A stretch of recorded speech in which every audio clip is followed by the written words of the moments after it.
What's up, guys? I'm just adjusting my monitor over here. I was just moving some things around, and we were trying to play the King's Gambit, but you can't play the King's Gambit against c6. So I guess we're going to get 2 pawns in the center. And what's up, Rob? How's it going? Okay, we're going to play, I guess, knight c3 here.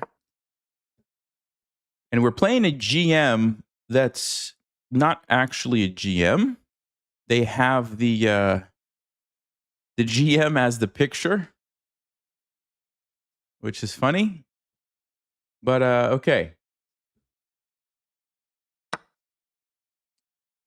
Well, I guess we got to do it. It's been a while. I've missed playing this opening. We got to go with the Von Hennig Gambit. Let's have a little bit of fun. What's up, Ryan? How's it going, man? So I'm coming off of my OTB tournament. Hopefully you guys have been watching the recaps. The final round recap, I don't want to spoil it, but it's coming. I think it's scheduled for tomorrow. So we're going to be mixing it up today with e4 and trying to play the King's Gambit. We'll see if we get an opportunity. Of course, they have to play e5 when we play e4. And so you can't always force it, but we'll see what happens.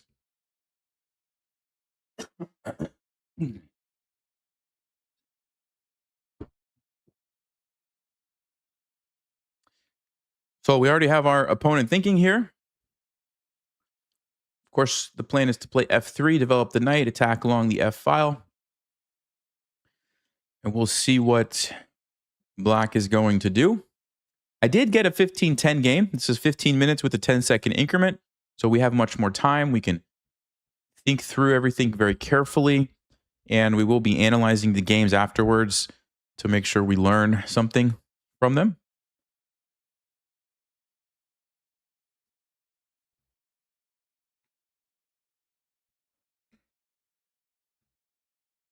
All right. We really have our opponent surprised, it looks like. They're spending a significant amount of time here. And they go with e6. So, yeah, e6. Okay, the pros of it, you deal with the immediate pressure on the f7 pawn. You don't run into any tactics with your bishop being out here. But the bishop is stuck. And so it's a very passive approach from black. And I believe the best thing for us is to continue with the gambit here. I suppose we could also technically just take the pawn. But I actually like having the open f file. Okay, they don't want any part of it. So we will take back. So our opponent is doing everything possible to prevent us from attacking them early, not giving us the open f file, not giving us anything here, not giving us a target with the bishop, but they have an extremely passive position. So let's think how we're going to develop our pieces. I'm pretty sure the knight's going to go to e2. Where else can we put it? I mean, you could play f4, knight f3. Maybe that's not actually as crazy as it looks, but we do block the bishop. So I think I will just do it here. And I like the pawn supporting g4. So maybe we go queen d2, castle queenside. And if they end up castling, we could attack. And I think that is a very strong plan. But of course, let's see if black just starts throwing pawns forward over here, we might change that and castle this way. Like, we can still be flexible. We haven't committed to anything just yet. So let's see what they're going to do. Probably going to drop the bishop back here, although sometimes it does make sense to have it aimed at the king. If they castle, we'll see. I think b5 is a pretty typical idea here from black to try to get some space somewhere. What's up, Chris? How's it going? KDA 218. Hey.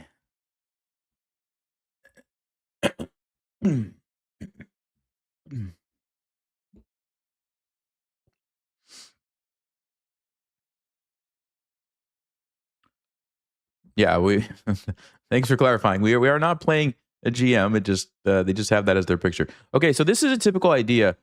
The Noah's Ark trap is when they trap your bishop, and if you start with the a pawn, the idea is they're going to play b5. We go back, then they're going to play a4, and now our bishop is trapped.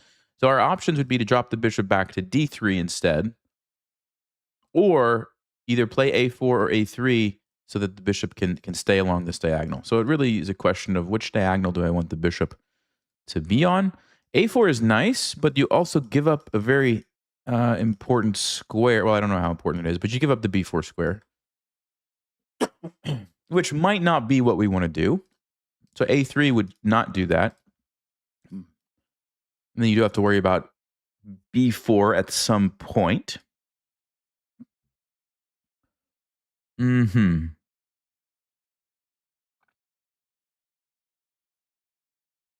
Yeah, I think I might just ignore it and put the bishop on D3. Although this bishop generally does like to stay on this diagonal here.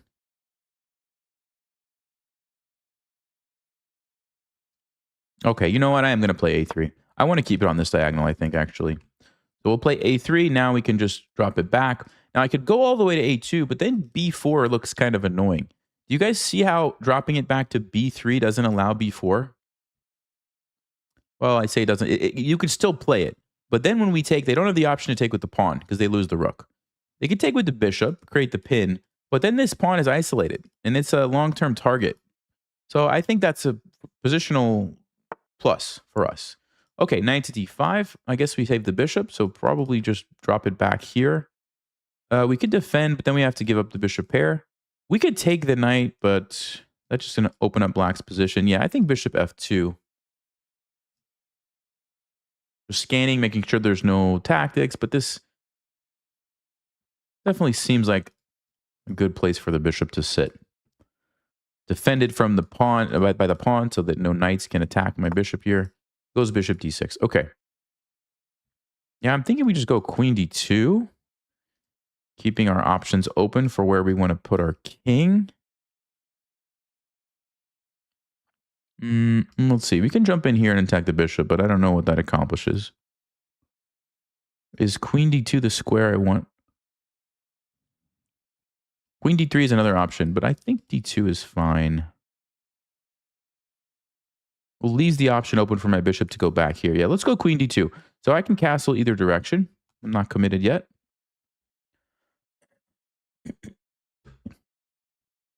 What's up, Wadi? How's it going? So let's see if they're going to castle.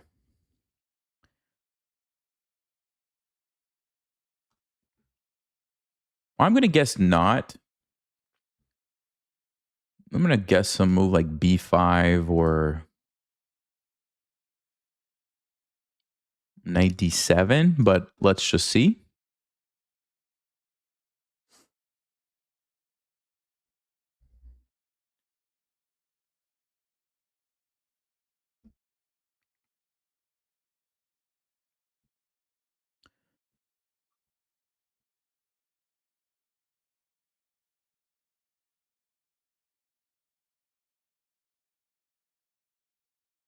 A lot of times if they don't castle, you want to attack in the center, but we don't have an easy way to do that. I mean, we could make a trade here, but apart from that, we don't have an easy way to open up the center quickly. So they don't really have to castle. I don't think they're in any danger if they just leave the king sit there for right now. And you could make the same case for me. I don't have to be in a rush to castle as well. Black's, I mean, e5. Yeah, they do play b5. Okay. First, let's just calculate very quickly. Does the sacrifice make any sense? I don't think so. They just block. We just lost a piece for no reason. So 1 and 2 and 3. This one allows b4. I don't like it. Then they're putting a lot of pressure on us. So it's definitely going to be a decision between these two. Or taking. If we take... They can't take this way or they lose a pawn. I guess they could sacrifice it. They're probably going to take this way. We do have a check here, but that doesn't really accomplish too much for us. Okay. So I think it's still definitely one of these two moves. Let's see. A4, we go back. And then B4, we could just take. You know, I actually like D3. And the reason is, if they ever castle here, which does look like the only logical place for the king to go at this point. I mean, if you castle here, that's going to be super risky with all the pawns pushed forward. So whenever they do castle, we'll kind of be ready to potentially attack over there.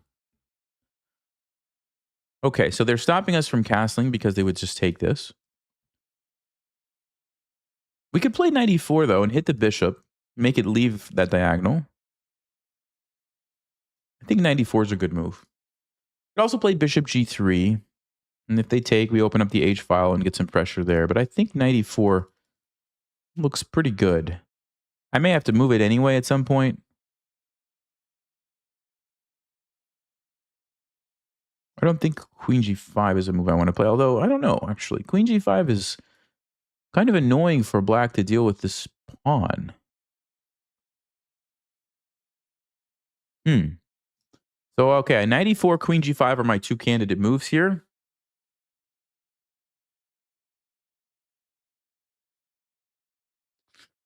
Yeah, actually, the more I look at it, the more queen g5 is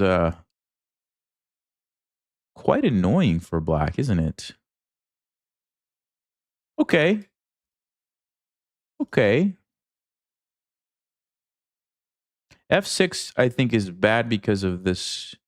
Oh, they do have queen f7. Hold on. I was going to say we have this move, but queen f7, I guess.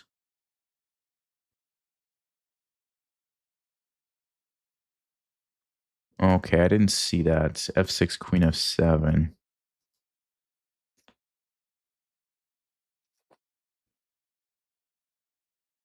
Because I don't want to waste a bunch of time getting my queen chased around. All right, maybe I'm going to go back to knight e4 then. I didn't see that idea. All right, let's go knight e4. If they didn't have f6, I was going to do it, though, because that was going to be hard to deal with. But f6, they defend with the queen, and they counterattack my queen at the same time, so that's kind of annoying. And unfortunately, queen h5 didn't work because queen f7. And we can't play bishop g6. They just take with the queen.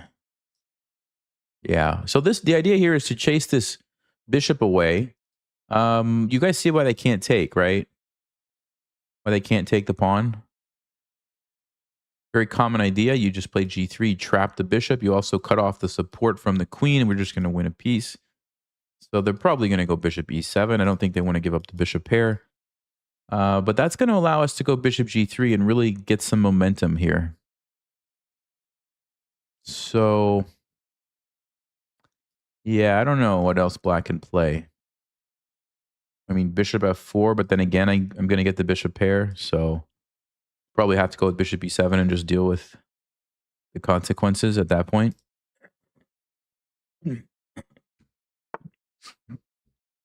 Okay, he actually does go with that, and I think this is a no-brainer for us. I think we just grab the bishop. I didn't have any good moves with my queen anyway, so we take it. And the first question we need to ask, what happens on bishop g3? Check, we take it. They have to move the queen somewhere. Knight jumps into d6. We have an amazing position because black loses castling rights. The other move I would consider playing is bishop f1, believe it or not, keeping the bishop pair and then threatening to go here where the knight doesn't actually have a good piece to trade itself for. But this is just very clear and forcing and looks really good, so I'm probably just going to do that. But bishop f1, yeah, bishop f1 actually should be considered. Huh. Do they have a way to stop my plan of going here and then jumping in? It's a very nasty pin. Let's say they play e5. We just take it. And then we go bishop g3. It looks very unpleasant for black. So I'm torn. I'm really torn here, guys. I think just because it's very forcing, I'm going to go with bishop g3. But my instinct tells me bishop f1 might be a stronger move. Let's check it after the game. I'm going to make a note of this on move 14. We're going to check that after the game. But I'm going to continue with bishop g3. Allow him to trade here. But we'll see if the engine says bishop f1 was better. I think it maybe will. But this is also very good. So I'm happy with this position.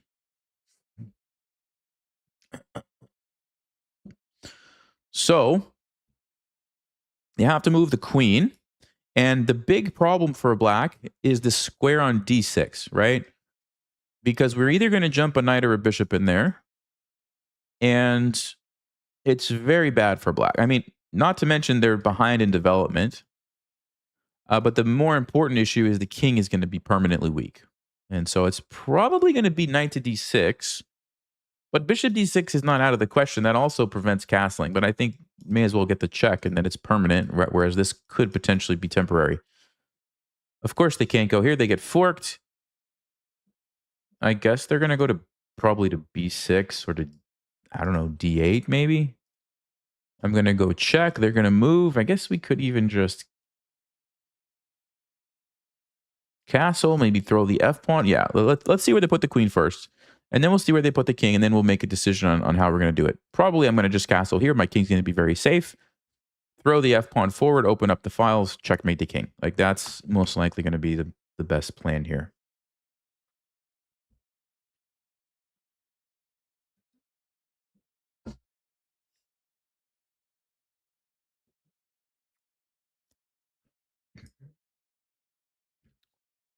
Did I read your comment about joining the Lone Wolf League? Yes, I did read that, and I thought that was a very good suggestion. So I'm looking into it. I don't know. We have a really busy summer. Like the next several months are just swamped for us, and so I don't know if I'm going to have the time to actually do it. But I'm looking into it. Okay, Queen A7, interesting choice. So the first thing I'm noticing is they actually are not defending the bishop, which means if I go check, King F8 is not an option. They just lose the piece. So they have to go here or here. This one looks like it loses this, so they're going to go to d8 most likely. Is there even a reason to not play this move? Like, should I even consider anything? I don't think so. That's definitely got to be the move. So let's go ahead. So they're going to go one of these two squares, probably d8 to keep the queen defending here. And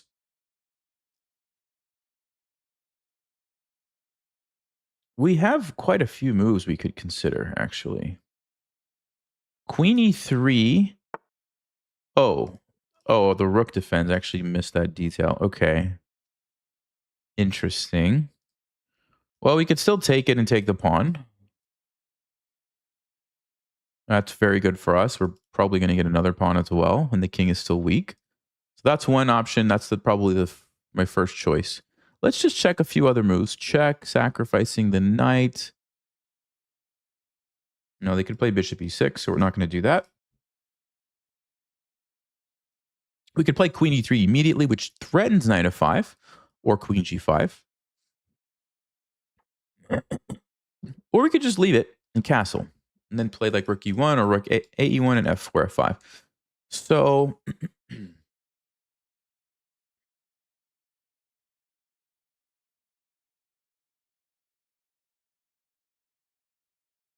yeah, the only thing that I'm noticing about this line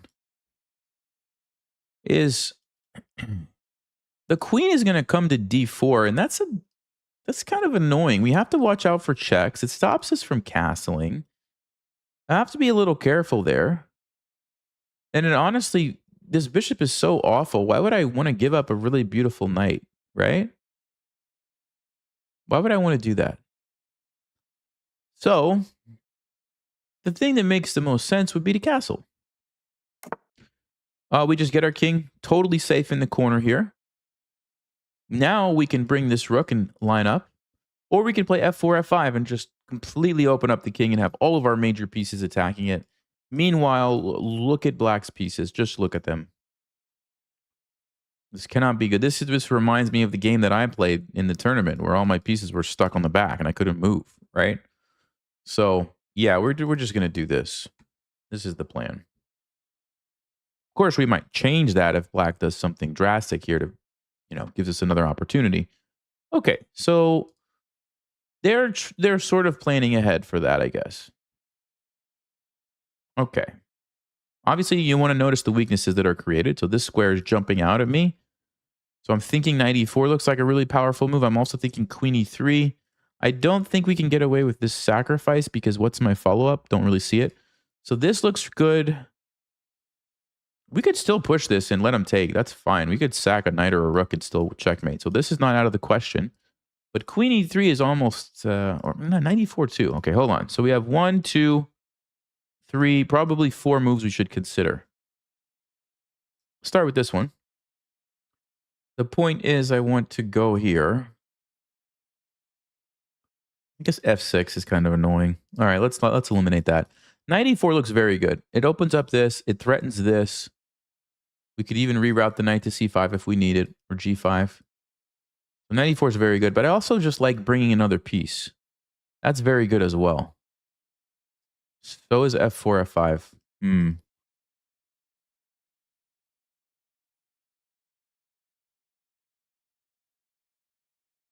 Yeah, the queen E3, actually, we could go queen F4, which is a very annoying threat too. Wow. Okay, so I'm gonna default here, guys, to a principle that is very helpful in these types of positions. When you have a lot of options and you're attacking, okay, and you're not sure which one is the best, and you don't want to waste all your time thinking about it, just bring in another piece. Just bring in another piece. It cannot be a bad move. Maybe it wasn't the absolute best move. Maybe queen e3 or f4 was better for some reason, but it cannot be a bad move. It's definitely going to be a pretty good move. And in a lot of cases, it's actually the best move. So we'll check it. Let's check move 18 after the game as well. And we'll see what the fish says. But definitely, it improves my position. You can't go wrong making moves like that. And probably f4, f5 is going to be my next plan. Okay, bishop d7. Does it create any immediate tactical opportunities for us? I don't think so. We do have a check here. It's a sacrifice, though. The queen comes in, but I don't think I need to do that. Check here. Again, we just lose our knight for no reason. So probably f4 is what I want to do. Oh, f4, actually, I have to be careful. My knight is going to be...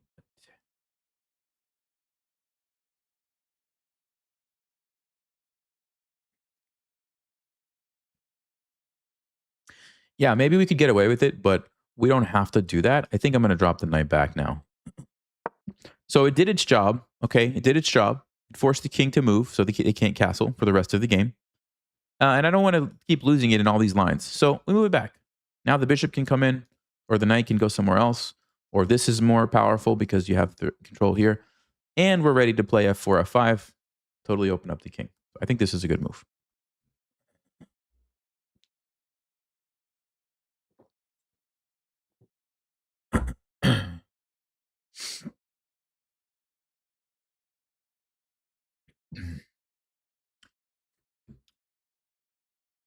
I don't know what you guys are talking about. You're talking about queen h7? What? When could I have played queen h7? All right, we'll look at that after the game, maybe. I don't know what that's all about. Okay, h6. So he wants to be able to meet this with g5. Okay. That's fine, I guess. We could sack the knight. But I don't need to do that just yet. I could just play f4, f5. Now, if I play f4 and he tries to play f5, there must be a way to bust through, I would think. I could also put the bishop on d6 first. Then go f4, f5. So our bishop doesn't get stuck over here. Although we can also go here. It's not going to get stuck. It's not going to get stuck. So yeah, we'll go f4.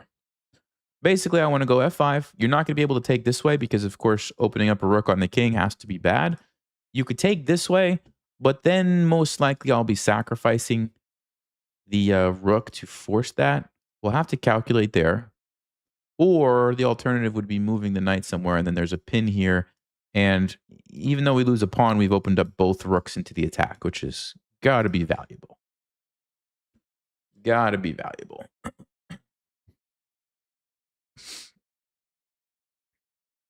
Oh, you guys are talking about trading and then taking on h7. Yeah, like I said, that was I was considering it, but I didn't like the queen coming in here with my king still on e1. Stops me from castling. Now I have to worry about black's counterattack, and my position was so strong. Like, why even give them counterplay when you don't have to, right? So that's kind of the logic.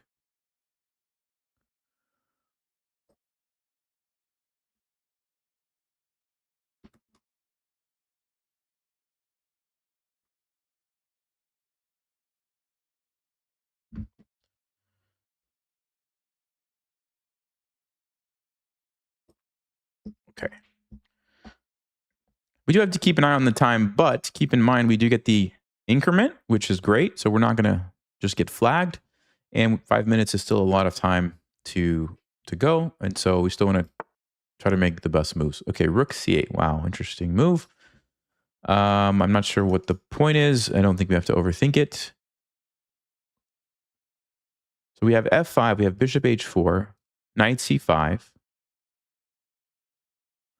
Let's start with the obvious one. If we go check, that looks really bad. So they're going to go to f8. We bring the knight in somewhere, or we play f5 straight away. Maybe I should play f5 now, then throw in the check, because this you know, they don't want to do it now with the knight, with the rook line up on the king. Yeah, let's do it. So step number one, we got to open up the diagonals in the files. The pawn doesn't really matter, right? We don't need the pawn. We need the major pieces to be in the attack. So we're going to sacrifice this. They're going to take this way. I mean, if they don't take, we'll just either keep pushing or take or something. They're probably going to take this way. And then I think I'm going to go check here. Now, this is also worth considering, though, because then you stop the king from running that way. Not that I really care if it runs that way. In fact, this way looks more dangerous for the king. So I'm probably going to go with bishop h4, but I'm getting the vibe that it doesn't really matter. I think both of these are going to be winning. Yeah, it looks really bad for black either way you look at it.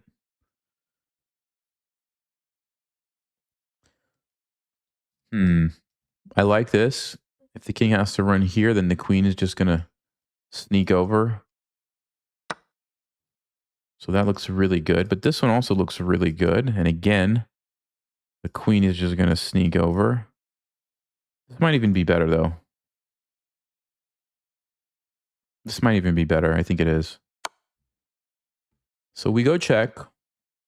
They're going to go to d8, I expect. The problem for black, you will notice, is they can't really move. None of the pieces can really move, right? They're all just sort of stuck. And I have knight c5, great move. I also just have the simple queen g3, which is threatening checkmate.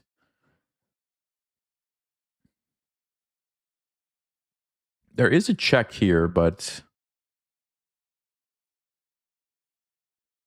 I just move. Doesn't really change much. Although maybe, let's see, does the queen get into the defense?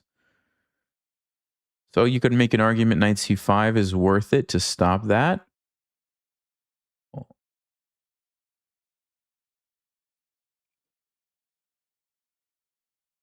Okay, let's just keep it nice and simple. We don't even really have to calculate. Let's just play knight c5. We'll go here next move.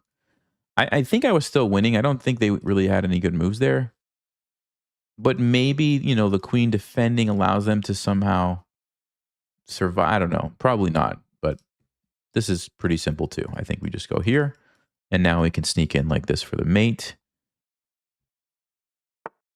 Okay, and I think we ignore it. I think we ignore it because this takes is a forced checkmate. So let's go queen g3. And black does not have that as an option. So they have to figure out a way to stop this checkmate, which I don't think you can do. I don't think you can do it.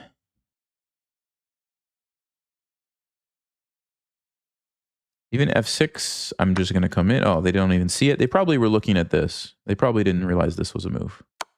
So that's a forced mate. Mate in 3. 1, 2, 3.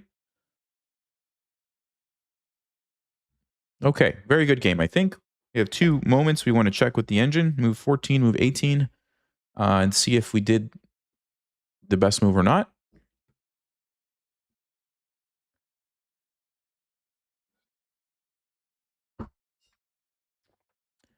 So, von Hennig Gambit strikes again. Okay, they don't actually block, and so this is checkmate.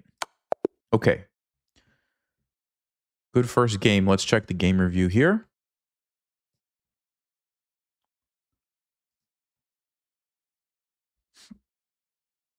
Taking down the GMs today. The 2000 rated GMs. All right, so pretty nice game. Not perfect, but we never were in trouble. That's always a good sign. And let's check those critical moments. Okay, so of course the engine doesn't like the von Hennig Gambit. And the engine says, yeah, you should just go ahead and take your pawn back now. A3 is okay. Bishop f2. Queen d2 is fine. Okay, so the engine would have put the bishop on either here or here, but bishop d3 is a close second. 94. Yeah, that's not a good decision, giving up the... And okay, this was the moment we weren't sure. Yeah, engine, I'll go ahead and show you guys. Engine is saying they're both very close. Bishop g3 and bishop f1, which I wasn't sure about, both very close. But it is giving bishop g3 a slight advantage. So I guess I made the correct decision. Bishop f1 would have been okay too. So they trade. Queen moves. Knight comes in, of course. King moves. And the best move, according to the engine, was actually queen e4. What's the idea? It wants to go knight f5 check. Bishop d6 check. This is going to lead to a mate. So, okay, interesting. So basically the engine is like, look, I want to play knight f5 check and then get the bishop in there. So that's why it wants to move the queen to e4. Interesting move. Okay.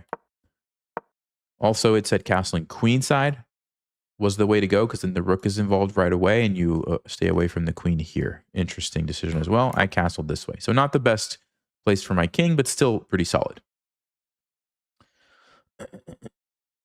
All right. G6.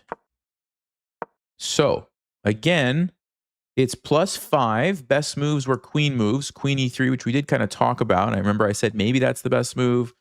But I want you guys to notice something. Here you go, +5. After the rook move that I played, +4.5, 4.3. So that's why it's a good principle, right? Like, I didn't know what the best move was, but I was able to play it quickly, and I still kept most of my advantage, even though I missed, like, maybe some of the details of why queen e3 was the absolute best, right? Did I get your email with the von Hennig game?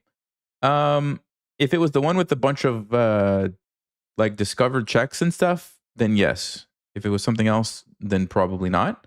But yeah, that was a very interesting game. So yeah, thanks for sending that to me. I don't know if we'll do a video on it. Maybe we'll see. But yeah, it was very good.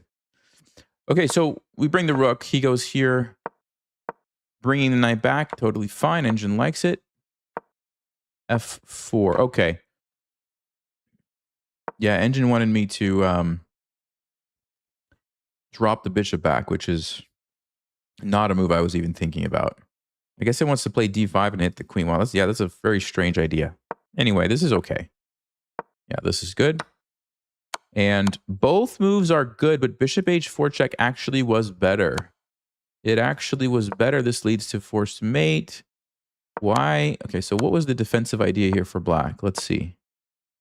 Yeah, knight c5 was the best move, by the way. So if I would have played queen g3, yeah, then you have to deal with the queen, which Stockfish says you don't want to do that. Okay, so knight c5 was best. Queen g3 now, and yeah, it's forced checkmate. Black could have played rook c7. This is what they had to do. They had to give up the rook for the bishop, and the point is now you can run, and the game goes on. Of course, it's not a good position for black. I'm still totally winning, but at least you don't get checkmated. Okay, cool. All right, good first game. Good first game. Let's go.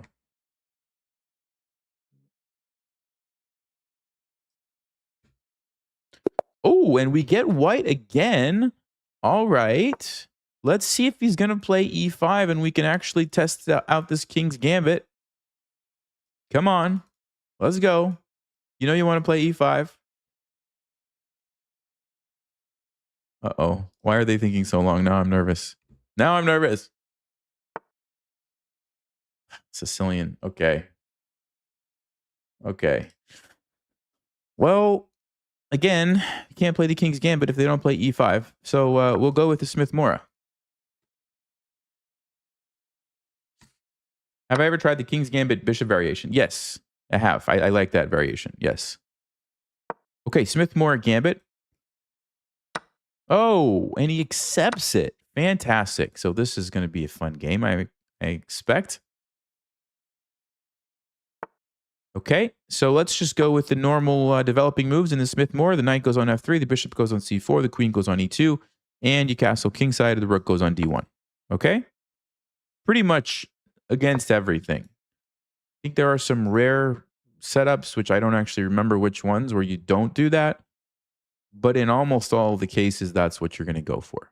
Let's castle.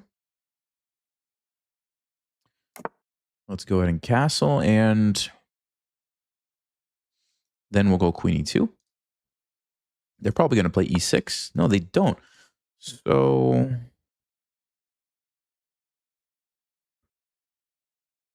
just have to you always have to consider, what's going on with this f7 square if they don't stop you. So for example, check, check. If the king goes here, I think queen b3 looks really powerful, but the king can go to e8. And I guess, yeah, that's probably not worth it. You could go queen b3 straight away, but then again, e6. Yeah, I don't know that that's what we want to do. Although, yeah, it's interesting because then you have a lot of pressure on this e6 square. Probably not worth it, but I'm definitely considering my options here. All right, let's go queen e2. We'll keep it normal, I guess. But I'm going to check this after with the engine if there's any tactics we had here. I don't think so. But normally they do put the pawn on e6, so I'm a little bit curious what's going on here. Wow.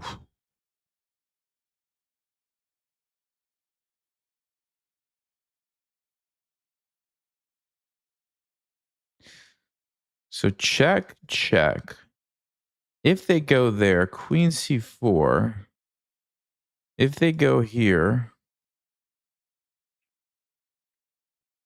and if we sack the queen, I guess that doesn't lead anywhere. Wow, what a move. What a move. For some reason, I didn't think they could do that, but I guess maybe you can get away with it. All right, let's not overthink it. I think we probably want to play bishop e3 to get control of this d4 square. I don't think we want them to... Okay, rook d1 also controls that, though. So rook d1 maybe is a better way to do it. Because that leaves us more options with the bishop. Okay, so rook d1. If they go knight e5, I think we just take it. Yeah, we just take it and we have a checkmate.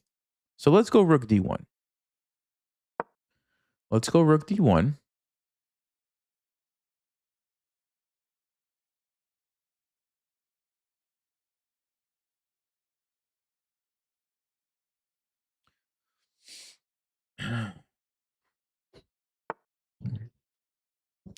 Now they go e6. Huh.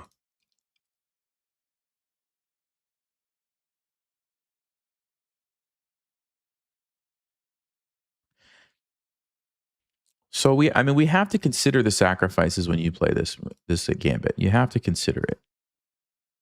I don't think here's the right moment, though. I mean, we're not even really threatening anything. So I think we need to develop a piece. Bishop e3, bishop f4, bishop g5.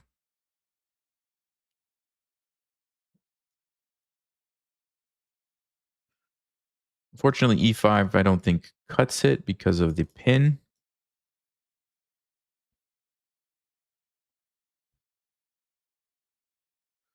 Bishop f4 makes a lot of sense. We're putting pressure on d6. He just wasted a move here. If you play e5, you just spent 2 moves to play that. So I think bishop f4 looks really good.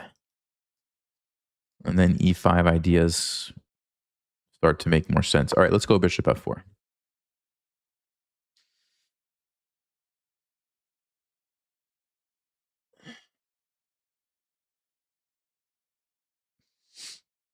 Oh, we forgot to look at queen h7 in the last game. Yes, I apologize. I forgot about that. I forgot to look at queen h7.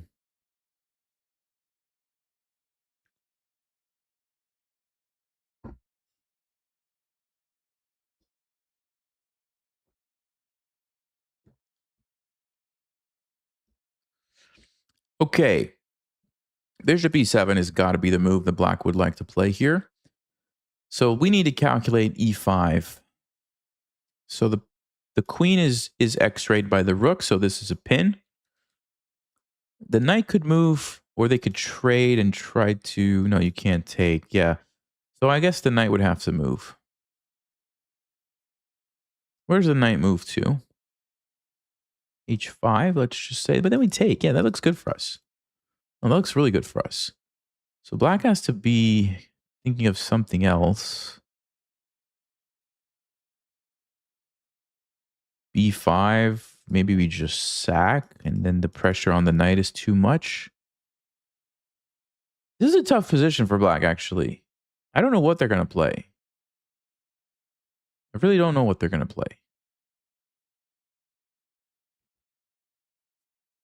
Oh, by the way, I didn't tell you guys, we did get points refunded from a couple streams ago. The guy named The Killer Move. I don't know if you guys remember that game. We thought it was suspicious, but we didn't get points right away. It came later, but we did get points refunded. Just noticed that the other day.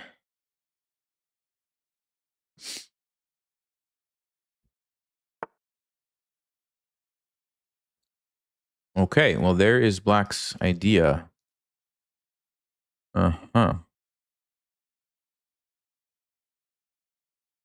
So option one, we sack the bishop and try to play e5 to get it back, but something about that doesn't look great. I don't know what it is. Most likely, I'm going to just drop back. This is a pretty common idea. If the knight moves to the rim to attack a bishop, a lot of times just dropping back is a pretty good move, because then the knight is just left in an awkward position on the side, and your bishop's actually in a fine position in the middle. So I think that's what we're going to do here, but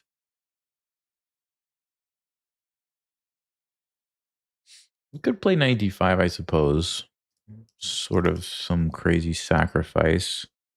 I don't think that's good enough. Yeah, I think we're going to go back here. Ah, but it leaves... Yeah, it does leave knight e5. That's really annoying, actually. It leaves knight e5.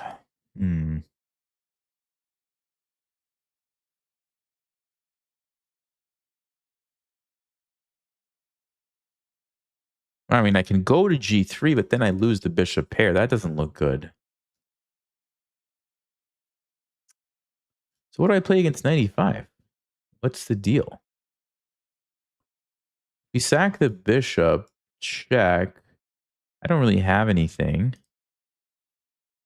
If I sack the queen, I don't have anything. I mean, I get 2 pieces for the queen, but that's probably not good enough. So what do I play? Just drop the bishop back? Let this happen? Okay, I don't see what else to do. We'll have to check this after the game. I'm not sure. I'm expecting 95. I guess I have to go back. This pin's really annoying. Like, I feel like I did something wrong, but I don't know. Maybe black can get away with this? Feels like you're not supposed to be able to do this with black. Okay, I think we have to drop back. Okay, so my plan is going to be h3, force the issue, and then maybe we still throw the pawns forward over here. Seems like a reasonable plan. Bishop e7, h3, takes, castles, f4. Knight moves somewhere. Oh, that actually wins a piece. Yeah, so, okay, there's some interesting lines there with this f4 idea.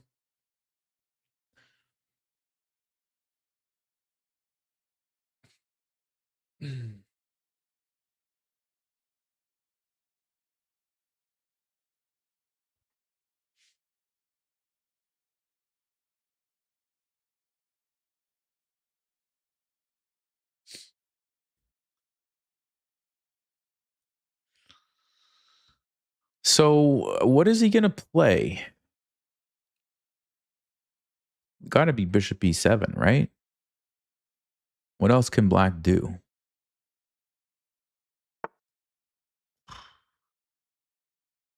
Queen f6 is what you can do. Okay, that's interesting. So if we play bishop here, he takes, I take, he takes, I take, he takes, I lose some material, it looks like. Uh-huh. What if I go check? What's the deal with the check here, guys? If the knight has to retreat, Well, then we've succeeded in relieving the pressure on the knight. So b5 is the most critical move to consider. Takes, check. Yeah, we get a really nice attack there. We get a really nice attack. Let's just say knight d7. Say we get a really nice attack. I guess it's not that obvious. e5. Yeah, it's a pretty good attack for two pieces. I mean, for a piece for two pawns. The other thing is you take with the knight, trying to keep the bishop on the board. But then you have to worry about this and this. But then you have the double check. Oh, boy. Okay, this has got to be a good way to proceed. It's got to be. Let's go. Let's move forward. Worst case, I'm blundering and I learn after the game. But this looks like the only way. I mean, because otherwise we're just in trouble. We're just going to be in really big trouble over here. So we have to counterattack. All black's pieces are on this side of the board. This is clearly a weak area for the black king. So let's hit it with these pieces while we can.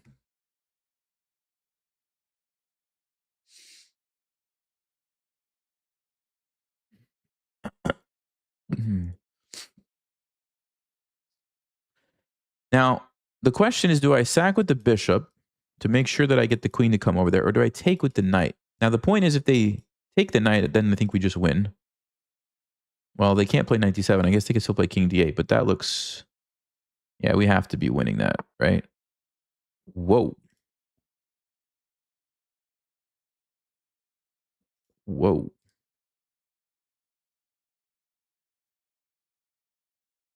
I'm sorry. Oh, that's a check. So we can't go bishop e5. I mean, bishop g5. Well, hold on. Maybe we could. So they take, we take, they take, I take. Knight f4. I mean, it's possible. We trade some pieces. Possible. But I guess we should start with this one. Check, takes, takes. Takes, takes. Then their king is exposed. We also could play rook takes d6. I don't know what would happen. I guess they would just take over here and ignore me. No, but then I have rook d7. Wow, this is... Okay. Okay, we got... Option 1, knight d5. Takes, takes. We've opened up the queen, but they could just simply take and take with the queen, and I think we're in trouble. I actually think I'm just in trouble in that line, so I don't think we can play knight d5. Okay. Bishop g5, it's a pin. They have to basically take with the knight, check. I take back, and they're going to take, and I take. So it's a trade. We trade two pieces for two pieces. But their king is in an awkward spot. They would play knight f4. I would play queen f3. They would play h5.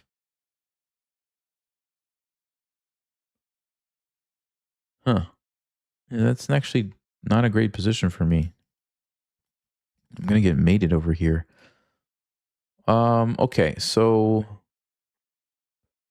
What was the other line I was going to... Oh, rook takes d6. Yeah, we have to calculate this one. So rook takes d6. Of course, if they take me, then rook d1 check. We get a huge attack. Is it a mating attack? I don't know. But it's very dangerous, it looks like. Check. If you go back, that's definitely going to be mate. So you have to either go, let's see, yeah, you have to go here. Then what? Then what? Check. The king takes. I'm losing all my pieces is the only problem. So takes, takes. There must be a move. Let's think about it. Knight b5 check. I don't know. We could do a queen check maybe instead of a rook check. Queen check.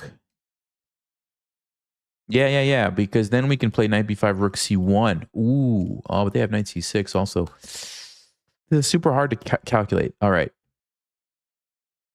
The other thing I didn't finish thinking about is what if they just take here? If they take check, takes... Rook c7 is very good. I think this is probably our best chance. I'm not 100% sure if it's going to lead to a win, but let's go. Let's go.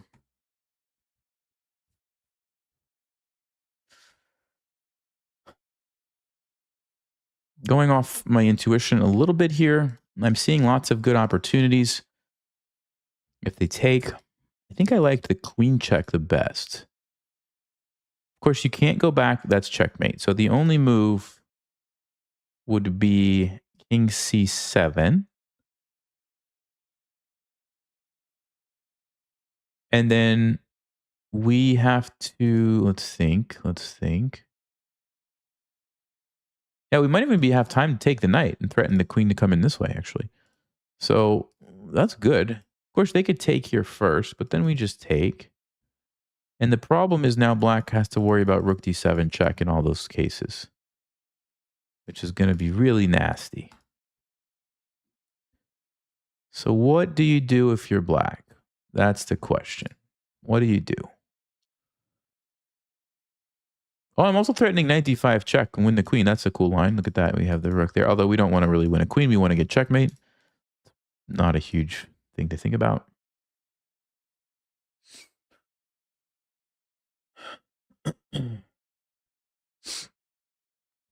Yeah, please no engine lines. Guys, if anybody is saying engine lines, I'm just assuming that everybody's moves that are being suggested are your own thoughts, which is fine. You're welcome to say your own thoughts. If you think you see a winning line, like by all means, that's fine. Just don't have the engine open and say this is what the engine says. That's not okay.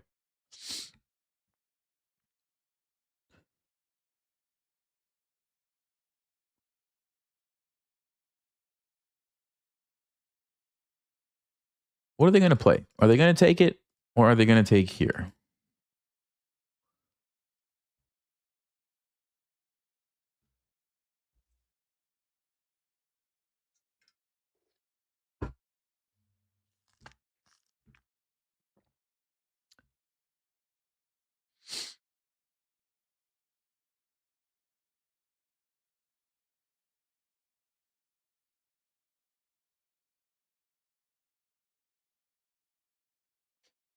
Yeah, so I know like chess.com has an article about it where streamers are allowed to have chat open while playing, and basically the idea is 99% of the moves that are being thrown out in the chat are not really going to be helpful probably in most cases, and it's kind of a trade-off of that's how people learn, that's how they can give their opinions, and if you take that away and say no chatting, you can't reach out at all, it kind of like kills the whole environment for live streaming. So it's sort of a small risk that I think chess.com is aware of and they're okay with, and it's also, I guess, part of like for me personally, I'm not scanning chat to get ideas, right? Like I'm thinking, I'm scanning for like if I'm going to interact with chat, but I'm not looking for ideas. And I don't think there's been even a single time when I've really gotten a legitimate idea from looking at chat. So I think that's kind of what chess does. There's an article about it if you search for like something like chess streamers reading chat during games or something. It's they kind of explain their view on it. Oh, we definitely have them thinking. We definitely have him thinking, is he going to take it or go for the counterattack?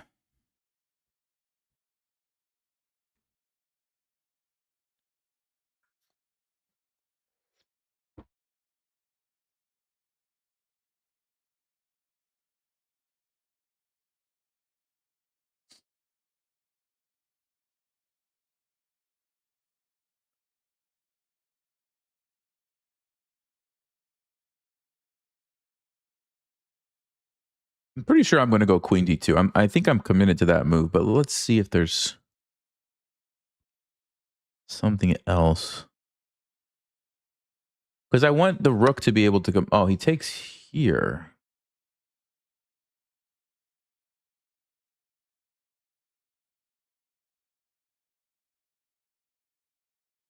Okay. Bishop c5 takes my queen. Do I have a win? Check here. Double check here.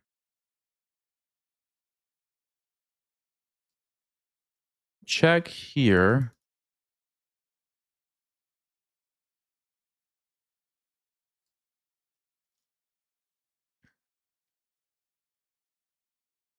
Oh, I don't actually go rook d7. I just go rook here. Checkmate. Haha. So yeah, we can actually play bishop c5. I think we can play bishop c5. Oh, wow. Let's just verify. Takes my queen. That is checkmate, yeah? Nothing's attacking my bishop. The king is under attack. The king cannot move. Yeah, that's checkmate. So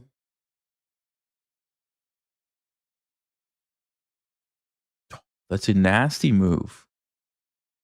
That's a nasty move. Let's go.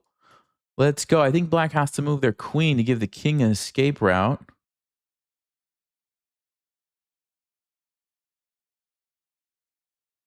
Actually, that might be a good move for them. Hold on. Hold on.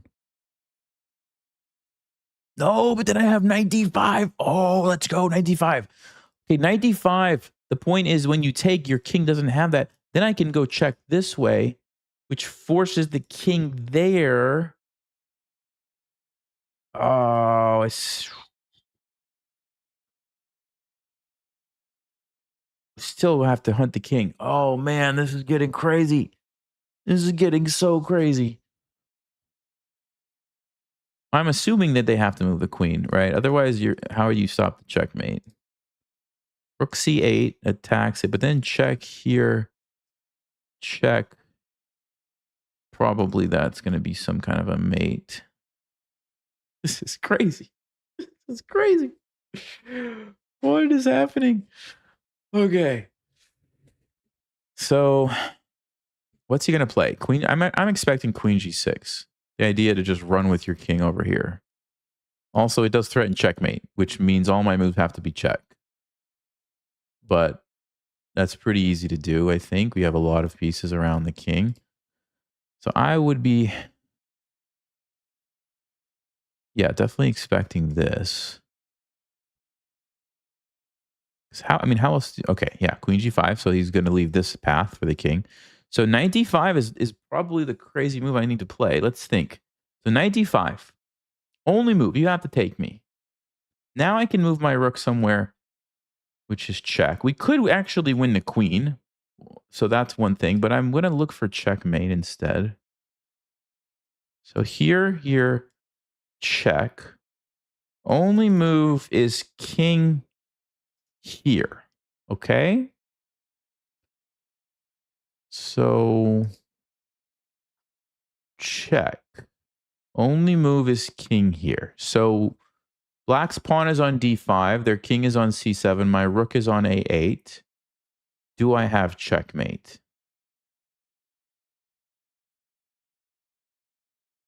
Oh, I don't have the knight anymore. I have to remember that because I was thinking I could play knight b5. I don't have the knight. We have to get the bishop out of the way. We have to get the bishop out of the way. Let's go bishop check. If you take me, check, king goes there. Yeah, that should be... Oh, he's controlling that square. Look at that.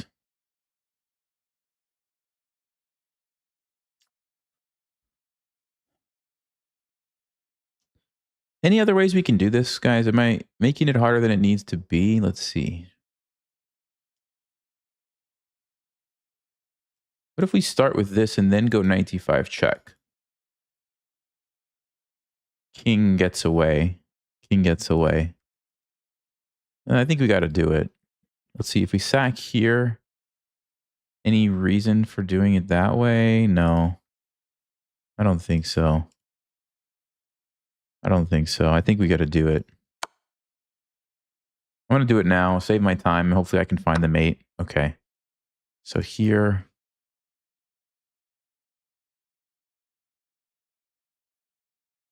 Can also go here. Let me see. Does that change anything? Or here.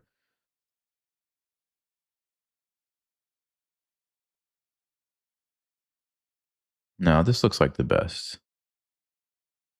Hold on. Let me just make sure. So check, the king does get away, right? Wait, does it actually get away? Hold on, hold on. I can just go back. Check. You don't actually get away. He has to go back.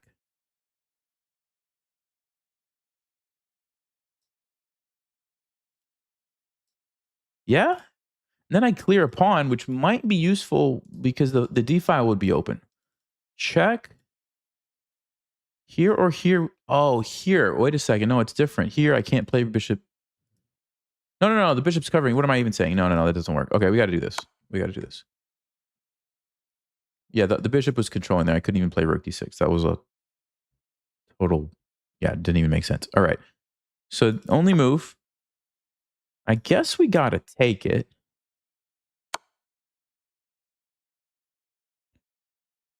Now, I'm down... Actually, material-wise, it's sort of equal. So we could consider playing a move like queen f1, I suppose. But I would love to find a checkmate if there is one here.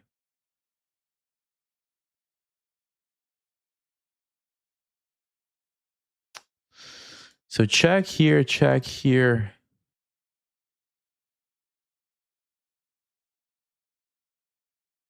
Man. Check, check. I just don't see it, guys. I don't see it. Am I going to have to play queen f1 and play this position? If he takes me, I take the rook. Yeah, it's interesting. We have a rook for 2 knights at this moment. So that's funny. There's checkmate here. Yeah, that's going to be the only move, right? Queen f1. I don't see it. I just don't see it. But then he's going to play knight f4. G3, bishop moves somewhere. I might be in trouble, guys. I might be in big trouble. I think I am in big trouble. Man, I just don't see it. I just don't see it. Check. I can't go here because the queen.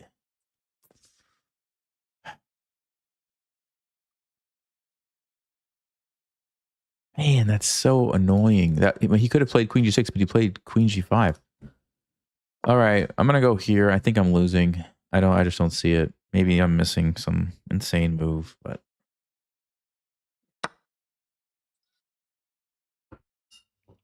all right, he takes that. I got to take this. Yeah, there's no way I'm going to survive this attack. Look at these pieces. There's no way I'm surviving this. Knight d3. He wants to take this.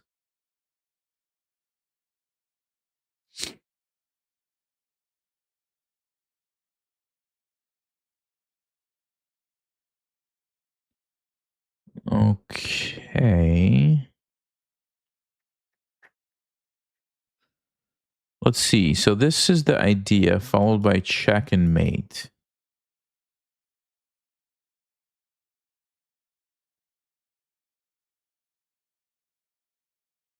I don't see a way around this, guys. I don't...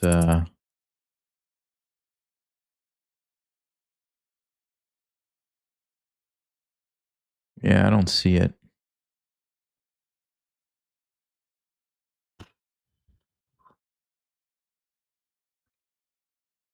I don't see what to do.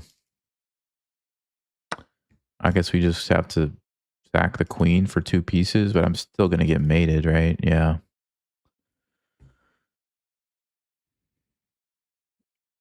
Oh, no, my rook actually stops checkmate.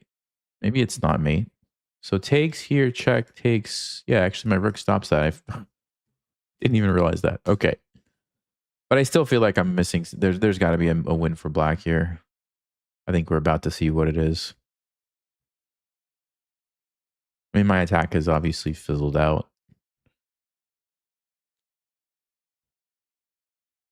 It's probably going to just bring the other knight in. Yeah, this is bad. This is bad.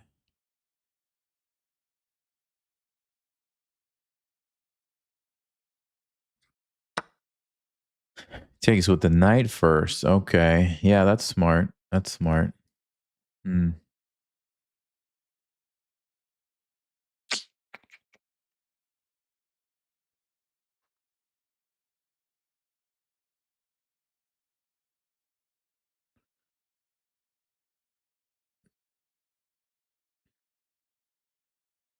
I don't know. I'm just going to go here. I think it's lost. I'm trying to sack for this bishop. Because if we can sack this rook for the bishop, maybe we can survive then.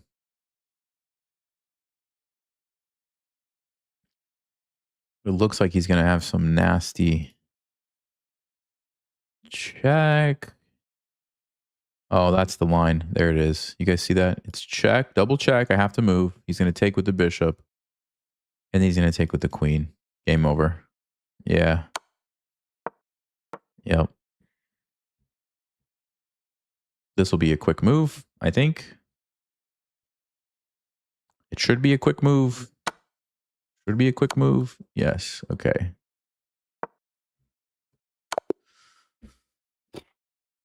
Let's see if we had a win.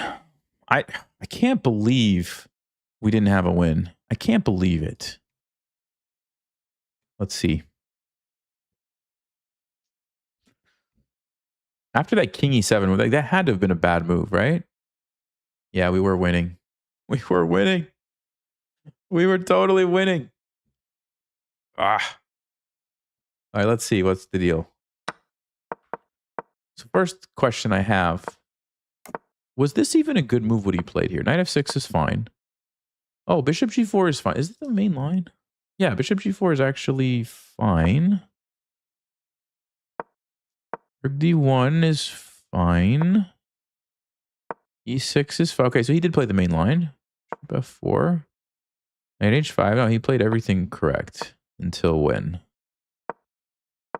He played everything correct. Until queen f6. Queen f6 was a huge mistake. And I found the right move. And then king e7. It is the second engine move, but I'm just totally winning. Yeah, rook takes d6. Wow. So I found the right moves. Bishop c5 was not the right way.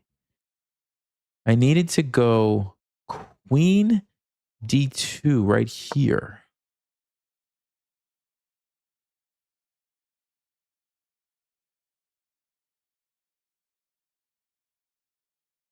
So we are threatening, like if black plays a random move,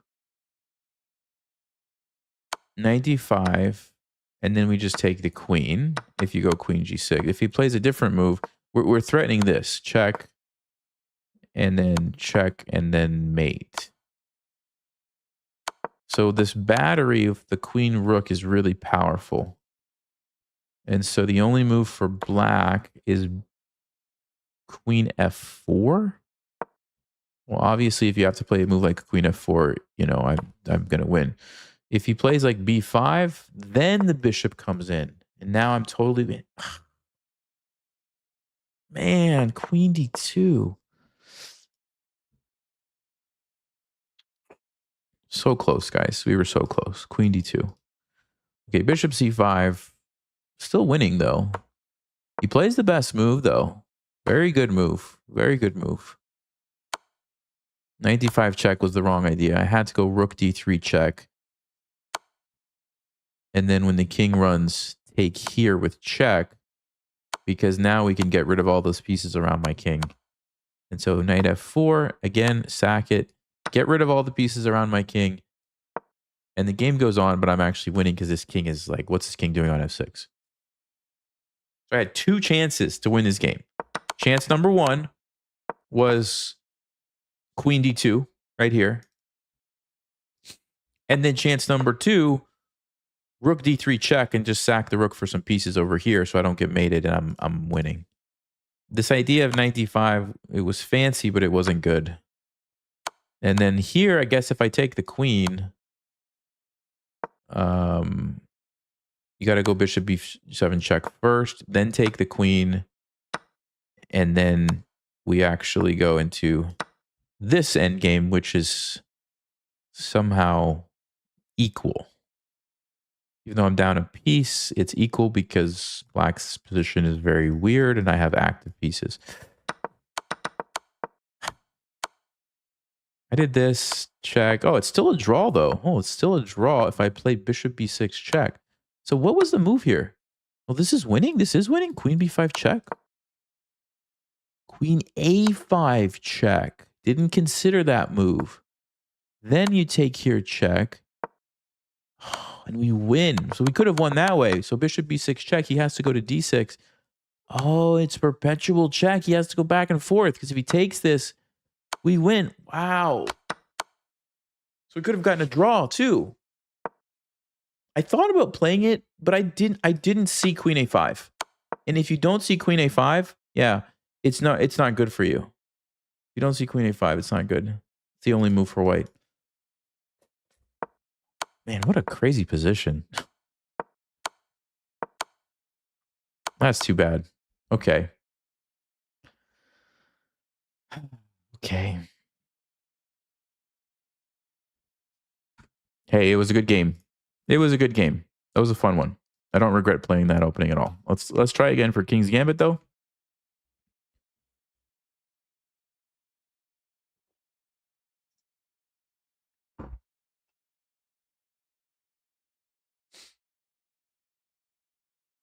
The opponent played some really good moves though. They had that one blunder, but other than that, they played a good game. All right. We are black. We're playing against Microsoft account. Okay. I'm going to play the Sicilian. I've been trying to practice this a little bit, guys. So bear with me here. I'm going to do my best. Plays bishop b5. Okay. Well, let's go with g6. Let's try to fianchetto the bishop over here. This is what I used to play from white's perspective. But I have not really played this as black much, so we'll see what happens here. I know a few random ideas, but that's about it. Bishop g7. He plays c3. Okay.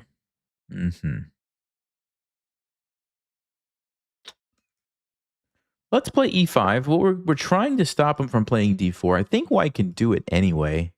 There's some pawn sacrifice line, if I'm not mistaken, that white can do. Because I think I used to play this line with white, and I used to play it anyway. Something about you put the bishop on f4 and try to come in here. So we'll see if he goes for that.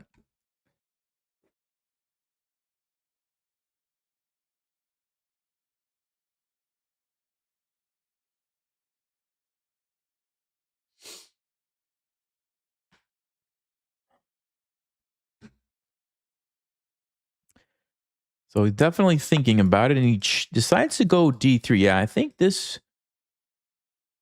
we should probably be happy to see that.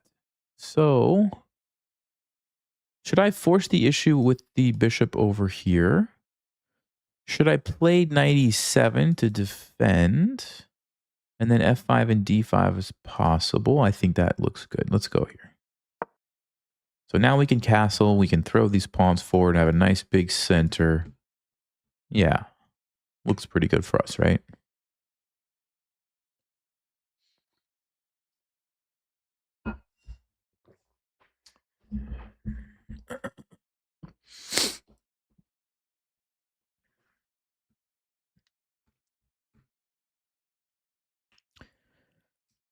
Bishop e3, bishop g5 are the moves I'm expecting.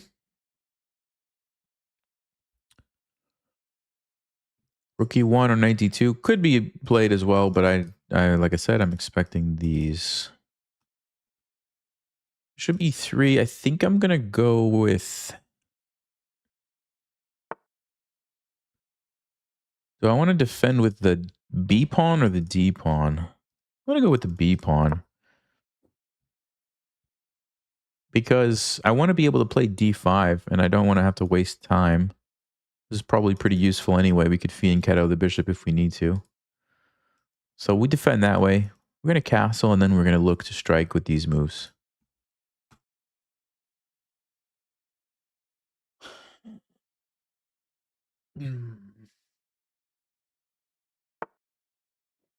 Okay, now he goes for it. All right, interesting decision.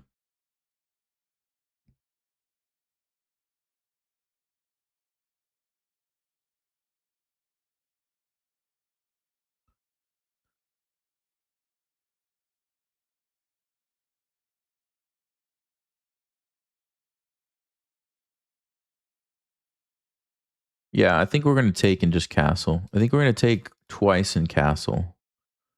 Or I could take once in castle. Taking twice, I get an isolated pawn, but then I get the king out of the center.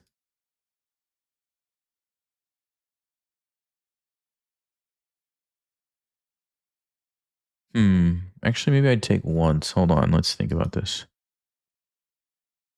If he pushes and we have to go back, it actually looks quite unpleasant. I think we're going to take twice in castle.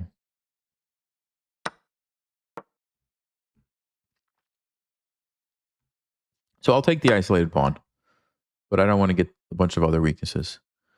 We'll take the isolated pawn and I'll get the nice, powerful bishop. Let's castle. Of course, if you take here, I just recapture. Okay, he goes knight c3. Probably just going to put the bishop here and then think about the rooks. I don't really know the theory on c3. That's not a move that I've looked at yet, so I'm trying to learn some Sicilian stuff.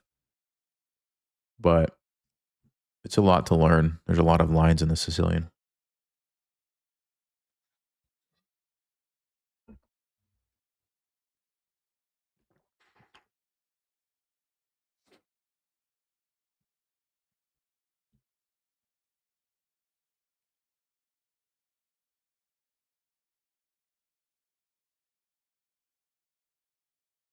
I like this bishop. This bishop looks really nice on the long diagonal. Actually, both bishops, I think, are going to be pretty effective this game. They look better than White's bishops, to be fair. We can get the rooks on a good squares. I think we have a nice, solid position.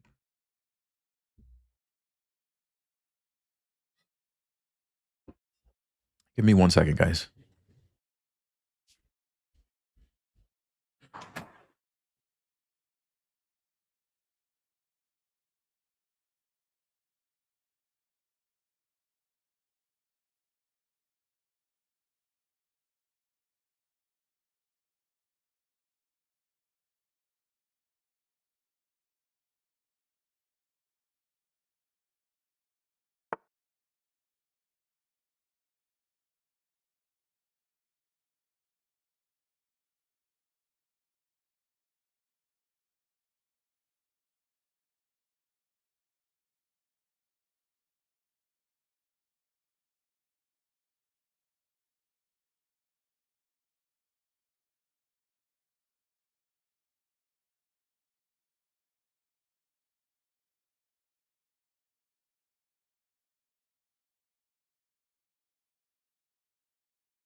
Okay, queen d2.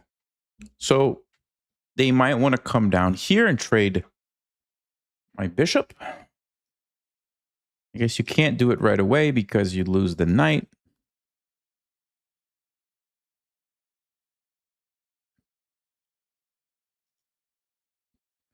I think I would love to have a rook on the e file.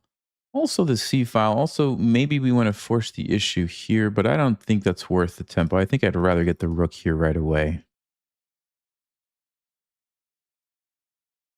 Yeah, let's go rook e8.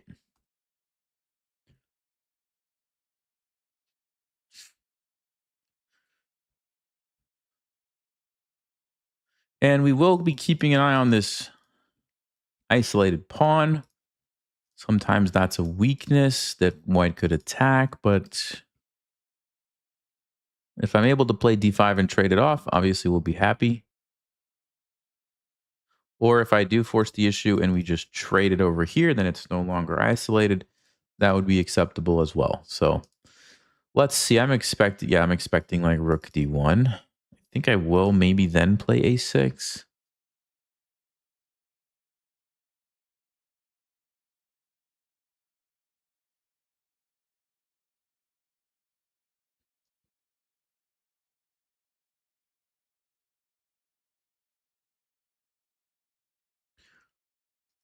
a6, let's say bishop f1.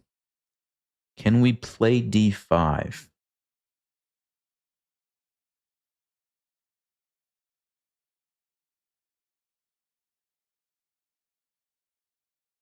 It looks like we've got enough pieces to do it. It looks like we can. So I think that's my plan. a6, d5. I'm going to go ahead and play it. And then I'll recalculate before I play d5 after white's move. Of course, they could also just take here, in which case I think I'll just unisolate the pawn. Unisolate the pawn, bring it over here. So I'm expecting bishop f1 or bishop e2. This is pretty common, I think. You move the rook and you bring the bishop all the way back. So I wouldn't be surprised to see that. And then d5.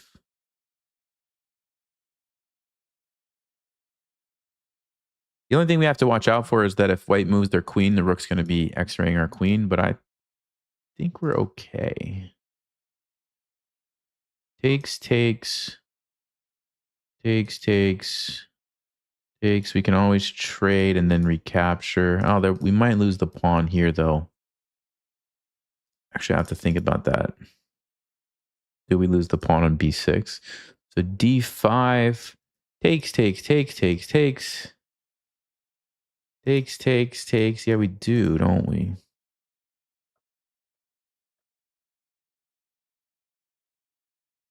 Actually, no, we don't, because then we go rook b8. We go rook b8. The bishop has to move. If it moves here, we just take the pawn back. If it moves here, we trade, and then we take the pawn back. So maybe it's fine. It's not the only move. Could play b5 also and do some other plans. Let's see what they do first, because they might not even play bishop f1. They might just trade this.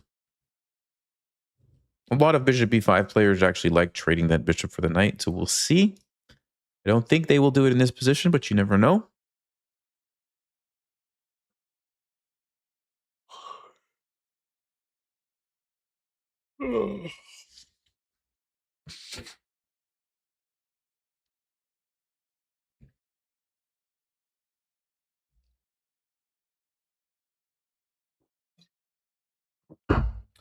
I don't know. I have a feeling like after this game, we're going to get to play the King's Gambit.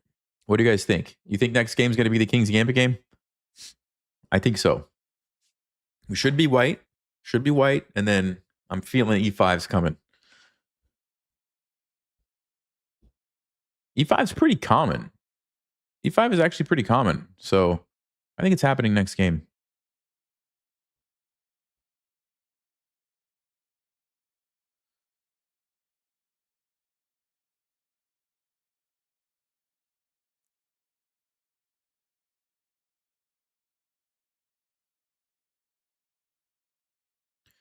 Okay, opponent is really taking their time here.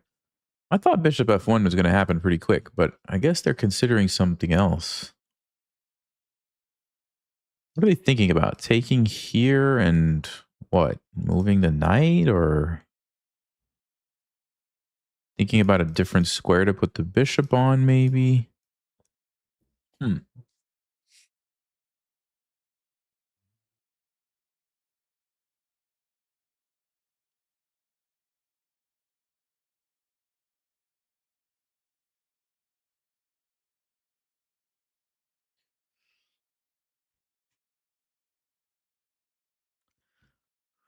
Okay, we have a big time advantage. Of course, they do have increment, so we're not really going to be trying to flag them, but just something to keep an eye on.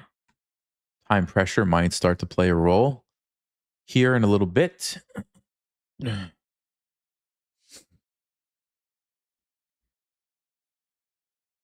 Why is f1 good for the bishop? Yeah, that's a good question. So the thing is, you know, most of the time when the bishops are on these squares, the big drawback is they block the rooks from coming to the center. Okay. When you already have castled and moved your rook to the center, the bishop on f1 actually doesn't have a big drawback. There's no rook that it's blocking. And it's still very effective along this diagonal. It's controlling a lot of squares, and it's a really good defender of your king. You can always play g3 and put it there if you want, or you can just leave it sit there, and it kind of just keeps your king nice and defended. So there's actually nothing wrong with that, and that is why a lot of times after the rook goes to the center, you would consider maybe putting your bishop on f1. Okay, they decided to take, so they're going to go for something very concrete here, and I guess the point is, let's see, takes. Ah, they're thinking about bishop b6, I guess. That's interesting. That's really interesting. I have rook d2, though. Then they have to move their bishops somewhere. Then we take this. Yeah, that should be fine for us. That should be fine for us. Let's take back. And, of course, if they take... I'm going to take with this rook. Since it's not doing anything, we'll bring it to the center.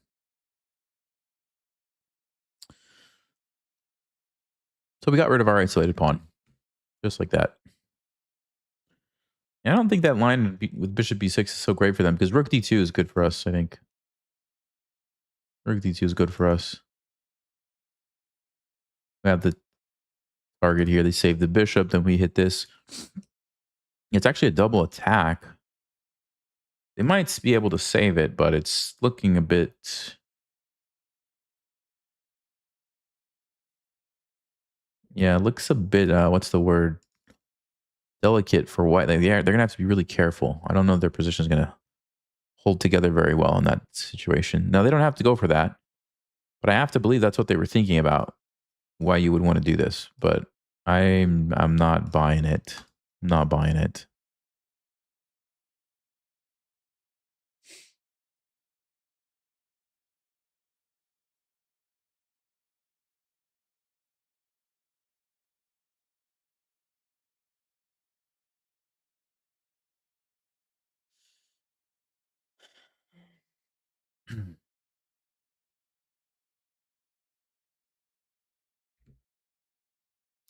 Well, yeah, the other thing about the bishop on f1, guys, is it's a long-range piece. So even though it's far away, like, it still controls a lot of the board here, you know? Now, of course, you know, if you can have it on a square like this where it's getting other stuff too, that's even better. But then it's also a target. And it might get chased around by pawns. It might get chased around by a knight. It might end up, you know, opening yourself up for a tactic. Whereas when it's on f1, like, nobody's going to be able to touch that bishop, right? So, you know, there's trade-offs. That's why fianchettoing the bishop sometimes can be very powerful, because the bishop still impacts the board, but it's also like tucked away. No knights can't attack it because of the pawns. The rooks can't attack it because the pawns. Like, the only thing that can really attack it is this bishop, and you have to create a battery to even do that. So it's hard to get to it.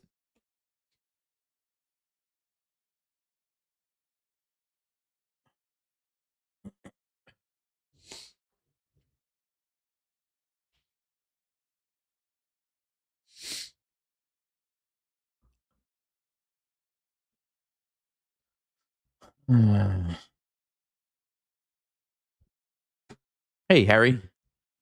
I'm doing well. How are you? All right, our opponent's down to 4 minutes, guys. So they spent 4.5 minutes on the last move. And the fact that they're not playing makes me wonder what's going on. Because if you spent 4.5 minutes, surely you would have expected me to take back, and you had something in mind. Bishop c4. Okay. All right. Bishop c4. So we could trade queens and bring a rook here. Play that endgame. We have the 3 against 2. I like that. We could play b5 to force the bishop back. I like that. I would want to be able to play c5, c4, but I can't. Then I also give this square up. I don't know if we want to give that square up. c5 opens up my bishop, but it also, notice the d5 square. Now, we do have good control over the d5 square, so that's kind of an interesting potential move. Queen c7 looks like a nice square for the queen, but I don't know if I like running into this bishop f4 move. I think the answer is no. So, yeah, maybe we do play c5. Of course, if they jump in, takes, they get the pass pawn, but is that really a strength or is it a potential weakness? You take with the queen, they're going to have some issues with that. It's an interesting position. Okay. What else can I play if I don't play c5? Like I said, I don't like b5 giving up this square. I don't think that's what we do. I think we have to play it. I mean, we don't have to play it, but I think we should probably play it. If they move the queen and attack me, I'll just move my queen somewhere. No big deal.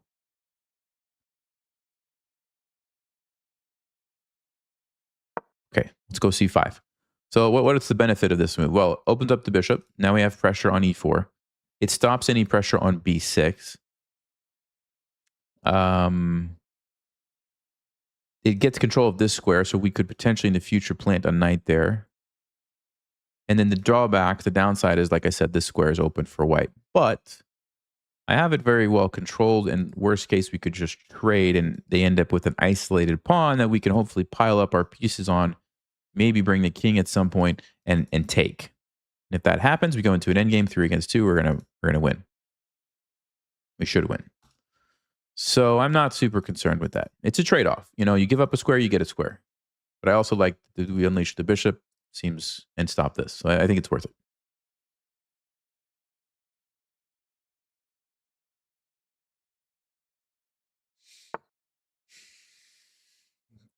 Okay, he goes f3, so he wants to defend the e4 pawn. Drawbacks to that move, opens up this diagonal. We'll keep an eye on it. That's pretty much it.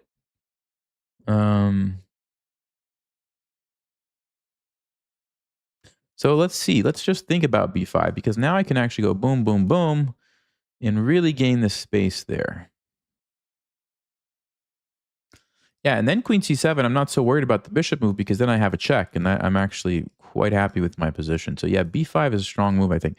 b5, if they trade a bunch of stuff, so takes, and bishop c5, I do have to deal with that.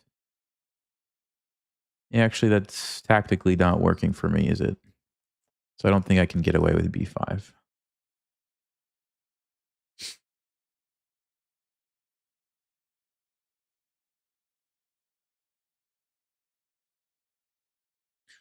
Really want to get this rook to d8, guys. How do we do that? I can play knight c6, try to go here. It's going to give up this square, though, so that's a double-edged move.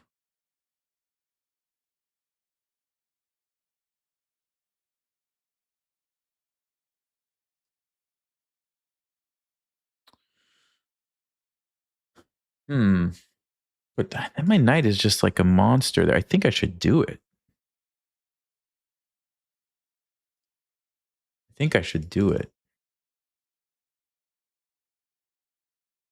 If he trades a bunch of stuff, fine. Okay, let's go. I understand I'm giving up this square, but I'm basically saying when I get my knight on here, it's going to be worth it. The only move I didn't consider that maybe I should have was bishop d5, but I don't know. I feel like queen e7 or queen c7 should be okay. And then we are defending, so we're still threatening to go there. Yeah, it's probably all right. Question is which one. Well, let's see if they even play that. They might not even play that.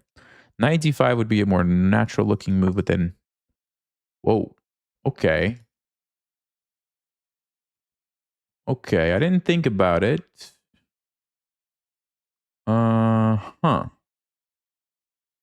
I did not think about it. Takes. We have knight e5. Takes. The bishop's under attack. Don't love the rook on the 7th rank, though. But we have some pressure, so that might be okay. The other way to do it is to actually go rook here. Takes. Rook d1, and then we move our knight. But then they're going to come in. Yeah, that's a good move, actually. Maybe. It might be a good move. I'm still deciding. I'm still deciding if that's a good move or not. What about bishop d4? No, we can't. There's a threat. There's a threat here. We have to respond. So, okay. Yeah, 95, they take me. I'm losing. I probably have to make the trade. Oh, but they have bishop f7. Hold on. Takes, 90. They have bishop f7 takes. Then they're going to take. That's a clever idea. So, yeah, maybe we have to take and go rook e7. Just to keep things under control here. Yeah, okay. That was a very good idea. I did not think about that. Very well played by the opponent. Okay. Let's just take and then play rook e7 to keep things under control.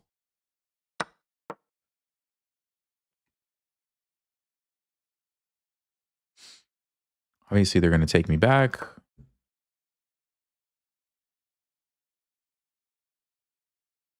I have no idea what the opponent is doing.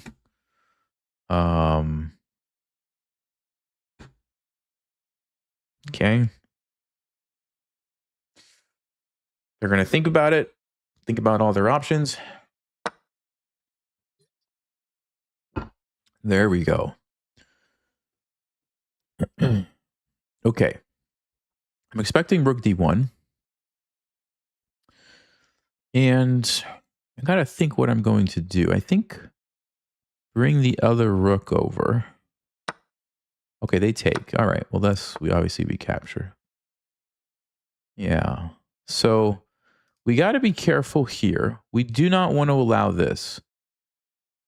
So I think the move is going to be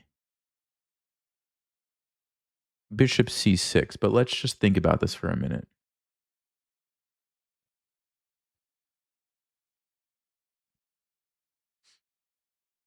We could also play king f8. Let him go there, then bishop c6, and then try to play rook c8. But I think I would prefer to just not even let the rook get there.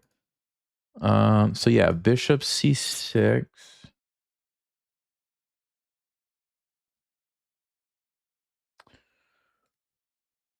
That was a pretty good idea. That was a really good idea, actually. Okay, bishop c6. What is he going to play?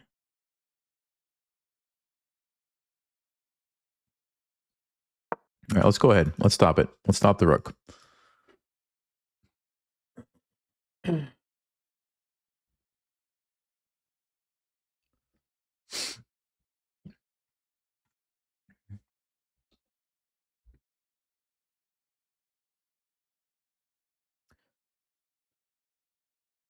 So we really need to. He's going to give up the bishop pair. That's interesting. I think I'm going to take it. The knight's going to be strong. The knight is going to be strong. Alternatively, I play rook d8. Let him take. I take. He takes. I take. We go into that endgame. But then 95. No, actually. Yeah, 95. We can take the pawn. He takes me. Or I can play b5 and then take the pawn.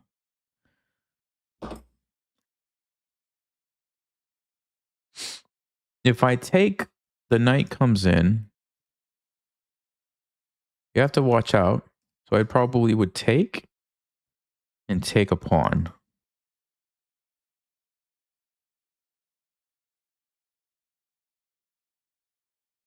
Okay. Let's do that. I think that's okay.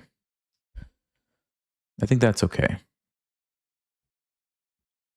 Because even if I end up losing a pawn, I won't be down any material, and I might have a chance to even hold on to it. Of course, we don't want to get forked, so we do need to give up this bishop.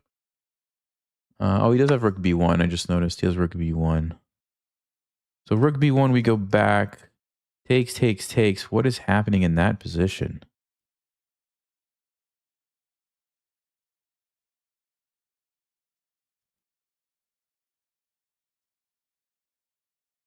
It's probably a drawn rook ending, to be honest with you.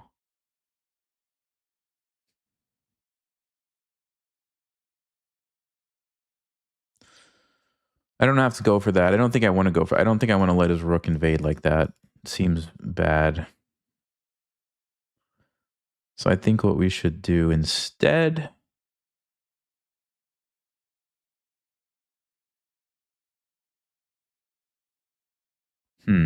Does b4 move? I guess we just take it. It's not a huge deal. I think I need to get the king over. I think I need to get the king right in front of this pawn. Okay, let's do that. So if we can target this pawn, if we can win this pawn and keep the 3 against 2, that's ideal. Now white's probably going to not allow that with something like b4. And then I have to decide what I'm doing.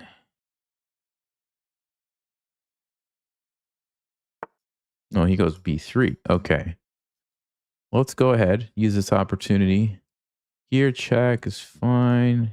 Here, here, here we can bring that. Oh, yeah, let's go. Let's get the king in position. Stop this guy. Not only stop that guy, to potentially take it.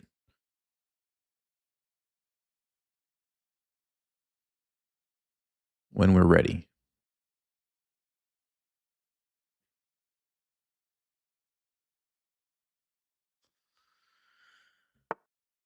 He's going to bring his king as well. Okay, sure. So if I go there, bishop there, bishop there, takes, check. We go back. That seems pretty solid.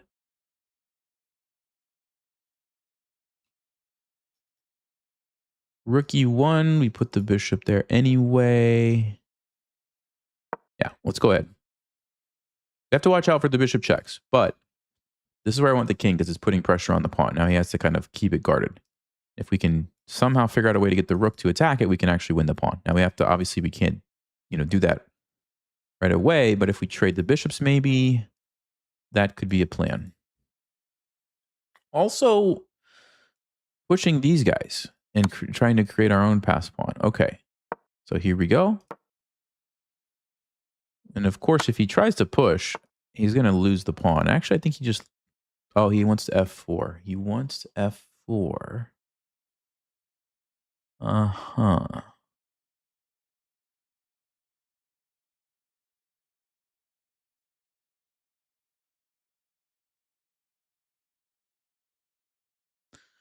So rook d8, f4. We don't actually have an easy way to win the pawn. g5, g3. We don't actually stop f4. But if we want, then the g file is open, which may or may not be a good thing for us. f5 threatens to play f4, so he's going to play it. Then I can go back. And then I have this square that I can use. I like that. So he's going to play f4. I'm going to go back here. Threatening check and rook e4. Well, we also, what else we could do, guys? We could play b5, c4 and put the rook here and take it like this.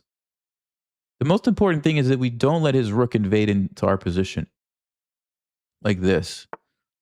We don't want to let the rook invade into our position. Yeah, we have to be careful. See, that's what he wants to do. He wants to create a weakness that he can invade in. So how do we stop that? Or do we just defend it? So check, he's going to move his king here for sure. I could come up. If he goes there, then I just take. He takes, I take. Yeah, that seems quite reasonable. Okay.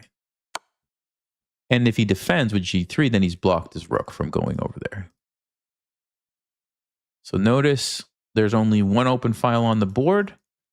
And now I have it. I have it. Also notice, even though he has a passed pawn, it's actually a big weakness. And if his rook has to just sit here guarding it, like that's not ideal. So he's going to go here, I bet. He might go to f3, but I think he's going to go here. I'm going to go here, g3. Yeah, then we start pushing. Yeah, this is looking pretty good for us. Actually, maybe I can even play rook d4 and win. King here, g3, rook d4. If you take me, I take back. Oh, he's going to go for... this line. So he's going to give up 2 pawns to take 1 pawn, but I don't see how that's worth it. In fact, he might even be giving up 3 pawns if we want. Okay, hold everything. Hold everything. Does he actually have a threat here or here, right? If we take this pawn and he goes here, that's super easy to deal with. If he goes here, we can play this.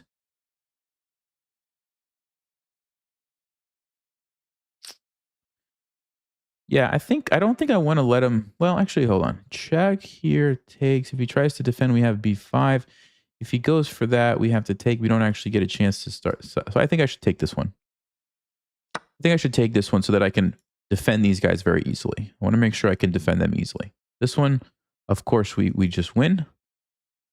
So, okay, he goes for that check.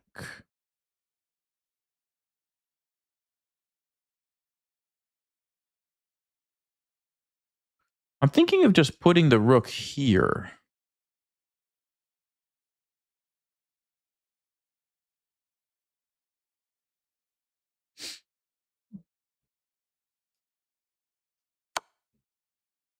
Because then it keeps everything nice and defended. Well, I could play g5 though. Hold on. g5, g4.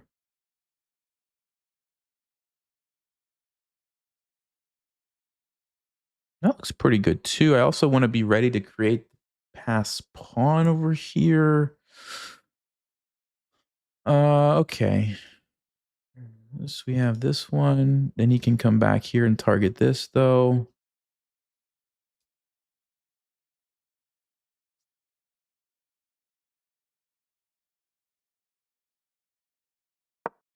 Yeah, I'm going to put the rook here for right now. Make sure everything's nice and defended. If he tries to come up, he has to deal with this one. Okay, so do I want to stay in front or do I want to sneak over this way?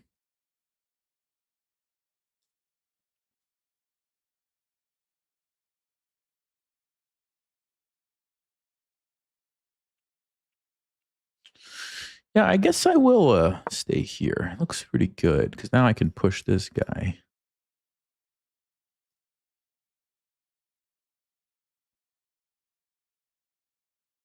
We can also play rook d6 and come down like this and hit the pawns.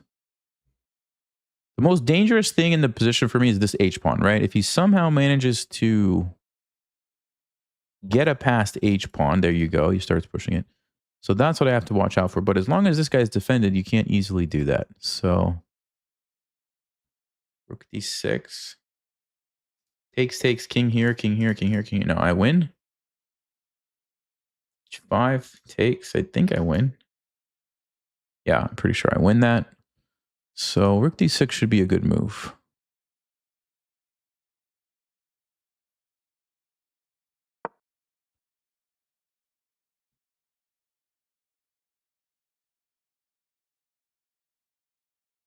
The reason that I win any kind of king and pawn ending in most cases is because I have the extra pawn over here. I can make a pass pawn and lure his king away, and then my king is free to just take some pawns or something. So he doesn't really want to trade rooks. So he's going to go like check or here or here. But then I can invade.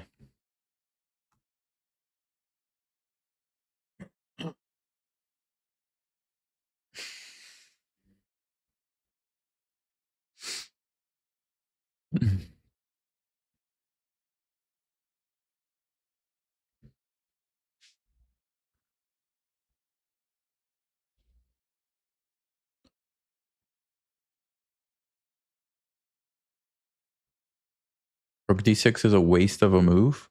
No, I want to come here and attack the pawns. So, oh, what? What? Okay, so we have 2 options. Option 1, we defend. Option 2, we push immediately. So let's start with the most obvious one of pushing. Here, c4. He takes. c3, h5, c2, h6. I get a queen. He goes here. Yeah, I totally win. I don't know what he's doing. I don't know what he's doing. Let's go. Let's go win the game. course, he can come back, but I mean, whatever. I'm going to still win.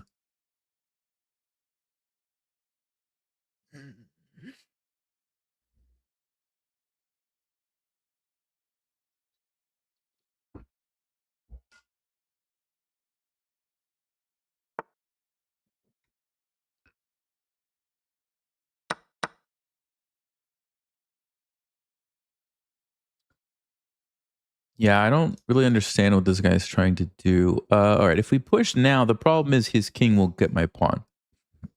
But if we box him out, it's going to take him 1, 2, 3, 4, 5, 6, 7 moves to become a queen. It's going to take me 1, 2, 3, 4 moves.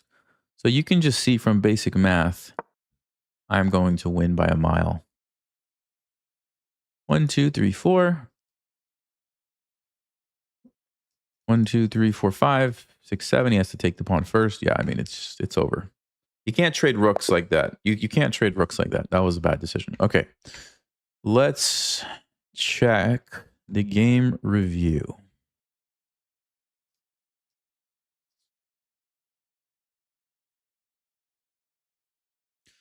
All right. So pretty nice game. We weren't ever really in too much trouble. Let me see what the main line is against c3. I actually don't know. The main line and the best performing one for black is probably... Oh, there's quite a few, actually. Knight f6 is the main move. And then rook e1 and castles. d4, takes, and d5. And when they push, you can jump your knight in. It's kind of the main line. Okay. But I played e5. It's also a move.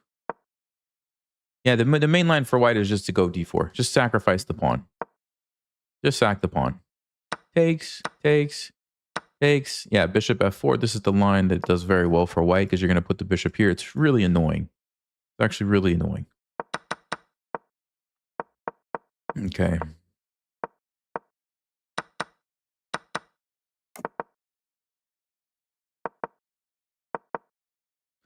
Yeah, white actually has a good position here. If they would have gone bishop f1, yeah, bishop f1's the best move. And then what was I going to play? I think I was going to play d5, wasn't I? Oh, it actually doesn't work. Takes. Yeah, what was I thinking? Can't play d5. Anyway. So we do this. Okay, we trade. Yeah, it's actually a winning endgame for me. Look at that. It's totally winning for me. Stockfish says the best move was rook d8 straight away. So it doesn't actually want the pawn on f5 for some reason. No, but this is still winning. Yeah, he just gives me a pawn for no reason. And then he trades the rooks. Yeah, if he keeps the rook on the board, I'm still going to probably be winning because I can make a pass pawn here, but it's going to be much more challenging. As soon as he trades, it's easy. Super easy win for me now. Oh. Okay, this is it, guys. This is the game. This is going to be the King's Gambit game. Wait a second. What happened to chess.com? Uh-oh. Oh, there we go. We're back. Okay. Here we go. King's Gambit. Guys, just so you know, like, YouTube generally decides when to put ads. It's not really my decision in most cases. So I apologize about that, but I'm not trying to like throw a bunch of ads at you guys. Okay, I guess this is not the game for King's Gambit. It's going to be another black.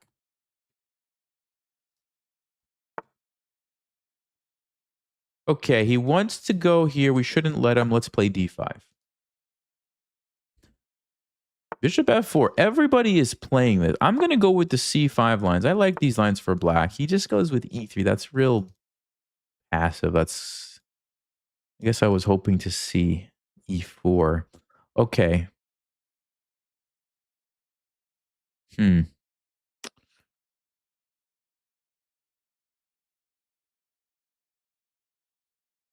Let's take it. And let's play a6 to put a stop to any shenanigans here because you do have to be careful of that. So we'll go ahead and stop that. Let's develop the knight.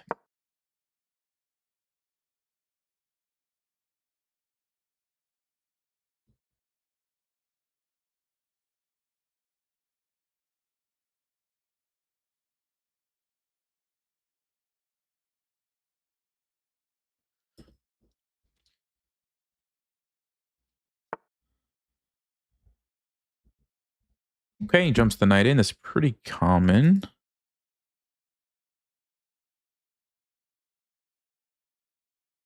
Hmm.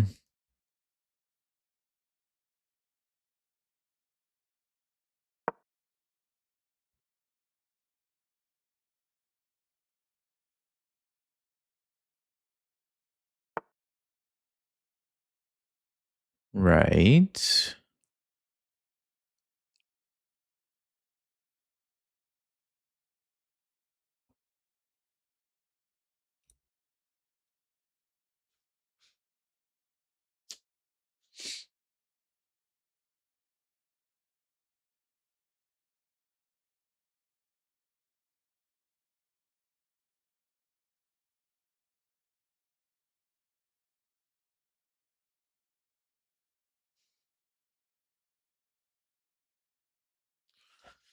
So I know what white wants to do. They want to play h4.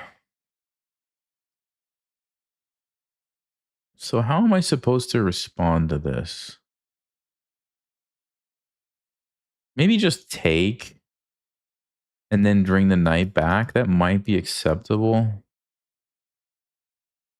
Then play something like g6 to take the pawn. Is that reasonable? Or queen b6 to counterattack here?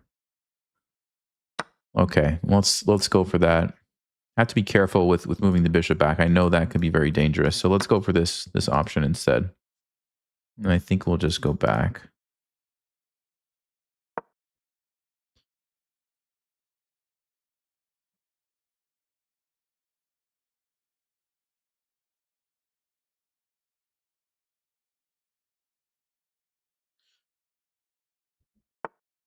Okay, so we can go queen b6. He's going to be able to castle. This pawn is actually very annoying. So I have to be very careful here. I don't want to get into big trouble. Maybe we need to play g6. Yeah, let's play g6 because we got to be able to play e6 and get the bishop out. But the pawn is going to mess up our pawn. So we need to trade this guy. And then e6 is a better move and we're okay, I think.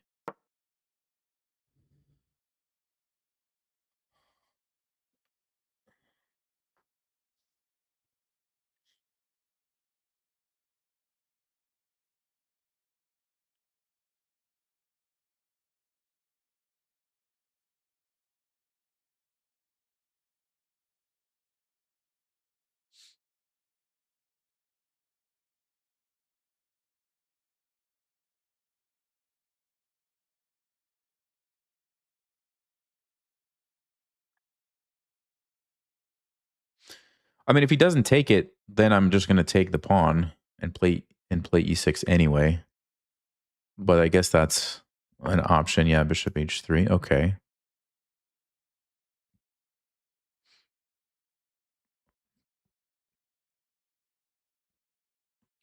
So quick, queen d7, trying to attack it. If he takes me, I think we're happy. The question is queen d3, knight b4.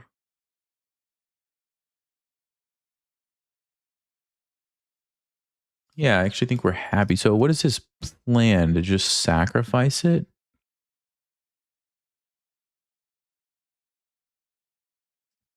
No, I don't see it. I'm going to go queen d7. I don't see his plan. Hopefully I'm not missing something obvious here, but I don't think he can get away with sacrificing the bishop. Doesn't look like it's going to be worth it. Queen d3, I think knight b4 is really good for us, so I guess he's just going to castle and let us take the pawn. But then we go e6, move the bishop somewhere, and I think our position's pretty solid.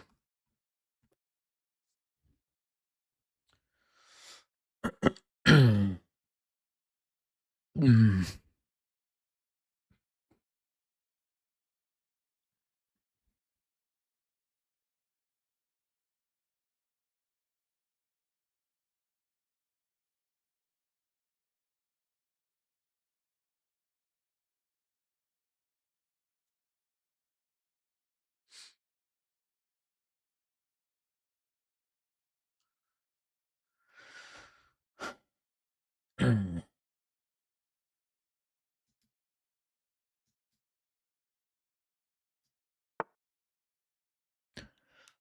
Bishop e5. Okay. What is that all about?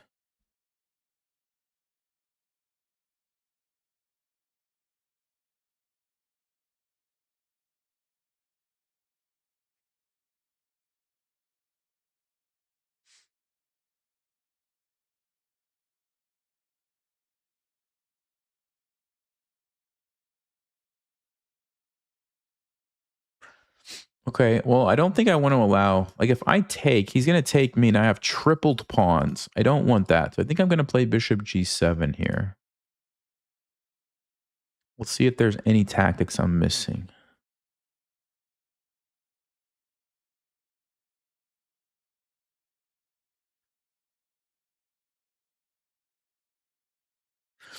I don't see anything. We'll go bishop g7. Now we're threatening just potentially take or maybe even just castle.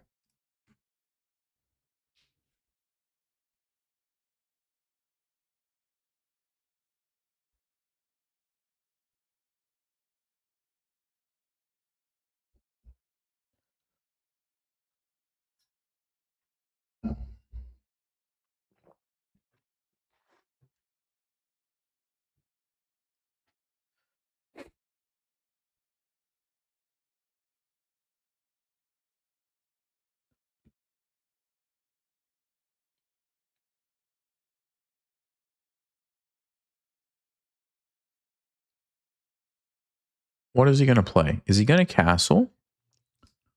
Give me the pawn.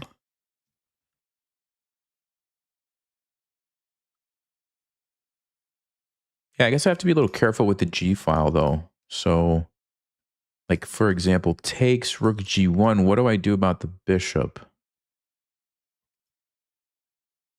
Rook G8? I mean, seems kind of weird. Takes, again, I can't take this one. I still get tripled pawns. So maybe we play, let's see, maybe we play like knight h5 or knight e4. Yeah, he is going to go for that.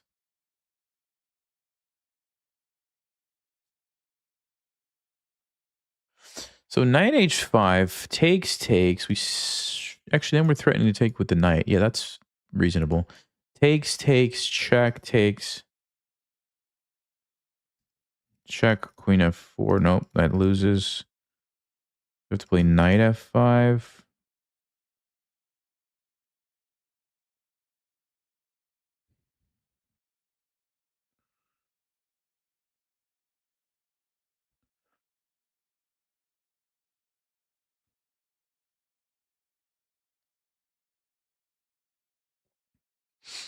Okay, what if we just take the bishop and play knight e4? Try to be a little aggressive here. What's going to happen?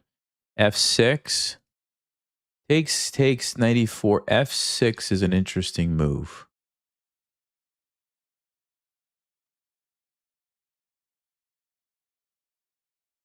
I take a bishop. He takes a bishop. I have to play rook g8. Oh, this is getting very complicated.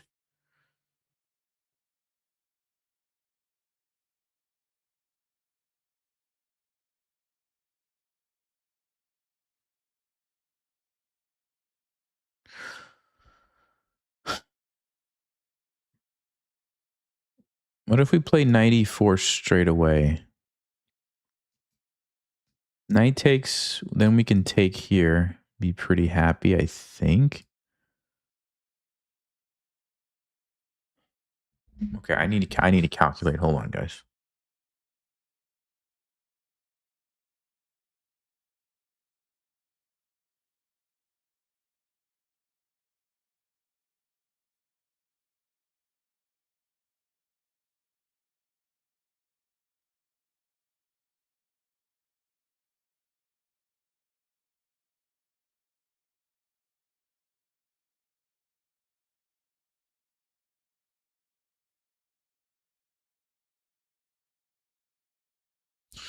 Yeah, I think we need to do something a little bit aggressive here. Let's go knight e4.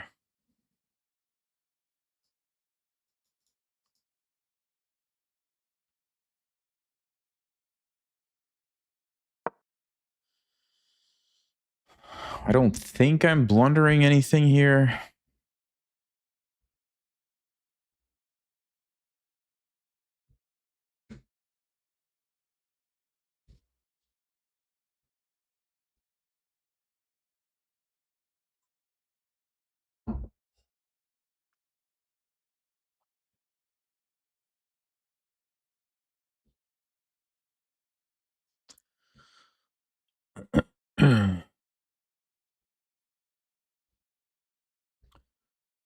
Am I still in the tournament? No, Michael. The tournament's over. The final round is coming tomorrow. I think it's scheduled for tomorrow. So I won't spoil how it ended. I'll let you watch that video.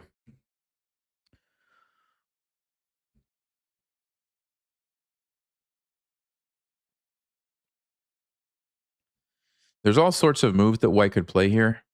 They could take and allow this with the idea of check. They could take here and allow me to take the bishop, which is what I think I'm going to do. Just have to decide, do I take with the bishop or the knight?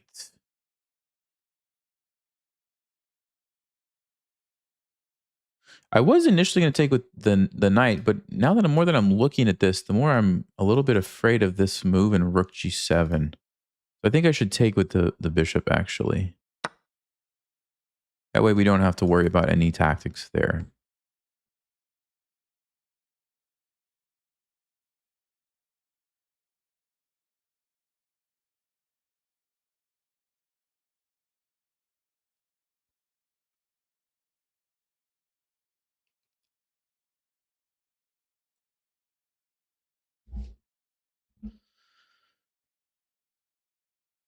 Very strange dynamic with this pin here.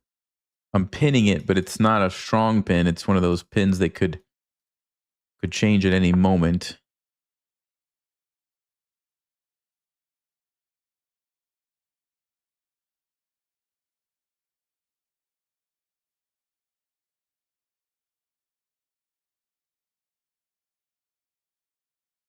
Okay, that's a good move, actually.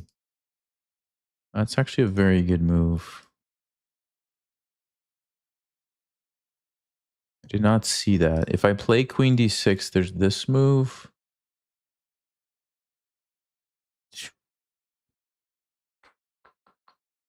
I think I have to do that.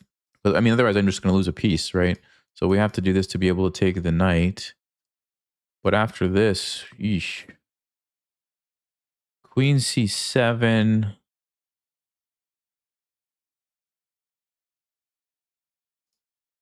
I guess queen b4 is also a move. Takes, check. Here, takes. He gets 2 pieces for the rook.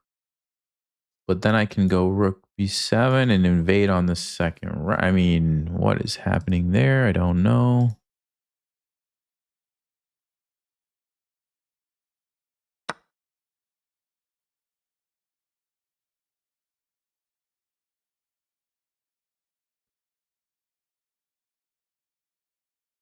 Yeah, that doesn't look good. I don't think we should do that at all. I think we should do this move. So the point is, when he takes my bishop, I'm going to take his knight. Somehow it feels like I'm losing too many pawns, though.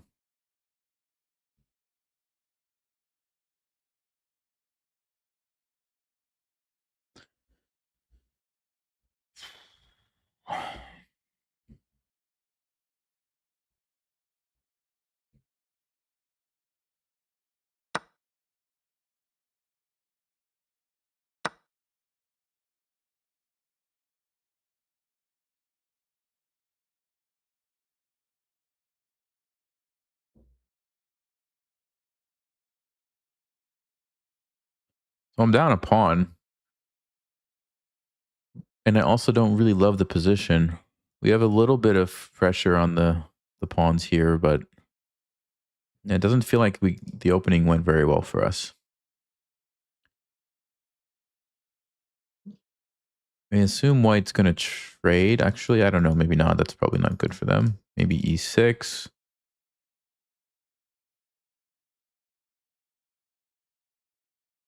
Yeah, e6 is interesting because it does allow queen takes b2. Check. Check. Probably can't allow that. So let's say I just take it. Then he takes here. Yeah, I don't like this position at all.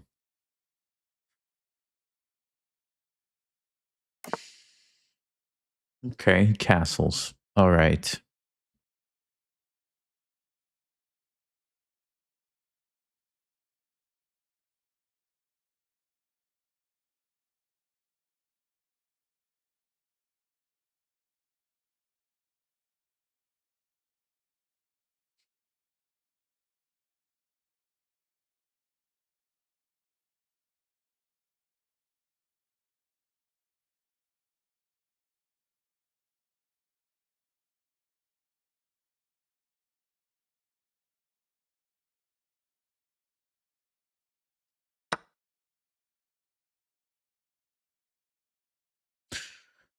I'll try to go knight c4, which would be a sort of a annoying threat.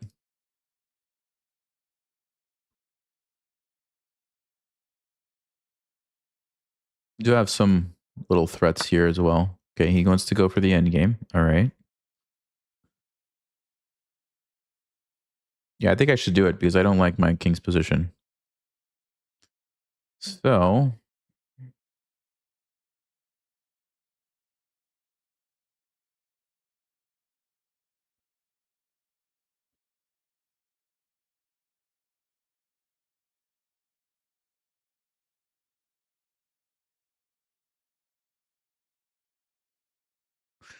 question is, what move am I going to play after that is what I'm trying to figure out. F6 runs into F4, but I might have to do it anyway. Try to put my knight on D6 and survive. It's ugly.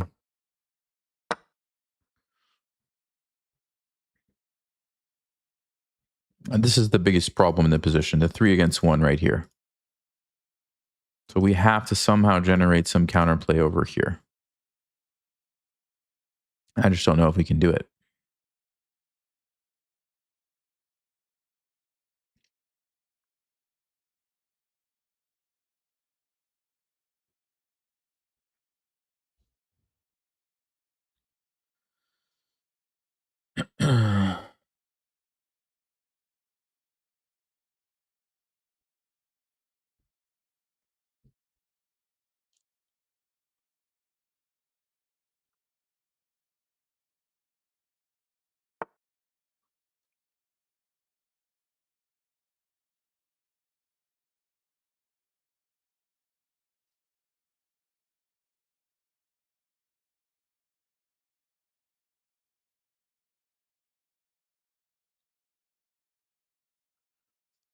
I think I should probably stop F4.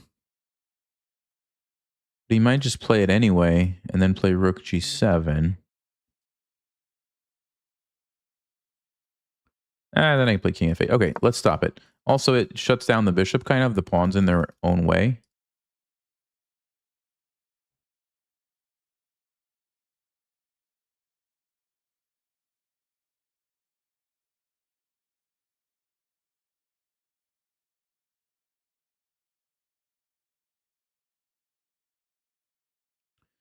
H5, G4. Maybe we somehow target this pawn and we generate something over here. It's not that easy for white to just push their pawns. I mean, it's going to take some time to do that. They do get weaker the further up the board they go, so I don't think it's that simple. But the bishop is obviously going to be rerouted somewhere, and I have to deal with that.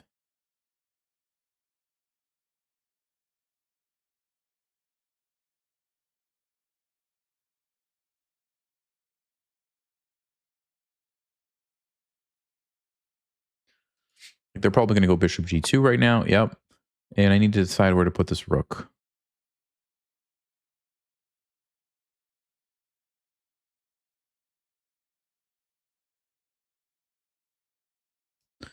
Okay, let's go rook a7. Try to keep the pawn defended, also the 7th rank defended. Of course, if this happens, I'm going to just tuck my king on f7. Then the rook can come over if we need it, or we can continue trying to push over here. Rook d1, king f7, I guess, is all right. Of course, we are probably objectively losing, but maybe the opponent makes some mistakes along the way. Let's see.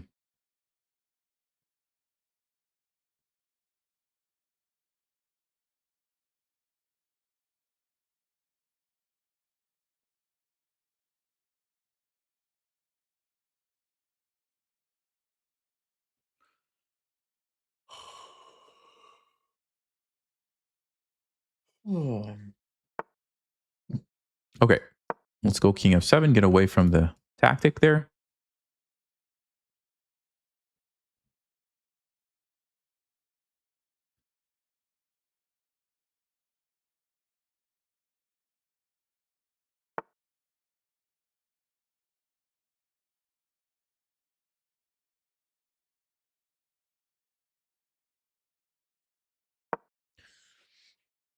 I'm going to go ahead and put this pawn on a dark square so the bishop can't target it.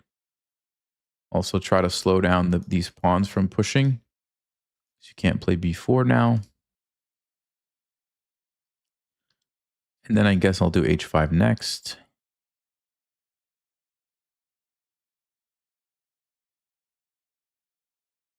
The only nice thing about my position is this knight on e5 looks pretty good. White could sacrifice for that at some moment, but I don't know if they're going to do it yet.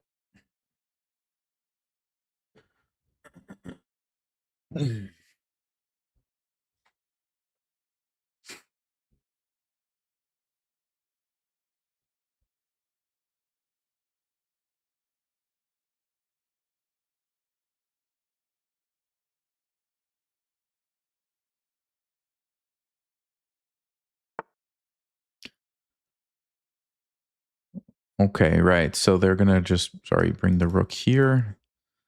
I guess we could push the pawn at that moment. Okay, let's go h5.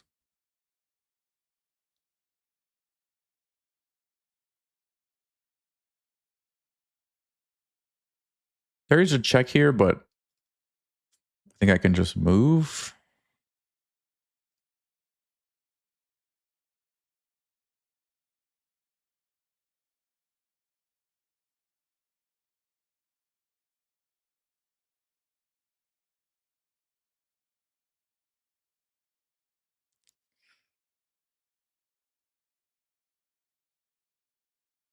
Yeah, maybe h4.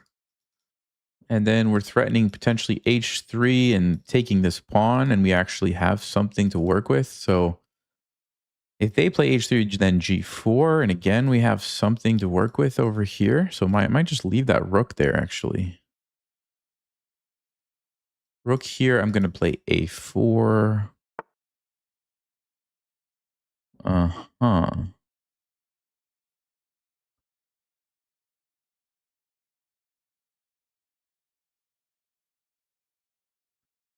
I don't have to trade, but if I don't trade, then they check and then they take me. So I do have to take. Let's go h4. Let's try to generate the counterplay here.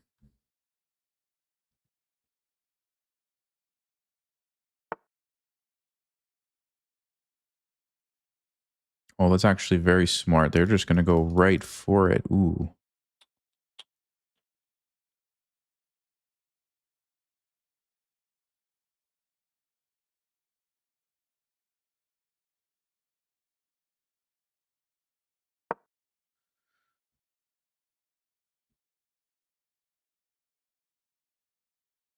So I'm trying to set up something here.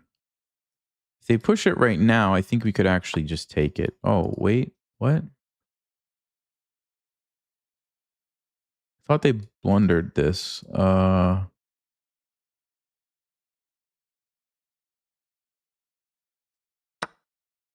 I have a pin. I just have a pin. I think they weren't paying attention. Okay. Well, Now we might have a chance here, guys. Now we might have a chance. Definitely for a draw, and who knows? Sometimes when someone blunders like that, it gets to their head, and then they just can't play the rest of the game, so we'll see. Because you can't defend the bishop. I just take it. You can't move the bishop. We just won a pawn. And get rid of that annoying bishop. All at the same time. That's amazing.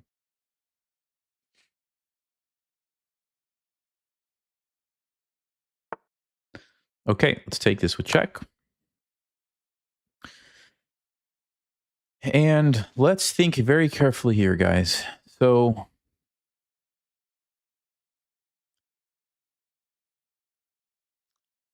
if we could get our rook over here, that would be a nice threat to have. The problem is there's not an easy way to get there.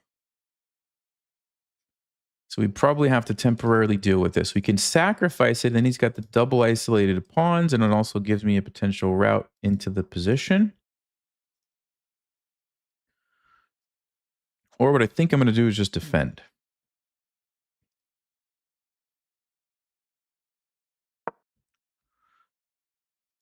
And try to play e6 so my king can invade.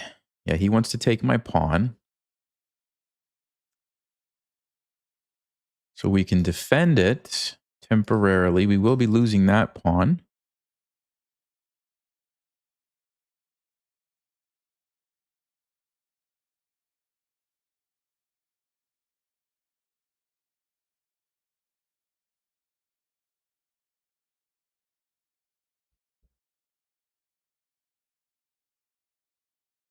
If we go here,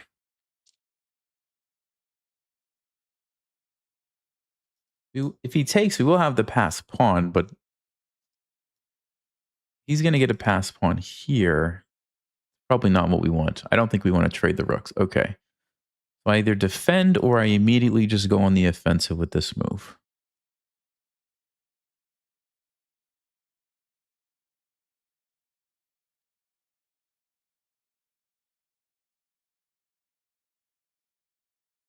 I think I want to defend it first. I want to make him take this pawn. I think it's going to open up more opportunities for me to counterattack. I could be wrong, but let's try.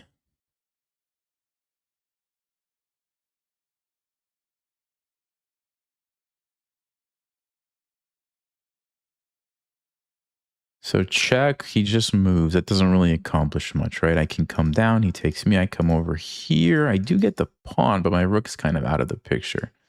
A4, if he takes, check. King E3. Oh, then he pushes and he's in a great position.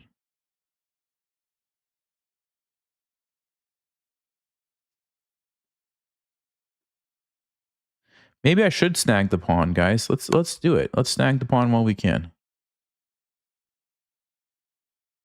He's going to bring his king to one of these squares. And then I think I'm going to go down and take the pawn.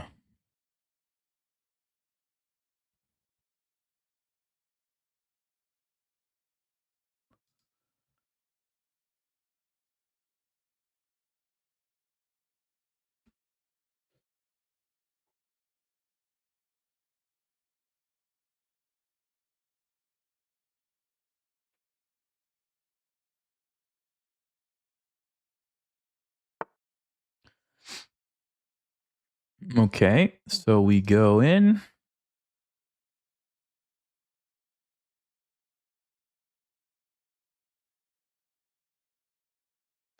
Alternatively,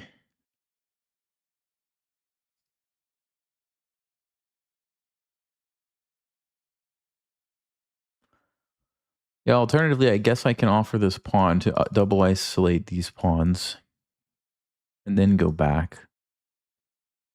Because otherwise, for example, he might come over here and take this. Actually, no, I don't think he has time. All right, let's do this. I'm not sure. I think I'm losing, but let's just try to get this H pawn, and then we'll see what we can do from there. Okay.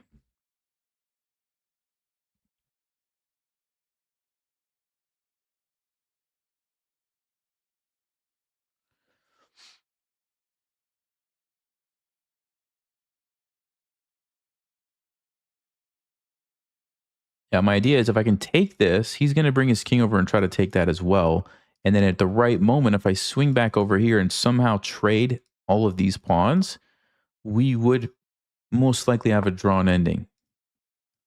So he's going to, yeah, he is going to do that. But now he gives me this. And his rook doesn't have a quick and easy way to get back over to stop it.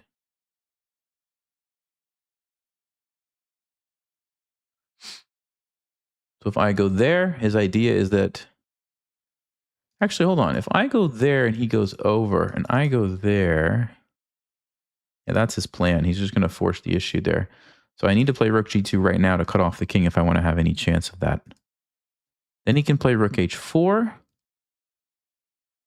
I can attack this pawn. He can come up. I can attack this pawn. He can push, but then I take that. Yeah, that's got to be the way to do it. That's got to be the way to do it. And of course, the point is if he takes me, I'm going to just come back and start pushing this guy and his king is cut off. I don't think he can get away with taking that pawn. Takes here, unless his plan is to come back.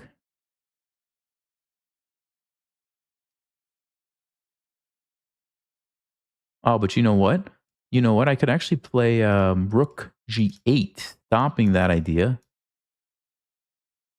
Oh, then he goes here, though. Hmm. Is there a way? Oh, what if I just go here? Hold on. What if I just go here? Yeah, yeah. So takes here. Then even if he comes back, I push. He goes there. I still am going to get the queen. That's what we do. So he's got to play rook h4. Yeah. Has to play rook h4.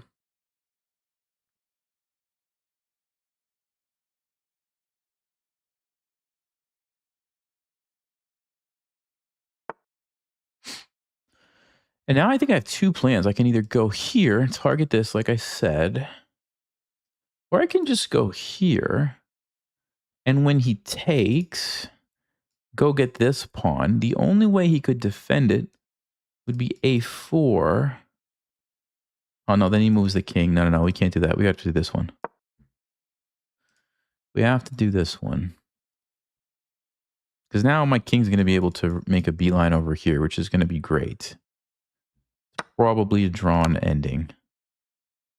It's probably a drawn ending.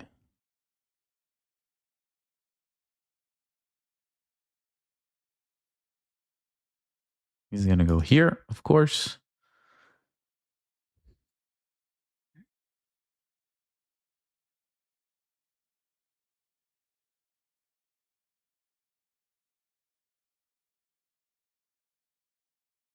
I think I'm going to go bring my king right away. Let me think about this.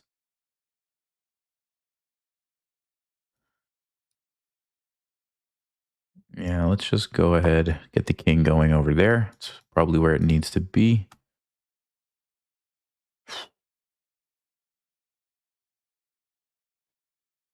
I think we were definitely losing, and somehow looks like we're pulling out a draw. So that's a great result, given how the opening started.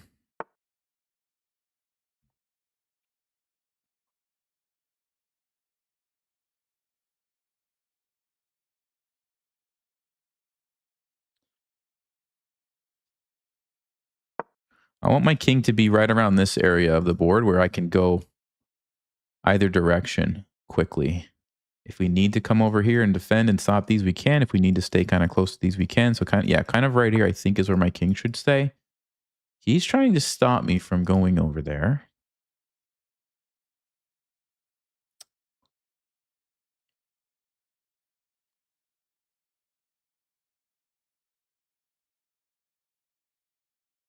Rook d5 would allow a forced trade. That's going to be interesting. Probably a draw.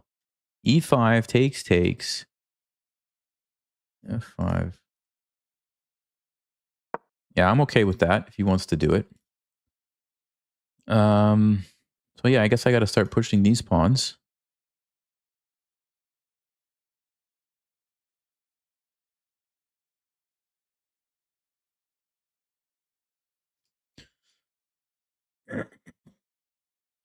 Let's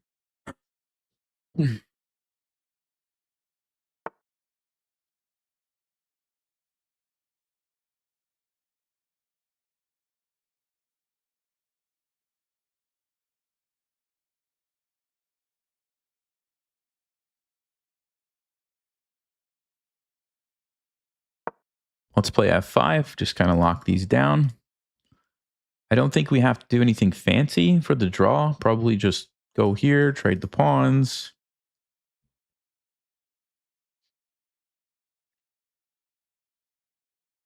I mean, in fact, probably white has to be the one who needs to be careful.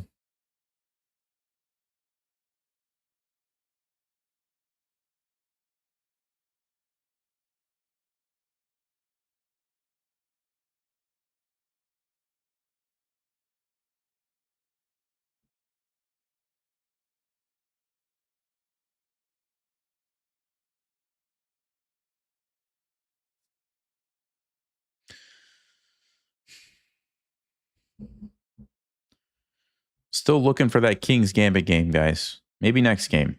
Maybe next game is going to be the one. Okay, so he goes behind. So if I go e5, he offers me a draw. Let me think about this. If I go e5, check, I move. If he takes, a3, that's probably definitely a draw.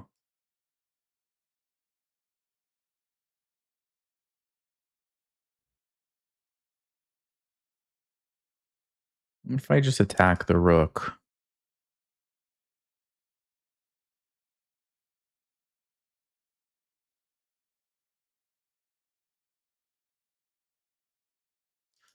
If I go here offering the trade, if he takes me, what happens?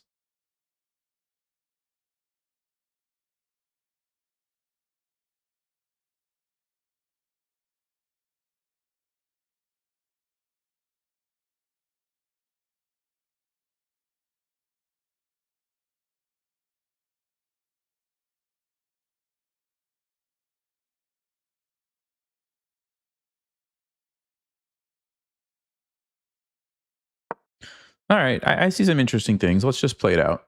It's probably going to be a draw anyway, but let's just play it out and see what happens. I don't think I'm at risk of losing this, so.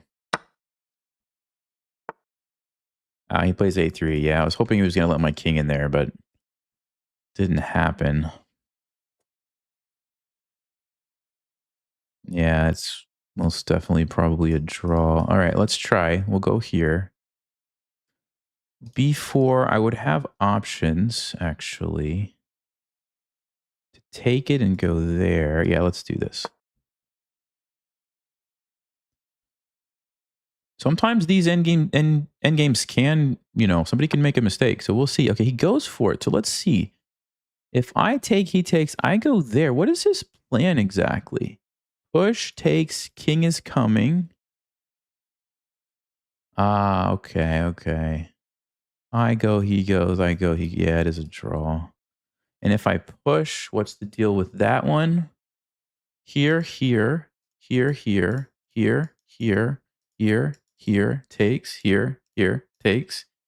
takes, move.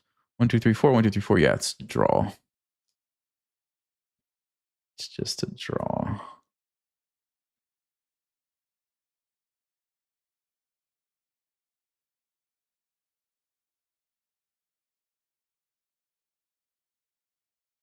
Takes here. B5 takes. King comes up. I go back. He goes over.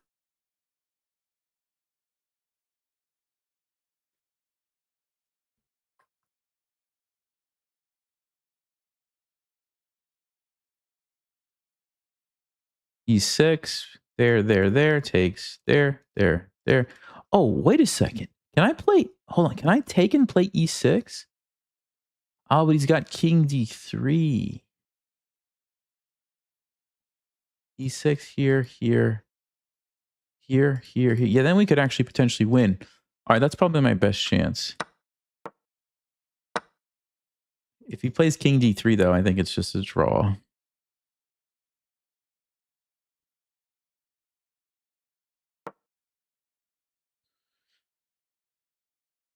I'm trying, guys. I'm trying every trick in the book here.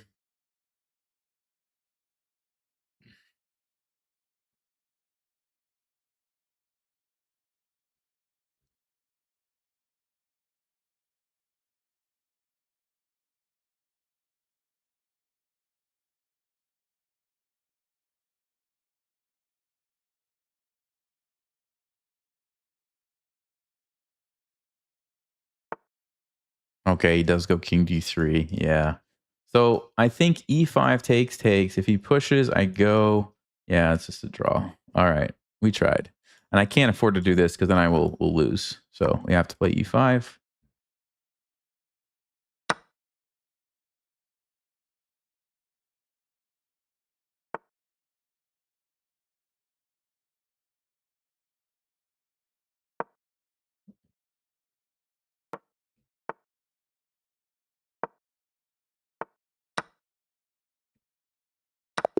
All right. I think that's a good result considering the position we were in. Check the game review.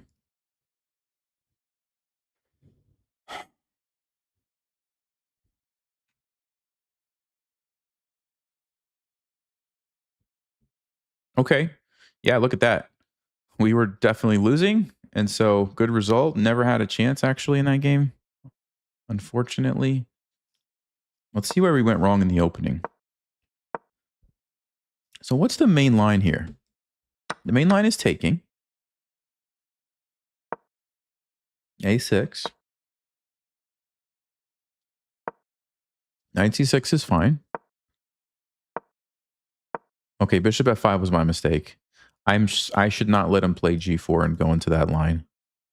I need to just play e6. Or bishop d7. Bishop d7 is actually a good move for black. Wow. Okay. Just anything that doesn't allow that g4 move with tempo is great. Because now if they play it, okay, fine, but you're not like, you don't have my bishop to target. And so, yeah, you can do this, but takes, just bring my knight back. My position's really solid. I don't have any weaknesses. I'm fine. That's what I need to remember next time. Alternatively, just playing e6 right here is fine as well. And they can sneak around with knight a4, but bishop d6 takes. Yeah, this is actually okay for me. Even though the knight can jump in here, it's actually not a big deal. Knight d7 even just controls that. So just e6. That's all I have to remember. Just play e6. Don't put the bishop on f5 to get chased around. Which I should have known that, but yeah, okay. Anyway, we get this position, which is... That was a big mistake. And we end up in this completely losing endgame. Yeah, we're just totally losing. But he blundered on c6. That was his blunder right here. If he plays any other move, like king b2 or moves his rook or anything, he's just going to have an easy win. But he falls for this tactic, and now I'm right back in the game. And it's just a draw.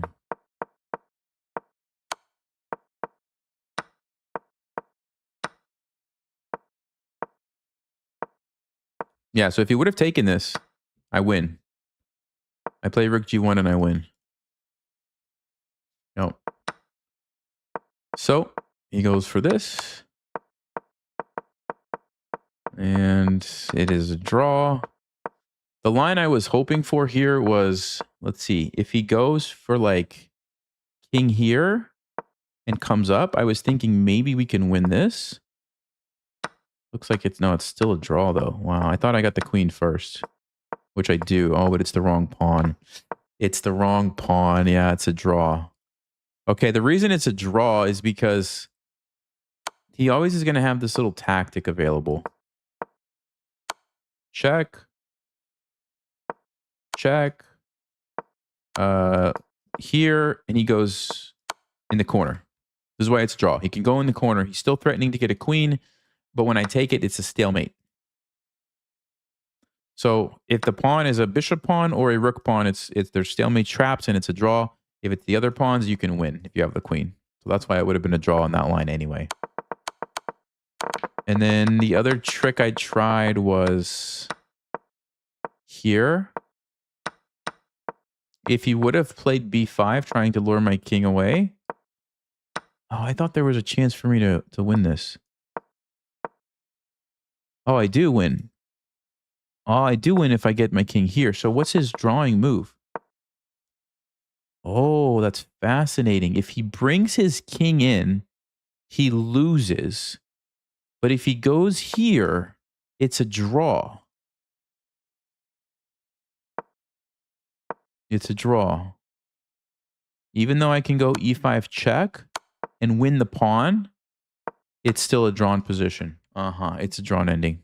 Yeah. So I didn't really have any chances to win that game. Okay. Okay. All right, let's go. Let's go. It's time for King's Gambit, guys. Come on. Come on, it's time. The time has come for King's Gambit. Let's go. Surely this FIDE master is going to play e5.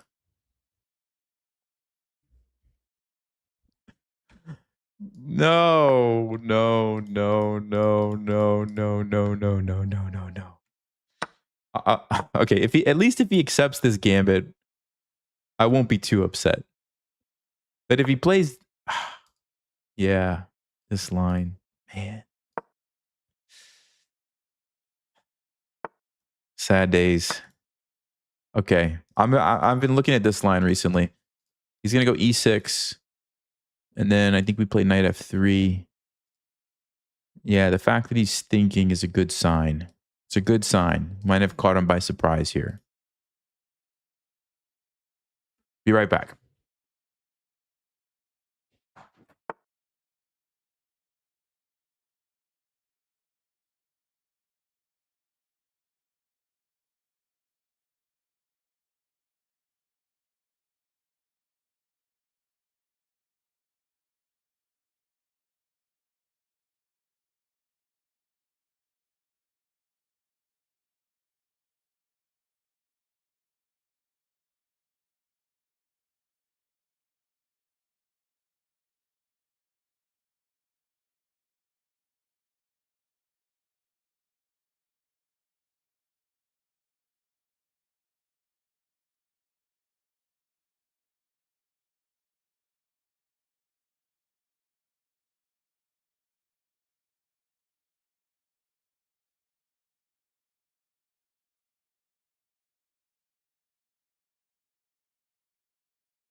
All right. Sorry, guys. I just figured that would be a better time for a bathroom gambit than like in the middle of the action. Okay.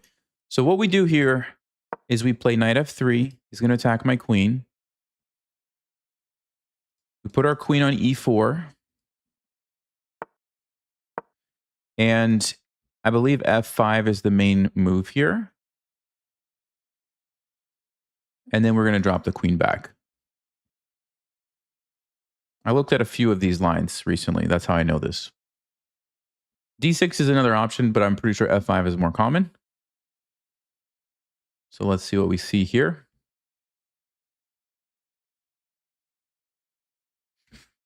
See if this person's name is visible. I'm curious.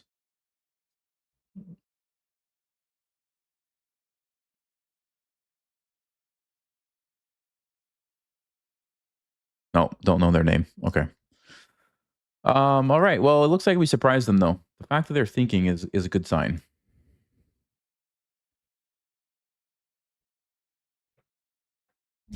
But FIDE Master means they've hit at least, I think it's 2,300. Yeah, there's F5. I think it means 2,300.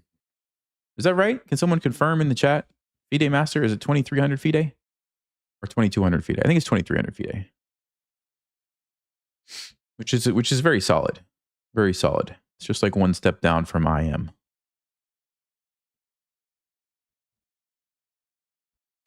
Why not en passant? Yeah, good question. So the reason we don't en passant is because then their knight jumps back, hits our queen, and they have a really great position where they have both knights set up, their pawns are ready to push forward, and we basically have nothing. When we go here, this pawn is actually really annoying for black. They can't put their knight there. We can chase this knight later. They can't put their bishop here. If they ever try to push, we can then open up and hit their king when we're ready. And so it's just kind of like an annoying pawn in their face. That's the main idea why we don't en passant. It's a good question. It is 2,300. Okay, yeah. So 2,300 FIDE is very good. So this is definitely a strong player, and we'll see if we can take him down.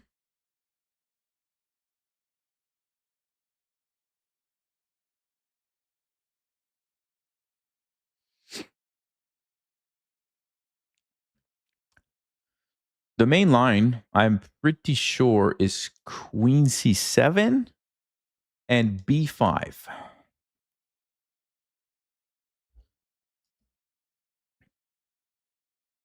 Yeah, but you can see if they don't know the theory, it's kind of a tough position for black to figure out where to put their pieces, which I think is why they're spending so much time already.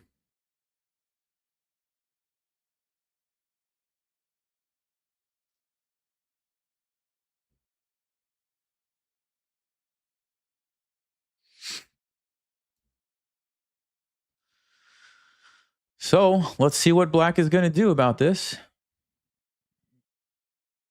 I'm still in theory. I'm still in my theory. So that's good. I don't get to say that phrase very often. Especially after the tournament, if you guys saw some of those games.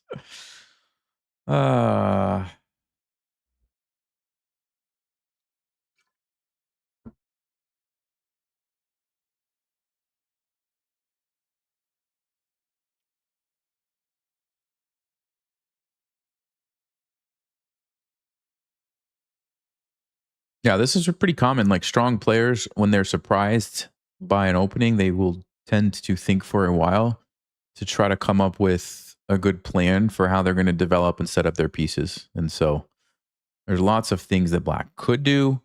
Maybe you consider D6, B6, G6, move the queen, lots of things. So they're trying to figure that out right now.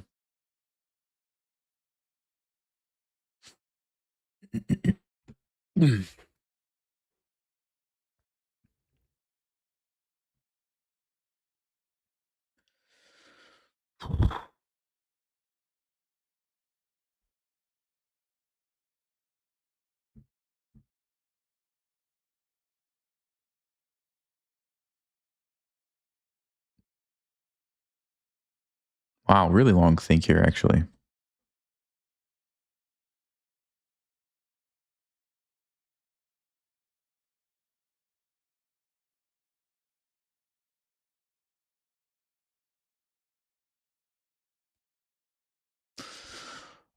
Yeah, okay.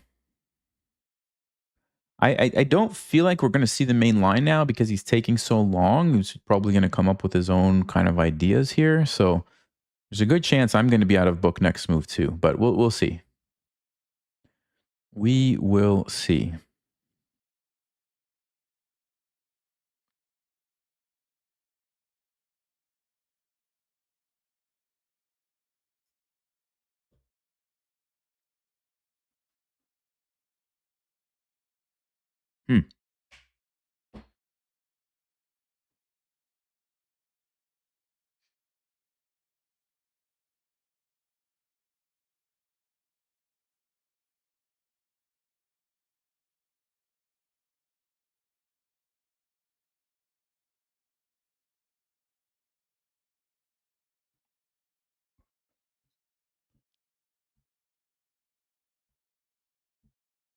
What is this? Almost a 5-minute think here. Wow, that is very significant. I mean, it's a longer game, so you can do that. Just a little bit surprised.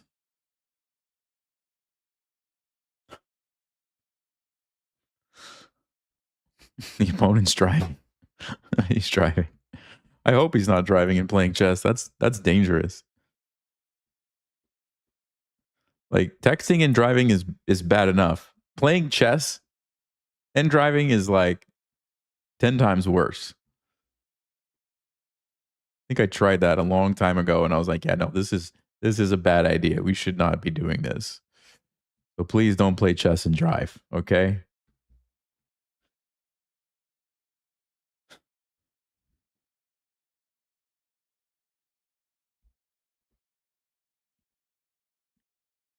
Okay, well maybe we're just going to win on time. I don't really know. I don't know.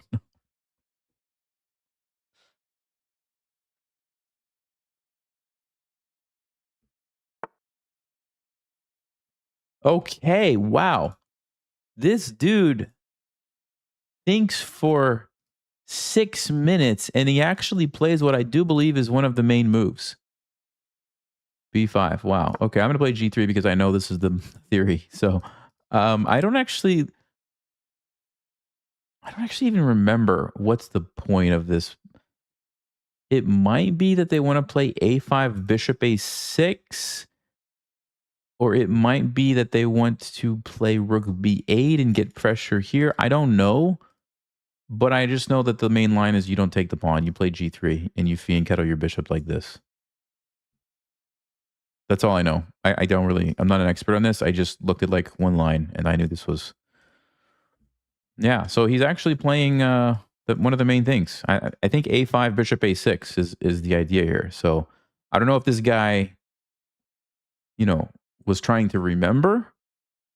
Sometimes that happens. Or if he just figured it out,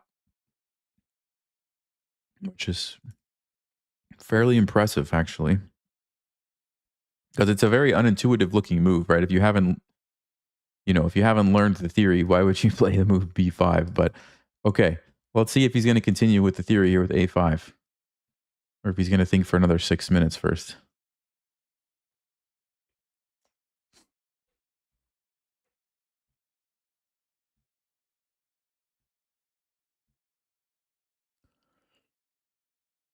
So we're going to play bishop G2.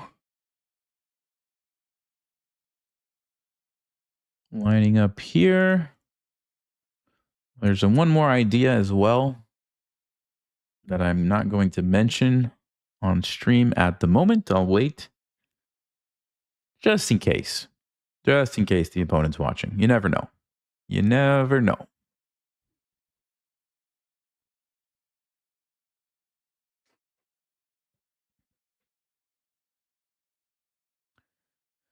You'll notice one thing nice about our setup is we've got the pawns kind of controlling all the squares that the knights might potentially want to jump to, right? And then we're going to put the bishop lining up here, hitting all these squares as well. So it's kind of a nice little setup. It's nice when your opponent actually plays a line you've studied. Doesn't happen very often for me, but he goes A6. Yeah, I don't think that is the right idea. I think the idea was to play bishop A, yeah, I don't even, if he was going to do this, why did he start with B5? I don't know. I'm going to play bishop G2. I think this is the theory. I mean, okay, this is what you normally do against the main move like B5, A5, bishop A6. Well, I'm assuming it's still a good place for the bishop. I guess he's going to go bishop B7 now. No, he goes bishop E7. Okay. So my other idea was to play knight H4 and queen H5 check. Obviously, we're not going to be doing that now because he stopped that. So I'm on my own. Now I am on my own.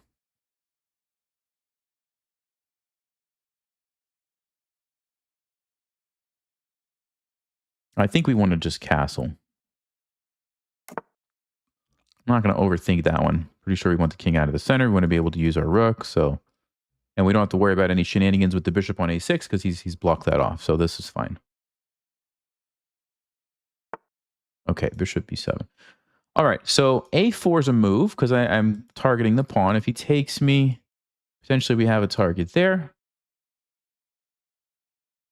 The other thing is I can play like C4, maybe.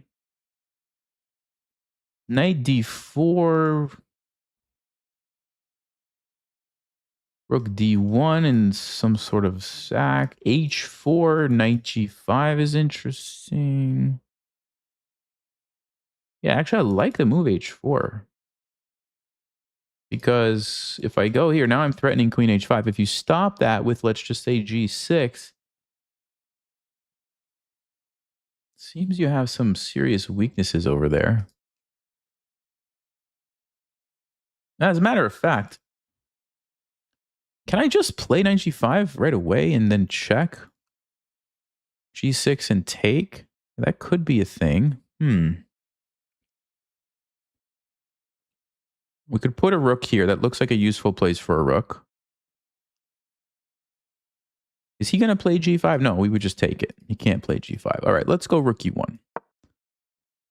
That's definitely going to be somewhere I'm going to want my rook because it's going to support the pawn. And if d6 ever happens, then it will also be good. Okay, so he castles. All right.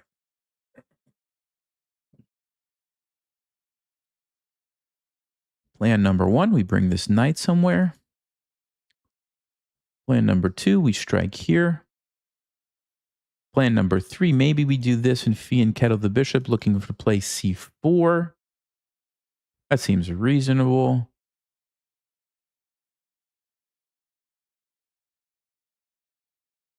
That actually seems quite reasonable. I don't think the bishop is going to be too valuable here. That's not much to do. He could play g5 and attack me, but that seems kind of crazy. I think b3 bishop b2 is a good plan. I think it's a good plan. Let's go ahead and do it. So we're going to put the bishop here. The knight to d2, the rook to d1, knight to f1. It's a nice solid looking position for us.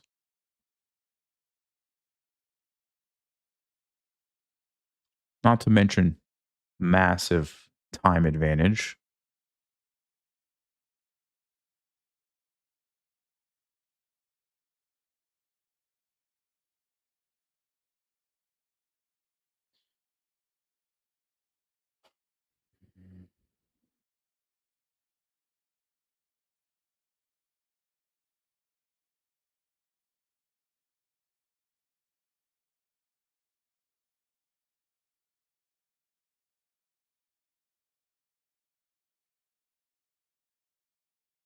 I mean, I wonder if I should have started with the knight and then played this later. But no, actually, I think I need the knight supporting it, right? Before I get the bishop there. So I think this is the way to do it.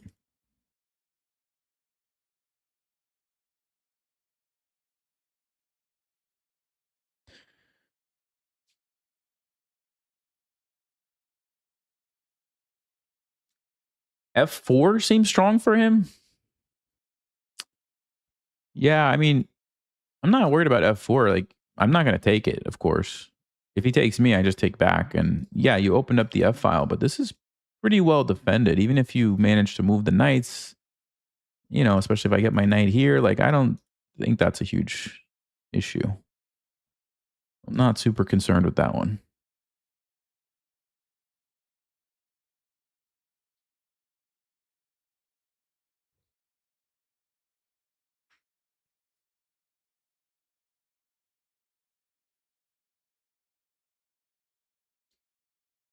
Why did I make c3 a weakness? Yeah, I mean, it's a little bit of a weakness, but once the bishop's on b2, it's not going to be easy for him to target that. And I wanted to put the bishop somewhere. I can't go here. I can't go here. I can go here, but then I have to give it up. Whoa.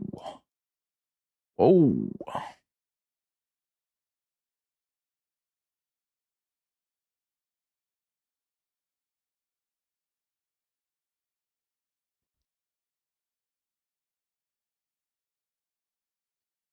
Yeah, I mean, okay, fine. Let's go bishop b2. I don't think that changes my plan. If he pushes, we can just move our knight back.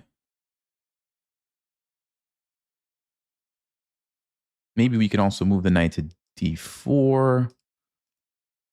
If he pushes both of these pawns, then it becomes more dangerous, actually. Because then we do have to worry about f3. But the thing is, if you do that, I actually just take on g4. So he's not ready for that yet. He's not ready for that yet. If he starts with f4, well, for one thing, I could push by and lock it up. Or I could also just move the knight. And again, you can't play g4 right away. Now, he has options like bring the queen or play king h8 and rook g8, but it's going to take time. And then maybe I can start to initiate some sort of counter-attacking ideas.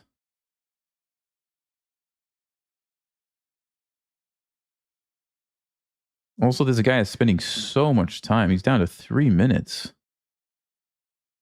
I mean, he does have the increment, so I'm not really going to be able to flag him, but I'm wondering if he might miss some moves when he gets into severe time pressure.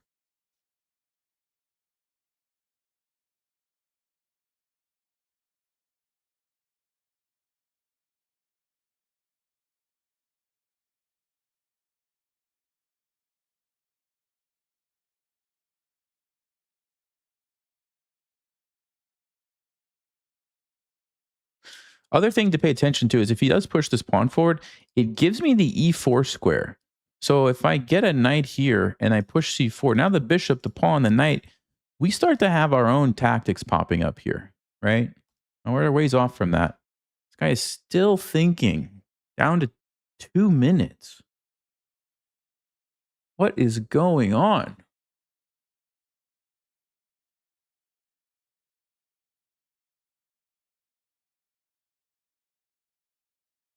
You know, one interesting thing in the tournament, I don't think I was ever really low on time. Like I actually managed my time pretty well. I didn't like just sit there and think and think and think and think and think at any one moment and get like super low on time. I think I was ahead on time most of the games. Now, those 2 bad losses, maybe I should have spent a little extra time, but yeah. Okay, rook c8. He finally plays a move. Rook c8. So I want to play knight d2, but what's going to happen on g4? We do need to consider this. My knight would be forced to go to, well, probably d4. We could, h4 looks really bad. So yeah, d4.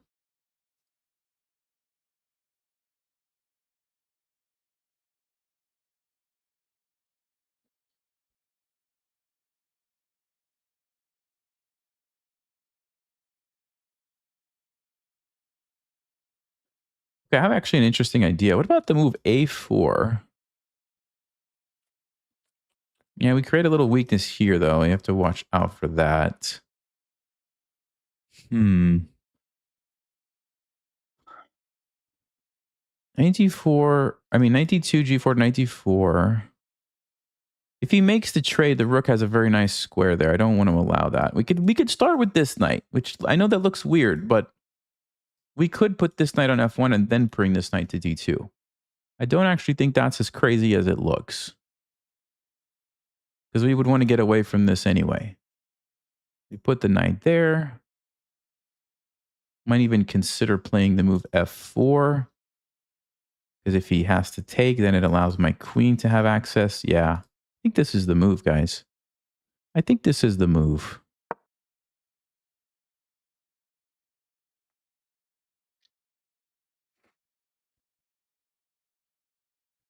If you play f4, it gives me a really nice square for my knight on e4. If you play g4,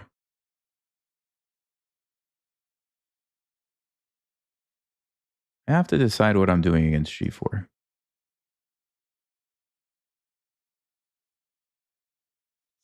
My phone is going off here. Hold on a second. Okay. All right. Meanwhile, opponent is down to less than a minute. I'm just wondering, what is their strategy? Okay, they make a move. All right. Knight to c7, interesting move. Probably going to put my knight on f1 so that this knight can come out. Any drawbacks to this move? They put themselves into a bit of a pin, although they could play knight a5 and defend it. They lose control over these squares. This is open. Okay, nothing really crazy. Probably. See, I have queen h5, but that doesn't do much. They have queen e8. Yeah, I think we want to put the knight on f1. It's a nice defensive position. And then we can get the other knight here. I do want to get this knight out because I want to get my rook here. Okay, they're picking up the pace now. So now they're actually playing quickly. Okay.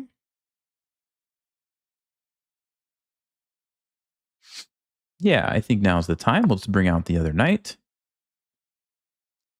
Bring the rook over here.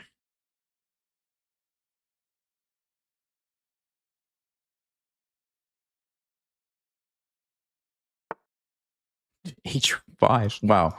This is something else. Okay.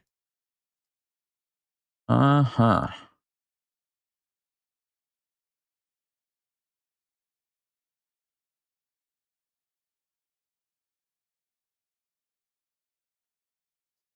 Okay, let's bring the rook. I will have to defend. Obviously, black is going to be attacking me, but I think we're in a pretty good position to defend here. I don't think black is in an ideal setup to attack me. It doesn't have a lot of minor pieces in the attack. It's mostly just some pawns and a rook. So, and we have lots of pieces ready to defend. So I don't think this should work for black. Also, like I said, as soon as you push this pawn, you give up the e4 square. So he goes with this. All right, fine. I would love to get my knight here.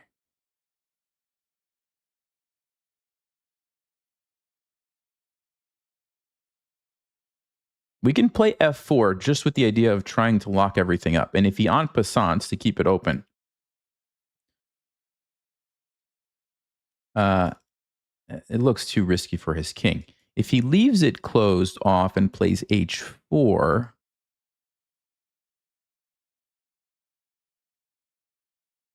takes, let's say he puts a queen and a rook here. There's not even any checkmate threats. It's defended by my pieces. The other alternative is I play h4 to stop this. He might try to sack the piece. That's one thing to think about.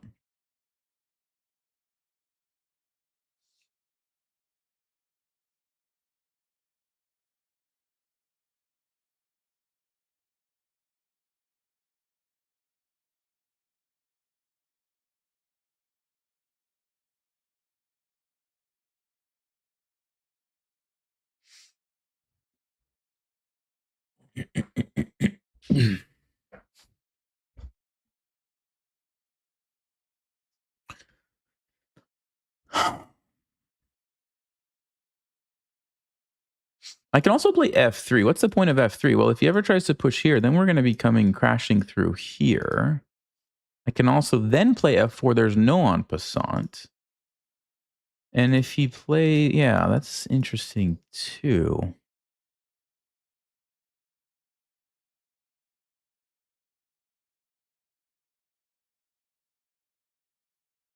Okay, let's play f3.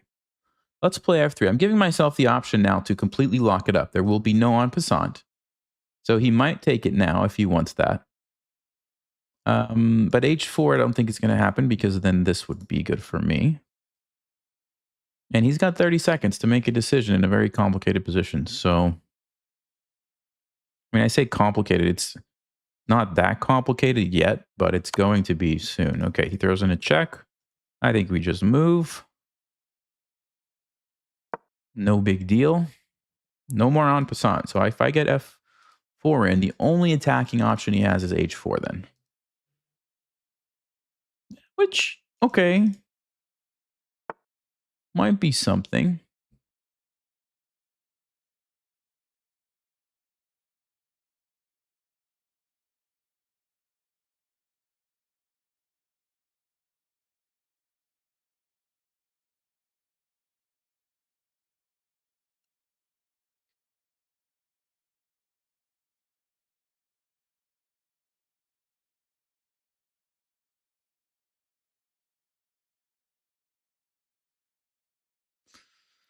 So we either lock it up, then we're going to have to deal with knight g6, h4 takes, the queen's coming over. You know, that's kind of dangerous, but we do have our queen. Or we take, he takes, I take. He takes with probably the H-pawn. Gotta get my knights into this game better. That's the thing. The knights aren't active enough. So how do we fix that?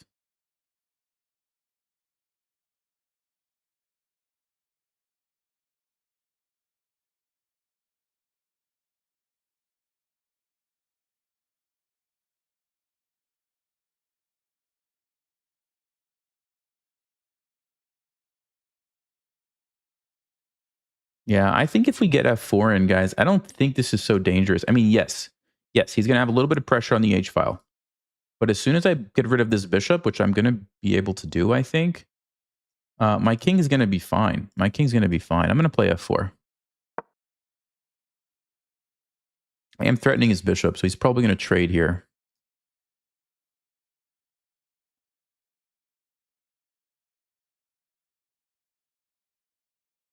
Dude has 15 seconds. He's going to be playing on increment the rest of the game.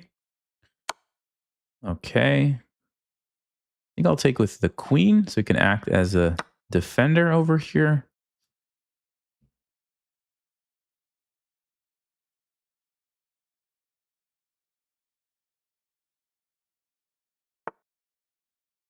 Okay. I don't think I want to take. If he pushes here, I think I'm okay with that. I do want to get rid of this bishop. So my plan is, first of all, blockade it with the knight and then somehow figure out a way to trade here.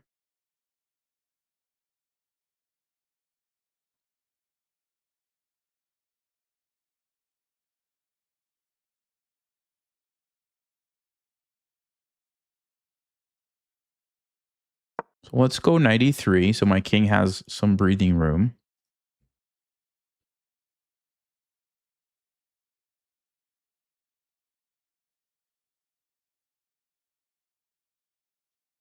He has 5 seconds.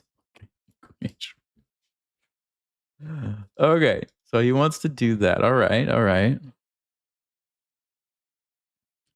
Is now the time to run with my king? I think so, because if he ever takes, then I can go here and the rook comes over. I'm really happy, actually. Can also play c4 to stop the knight from coming here, because that's going to be an annoying pin, actually. I do have knight f1, so it's not the end of the world, but I think I might want to play c4 right here. Although I won't be able to take because of the pin, so I'd have to take with the queen. Actually, I need to play king g1. I need to play king g1. Yeah, we'll have to just defend the knight here. Okay, he is coming in. He is coming in. Let's defend.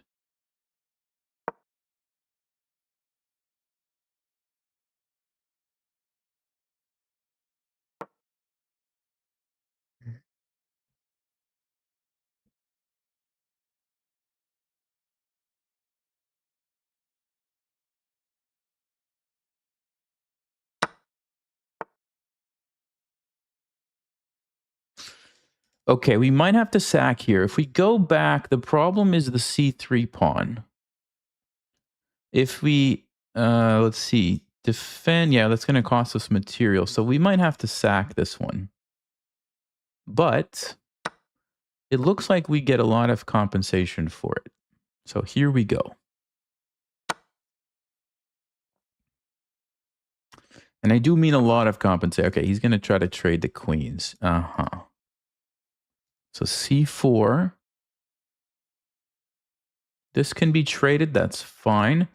This can be traded. That's fine. His rook can come down. That's annoying. What's the alternative? So we got we got a knight and a pawn for the rook. If I get these beautiful pawns, is it worth it? The only thing I don't like is his rook invading.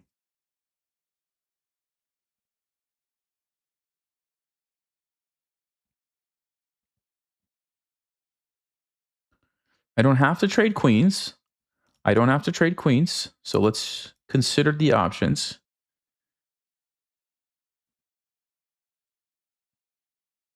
Keep the queen on the board. So c4 takes, rook c2. It's actually dangerous with this rook like invading like that. It's very dangerous. The other rook's going to come over. He's going to push this. I have to watch out for checkmate. I don't think we want that.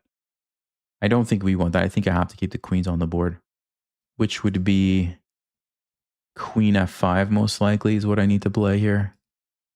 I mean, not queen f5. Queen d3, attacking f5 is what I was thinking.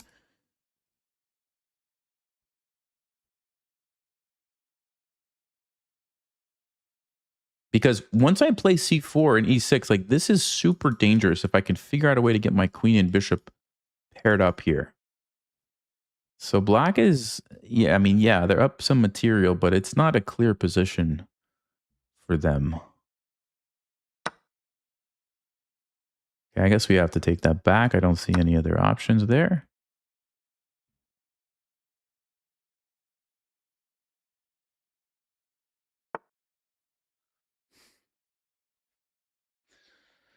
Okay, so option one, we go king g2 and rook h1.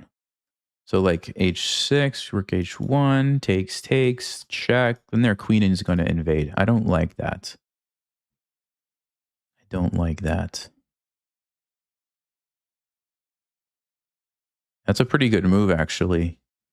That's a pretty good move.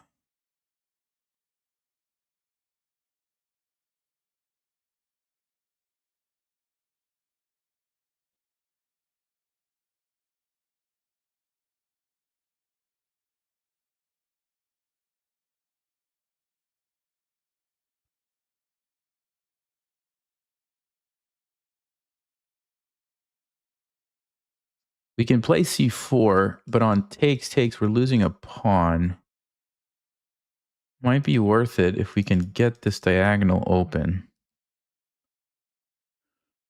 Kind of want to play king g2. Yeah, let's go king g2. I want to get out of this pin because I want to be able to use this knight.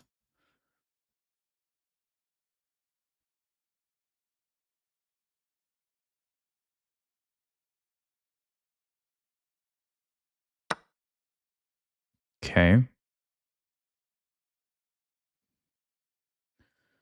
So if we take with the rook, the issue I'm seeing is the queen is going to come over and come in. I do not like. I want to be able to play rook here, but they also have rook h6 though, so they can just do that anyway. Hmm.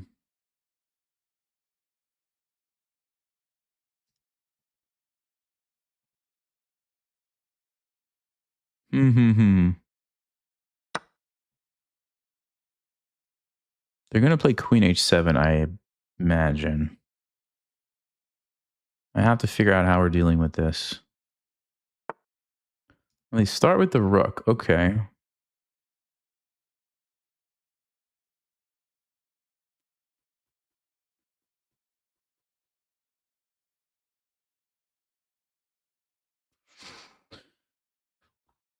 All right. So let's think about this carefully, guys. If we want to defend, we can bring the queen, queen h7, queen g1, and they can't invade there.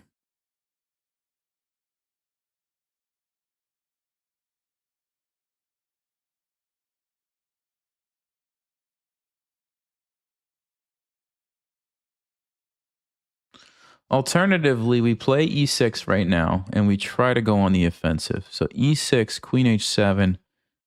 I think we would have some, let's see, check here.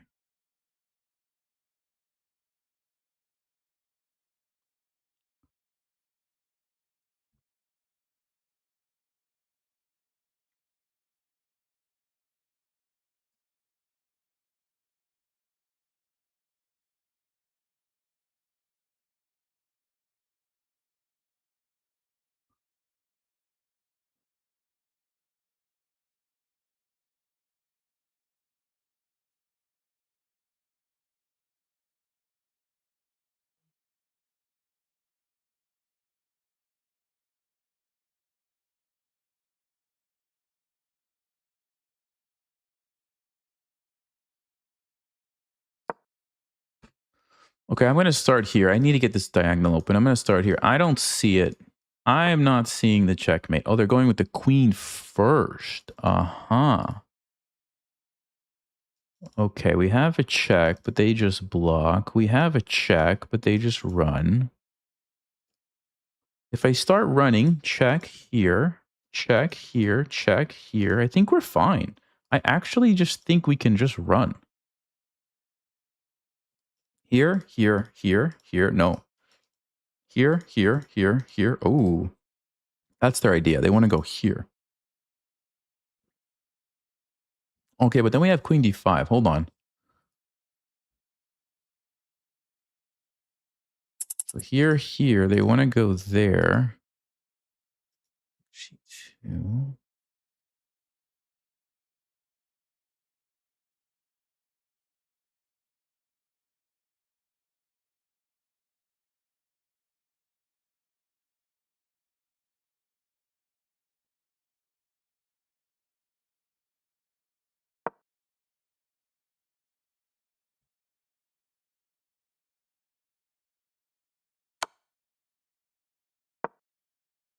Oh, they're just going to take my bishop. I didn't see that. I didn't see that.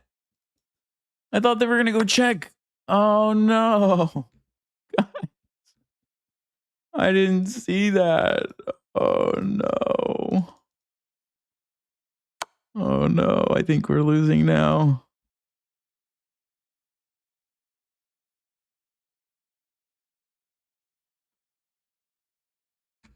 Man, I forgot about the bishop, guys.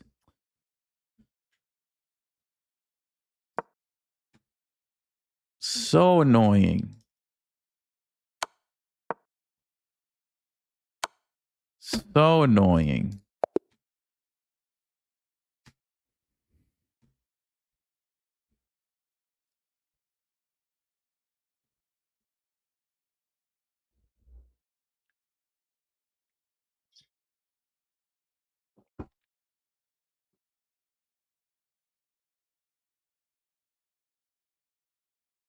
Yeah. All right. Fine. So he spends all his time and then plays on increment. Whatever.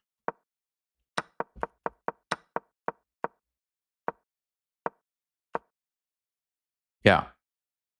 He spends 6 minutes and he does play the best move. B5. Okay. Apparently, there is a line where I can take it, but that's not the line I was going for. I played G3. And here, the main line is A5. He played A6, which is not a move.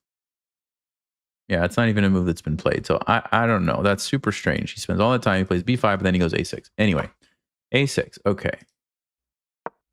Bishop G2. Bishop B7. Castle. Okay, Bishop B7. Castles. B3 is fine. Stockfish would have played Rook D1 here.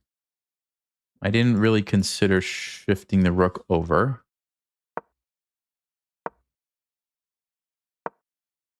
Stockfish would have played B4 here to stop the bishop coming there.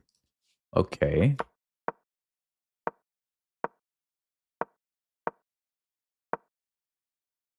F3 was a bad move. That was my mistake. I allowed the bishop. I underestimated what was going to happen. I should not have played F3. But it's a very hard position to know what to do. It's a very hard position.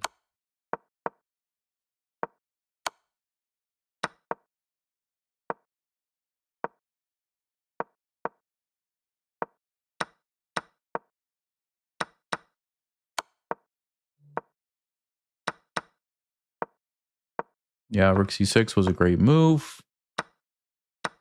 This is fine. Queen H5. I was thinking he was going to go H7. I forgot he can go with the queen first. Yeah, and I'm just lost at this point. Man. Here I was calculating check, check, and I thought I was fine. But, of course, he just takes my bishop. Wow.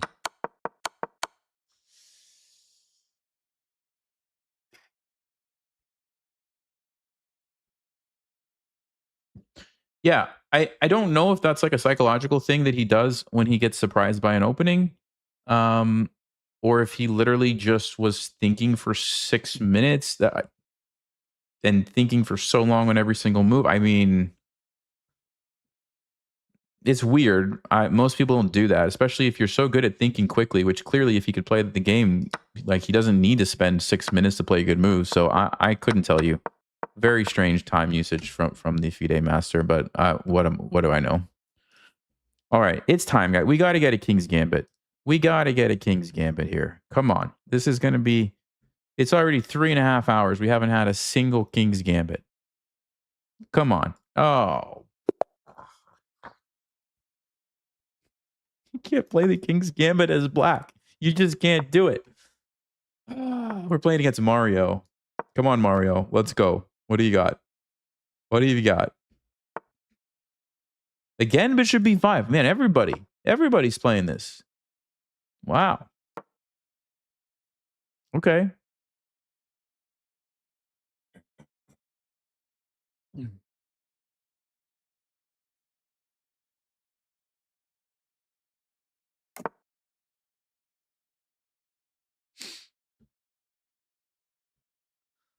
Oh, I didn't look at their previous games, so I can't speak on that. I generally tend to not report titled players. Um, that one was kind of weird, and titled players do get banned every month on chess.com, but I tend to not report them generally because I'm not. Yeah, I think titled players have a much better chance of just finding the best moves. It's these, new player 76321 kind of account names that are like usually pretty suspicious to me, right? That I'm much more likely to report. Okay, we played this exact same game, and I remember it said knight f6 was the move, right, guys? Wasn't it knight f6? Yeah, I'm pretty sure knight f6 was the move. So let's do that.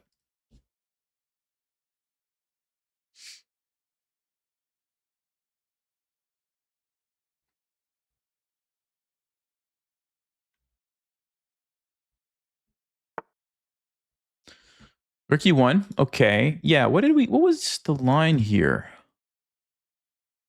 What was the line, guys? I looked at it and now I don't remember what it was. Was it castling? Yeah, it was castling, right?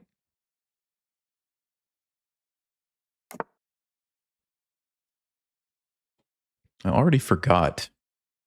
How bad is that? I think it was castling.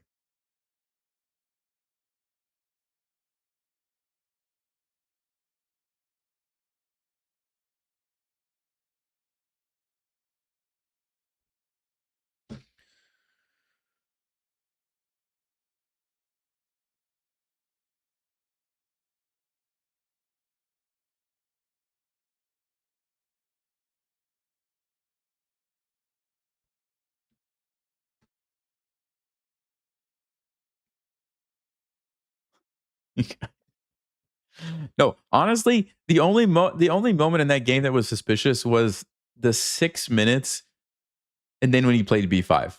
Because that's like, okay, did you go and just look up the line and then play it and then play the rest of the game on your own? Like sometimes people do that, I think. That was the only thing that I wasn't sure if that's what happened. Because b5 is such a weird move to play. And then it's one of those moves that like usually you know it. You've looked at the theory, you know it, you play it quickly. It's not like, wait, let me think for, 6 minutes. Oh yeah, b5. It was just like that was the only strange thing. The rest of the game seemed kind of normal to me. Just felt like I got outplayed. Okay, d4. So I think we take it and we go d5. Yeah, this was the move. Pretty sure we looked at this line last time. And then the knight jumped into e4. It's coming back to me. It's coming back to me here.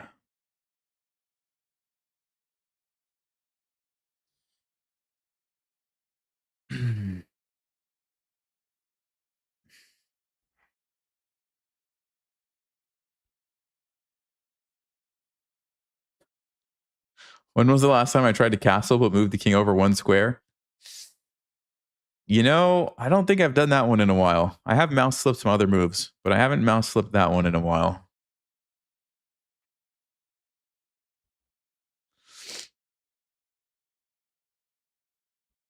No, interesting story. When I was like growing up playing chess as a kid, I remember I was at some big tournament and like I think it was the game next to me where okay, when you're playing OTB and you castle, you have to grab the king first. You move the king over to, and then you bring the rook over, right? Well, some people would grab the rook, slide it over, and then bring the king over, jump over the rook. That's wrong because technically you've played a rook move. Rook F1 is like a legitimate move. Rook F8 or Rook F1 or whatever. Well, I'm pretty sure in the game next to me, the person did that and castled, and the person called them on it. Like, hey, no, he moved his rook, and the tournament director had to come over, and it was like this big thing of like, yeah, technically that's a rook move. And I don't remember if the tournament director like made him keep it on Rook F1 or if let him castle or what they did. But I think technically, like, you have to grab the king first.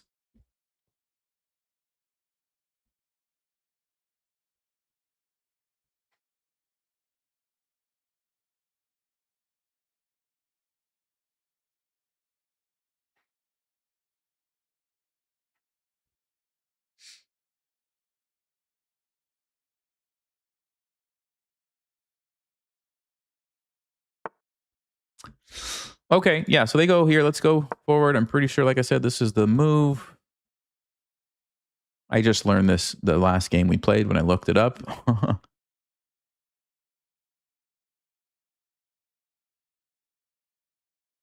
I guess is there a small risk that if the knight moves, our knight gets trapped? Probably not. The knight doesn't have any good moves to go to. And here we can always trade. So I don't think so. Here it looks like a target.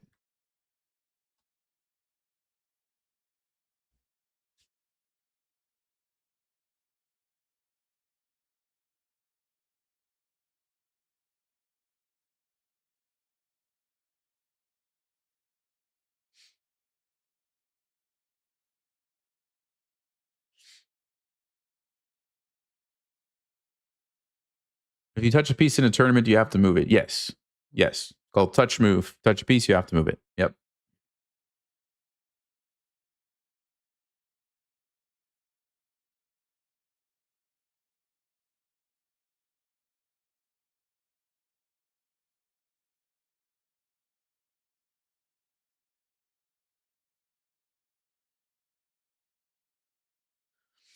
What's the plan in this position? That's a great question. It's a great question. That's one of the problems when you play openings you don't know. Well, I mean, okay. I think the plan is going to be queen b6, put pressure here. We have bishop g4.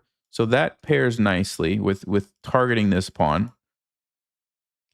And then we can put a rook on the c file. If they take me here, I can take with the pawn and put a rook here.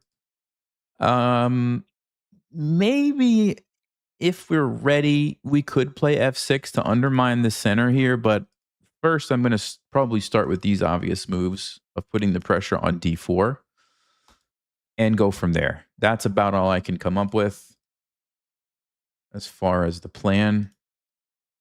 Long term, yeah, I mean, I don't even know. I guess you put a rook on the c file and try to do something here, but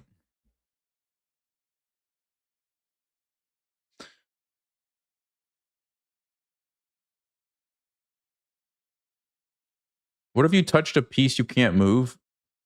I believe that's considered an illegal move, and I think you would be penalized. Yeah, I think. And I think I want to say the penalty is like you lose some time.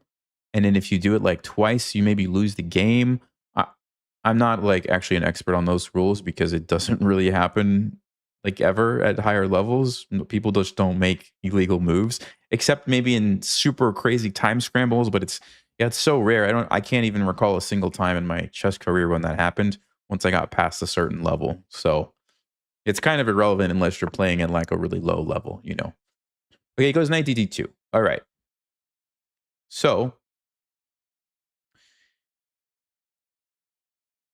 if we don't take it, we're at risk of just losing a pawn.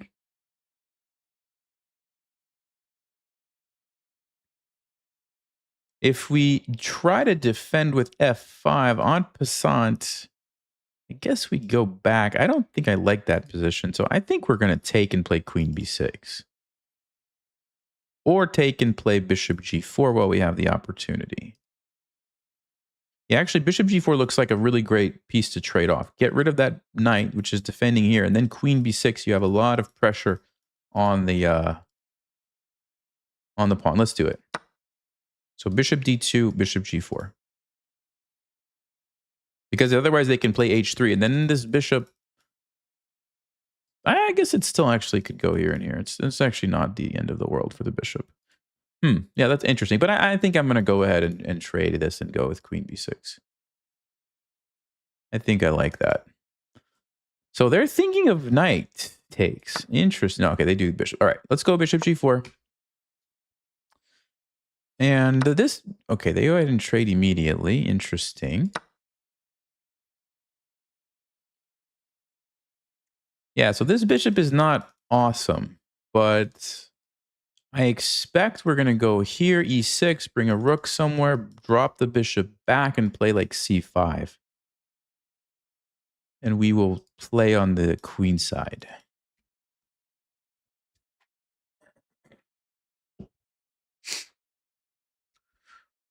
Are you required to write down all your moves during a tournament? Yes. Yes, you are required. There used to be a rule where if you got under 5 minutes, you didn't have to write them. But now, like with the time control, they've generally switched to 90 minutes with 30-second increment. And in time controls where you have 30-second increment every move, you have to write it every move. Because obviously you have time to write if you have 30 seconds. You just have to do it quickly. But, okay, so they're going to force the issue. Let's go ahead and trade that. And continue with the plan. Queen b6. I'm targeting both of these pawns, actually.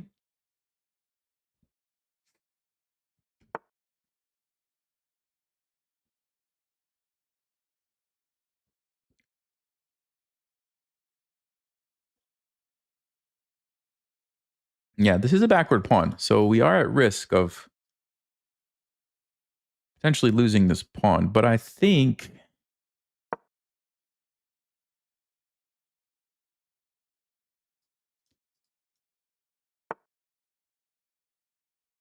I might even just ignore it and play rook b8, because then it's just a trade. Then it's just a trade. He could, of course, play b3, but then I can come over. Then the bishop's going to drop back. Yeah, I think we have some decent counterplay. So let's go ahead with this.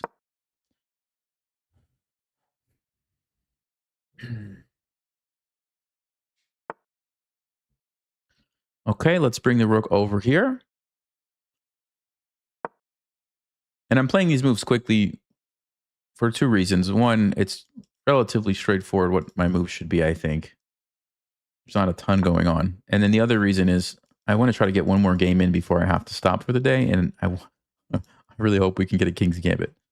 So I'm going to actually go back here now.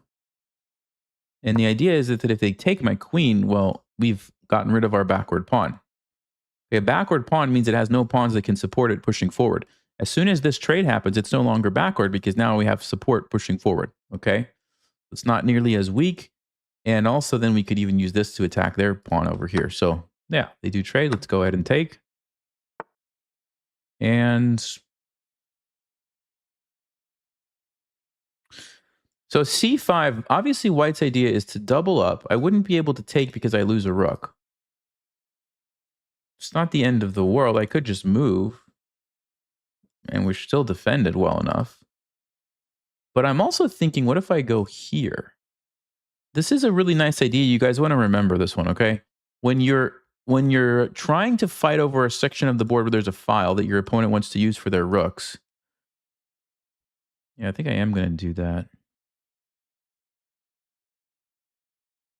If you take away the square where they would put a piece, where they would put a rook, it's very difficult for them to fight for that file. So I think we're going to go bishop a3. I'm just wondering, bishop a3, let's just say they play b4. Can I play c5? Takes. Yes. Okay. I just want to make sure my bishop didn't somehow, get trapped, right? But it looks like we have c5. They don't have the doubling up option anymore. So there's not going to be a pin on me, and I can you know, keep pushing or trade or whatever I need to do. So b4, c5 takes. And the reason I like that position is look at the pawn structure. Imagine if this happens, guys. Imagine if all this happens. I have this remaining. Beautiful pawns. Easy to defend with my king. And white has this pawn, which is kind of extended. Now, they could probably still defend it. But they also have this pawn, which is going to be hard to defend, I think. So we may end up winning that, going into an endgame with 1, 2, 3, 4, 5 against 4. Now, is that going to be an easy position to win? No, not at all. But I definitely would have winning chances with the extra pawn. So I think that's, now, that's assuming they play b4, which they don't have to do. They don't have to do. Also, on b4, I could change plans and try to sneak up here and put pressure on the pawn that way. But I think I'm going to just take the opportunity to hit him with c5 while I have the chance. Because this is really the only area of the board where I have a potential weakness, right? If they were able to somehow generate a battery.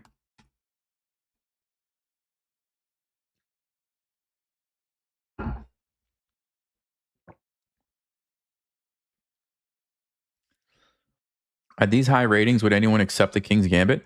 It's possible. I mean, actually, the King's Gambit accepted is one of the main lines, but there's also counter gambits and whatnot. Was there a rating requirement to enter the recent tournament? No. So basically, the way most tournaments work is they have sections. So, for example, Open is for all the top players, and then they would usually have, let's just say, under 1800. So if your rating is like 15, 16, 1700, something like that. And then there might be a section like under 1400 or under 1200 for everybody else. So if you're a beginner, you would play in the under 1200 with lower rated players. If you're somewhere between 1200 and 1800, you would play in that section. And then if you're above that, obviously you play in the Open. That's how most tournaments work.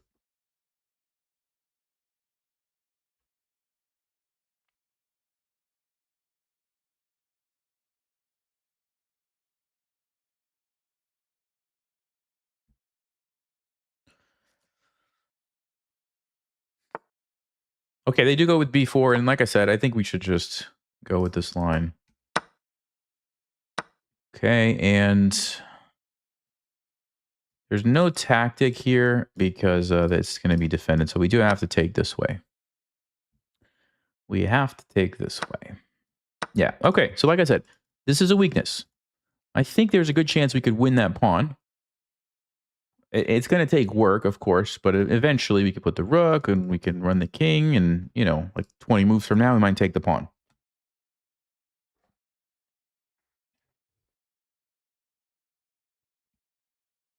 And what is black going? I mean, what is white going to attack? I mean, it's going to be very challenging. Now, if my king gets too far away, then yeah, maybe, but we will see. The other thing that looks nice about this position is my rook is more active than white's rook. Yeah, so they're trying to fix that, but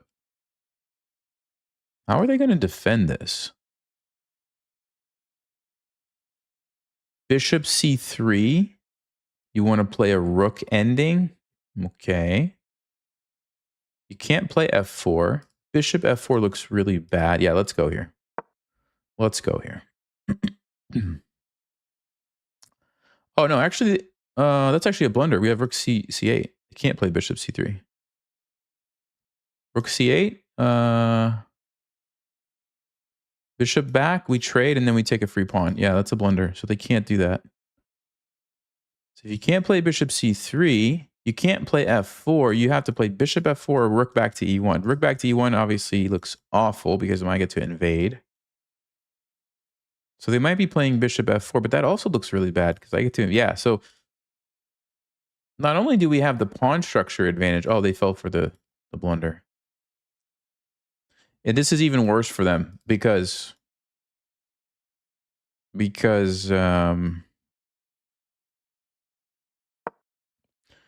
not only do you lose a pawn, you allow me to trade rooks, and rook endings are, you have better chances to get a draw. Bishop endings, not so much, especially when they're the same color bishop. So now I get the free pawn, and this is still a weakness, right? So let's go over there.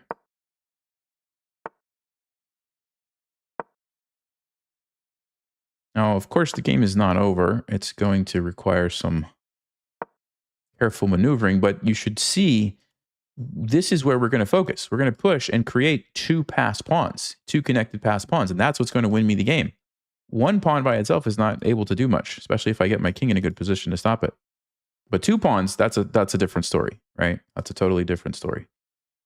Okay.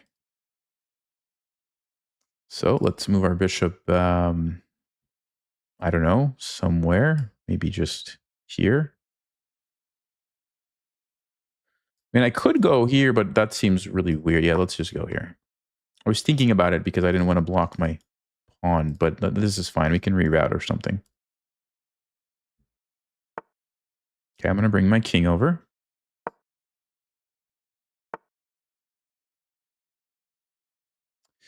So let's go ahead and stop the pawn. Put our bishop here. By the way, it's good that my pawns are on white squares because they cannot be targets. And if I can blockade to where the pawns, to where white's pawns are stuck on the dark squares, for example, like this, then they're targets for my bishop. So that's a pretty good setup. So I'm going to, for the most part, keep this, until I'm ready to push. And then I may have to do this so that I can, for example, go here. So yeah, maybe I'll play f6 now. Bishop d4. We could go over and play e5. So the way you want to think about this is you want to make sure you're going to be able to push your pass pawns. That's the most important thing, right? So you have to be careful playing a move, for example, like f5. Because if they're able to lock everything up and plant the bishop in here, you might have problems. But I noticed that I could just do this and play e5. I just have to calculate one thing. If they sacrifice the pawn and I take it, I don't like that position. So I need to make sure here, e5, a6. Ooh. Here, a6. Check. We get the pawns pushed. Then we go over a7, king b7.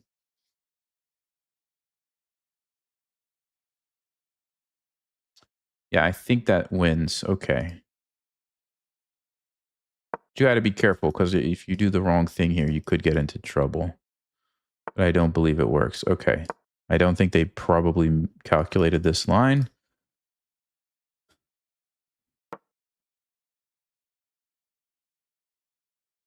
And of course, if they take and push, then when the bishop can stop it. That's easy. This is the tricky line, but we have e4. Okay. We can't take or we will lose. We will lose the game. So we have to throw in the check.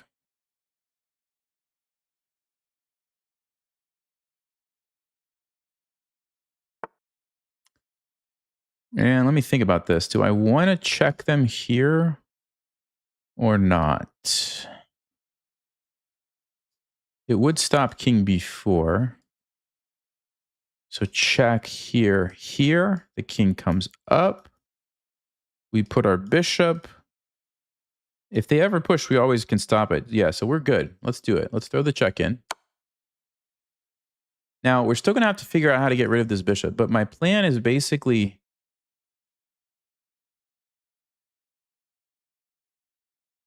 What is my plan, actually?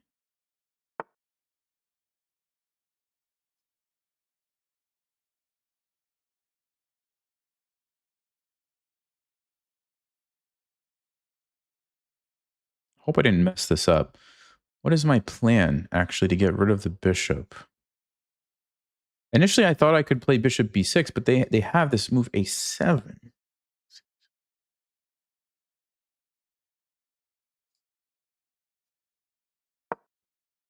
So we might need...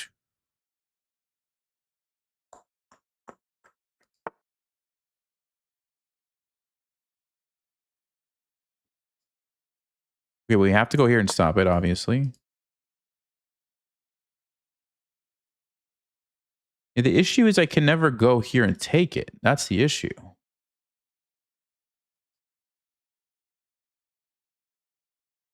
Because they just take me, and if I take them, they get a queen. I hope this is not a draw, guys. I really hope this is not a draw. But I may have messed it up.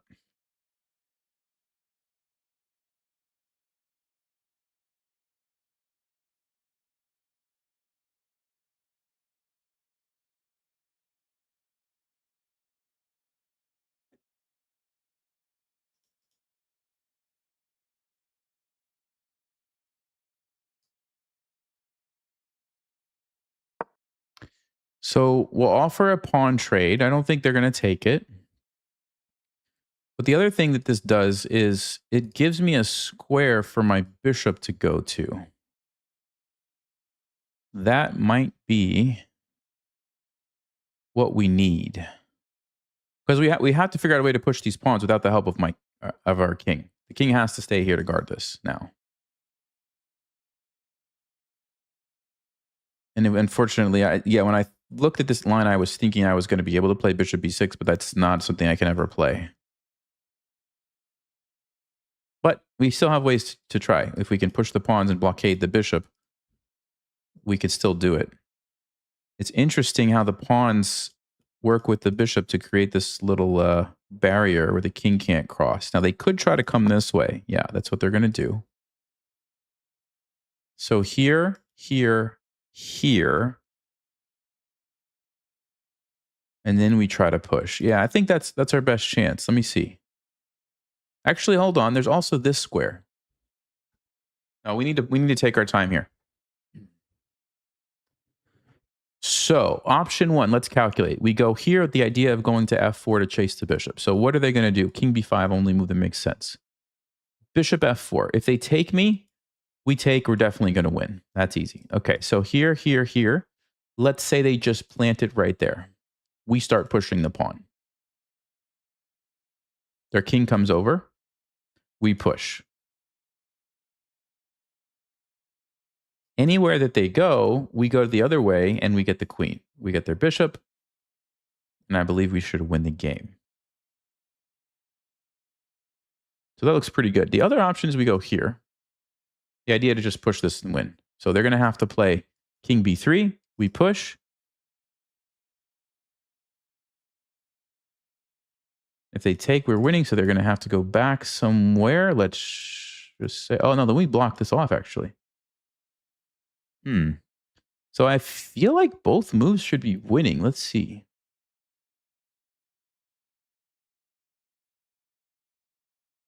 Is there something I'm missing? Let's say they just move here, then I put, no, that's good for me. Yes, they're definitely going to play king b3, but then d4.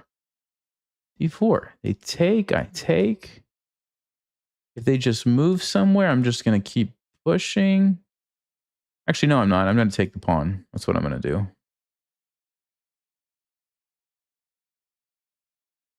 Yeah, I think they both are probably winning, but let's just do this one. This just looks real simple and clean. Let's just do this one.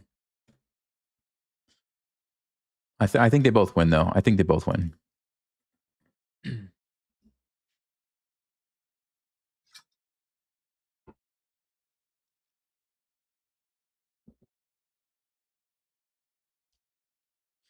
But the other one I think was winning as well. King here, here, here, e3. Ah, maybe the king could stop the pawn, actually. No, it can't, because my bishop. Actually, no. Ah, but he could have gone here, and then my bishop wouldn't have been able... Yeah. So maybe this was the best. We'll check after the game, but maybe this was the best. Okay.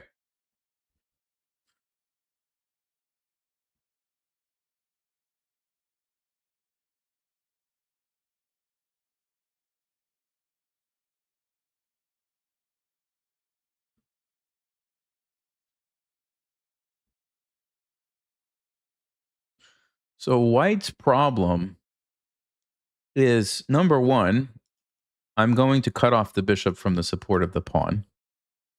Unless they play bishop here or here. And then the other problem is I'm just going to start pushing these pawns and getting queens if you put your bishop on this side of that pawn chain. And even if you put it back here somewhere, I mean, I'm still going to push the pawns. And it's, yeah, I don't think they can stop it. Okay, king b5.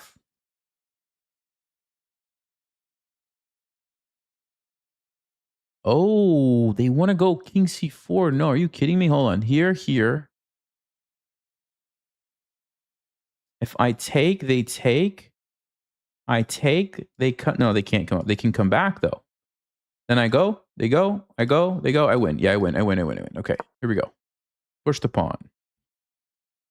Push the pawn. Interesting try, but it doesn't work.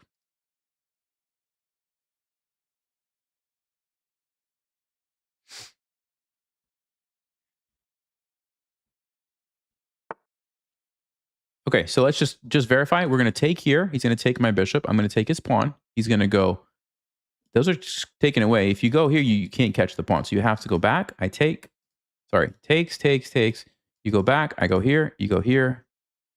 I go here. You go here. Yeah, it's a win. It's definitely a win.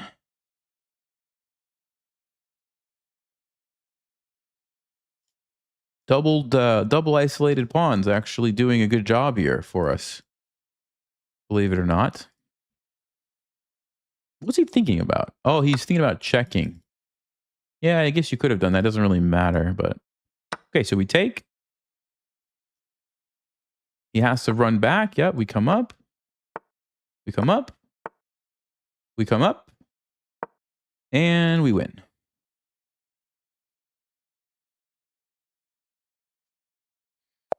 Yeah, okay. Interesting endgame there. Let's check it really quickly, and then I want to try to play one last game. And hopefully get a King's Gambit.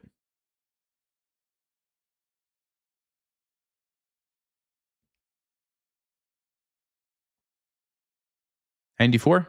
Yep, good game. Ooh, we actually messed up. So let's see. So we were winning. We were going for this. Fine. Fine. Oh, and my idea was flawed. The winning idea is to use the bishop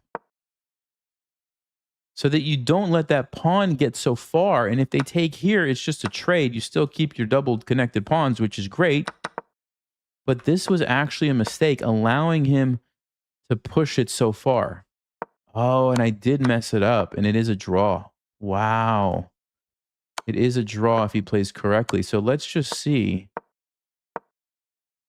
Yeah, this is a draw. Wow. Even here, it's a draw? Are you kidding me? King b3 is a draw? No, it's not. Bishop takes g5? This is a drawn position? You gotta be kidding me. It's a draw, guys. e3.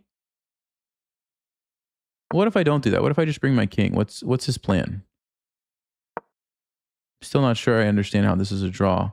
Oh, because now he's threatening to take that. So I have to push it. Then he goes here. Now he's going to push his pawns. Yeah, it is a draw. Oh, boy. Oh, boy. I don't have a way to get through now. He's got a nice little blockade. I have to worry about this. Oh. So, what's the moral of the story? Don't let the pawn get so far advanced, right?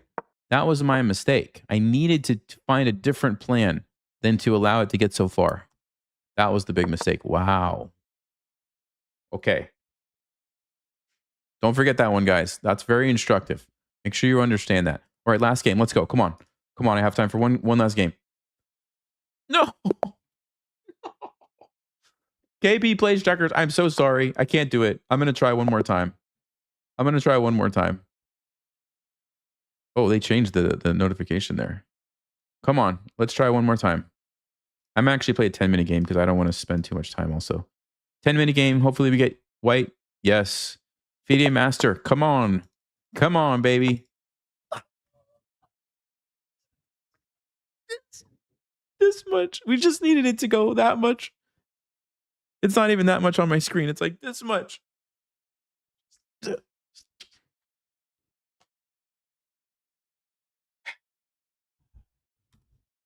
playing a French defense. We're playing a French defense. Daniel, you disappoint me. You disappoint me, buddy.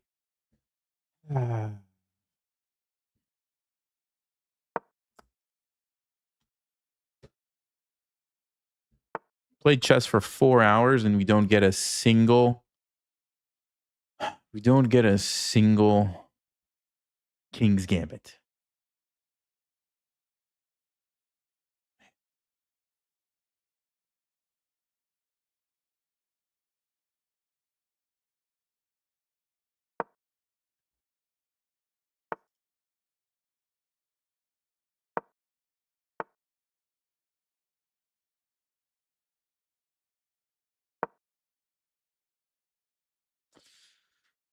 I'm going to try something interesting here. I'm going to put my bishop here. I think I'm going to take that.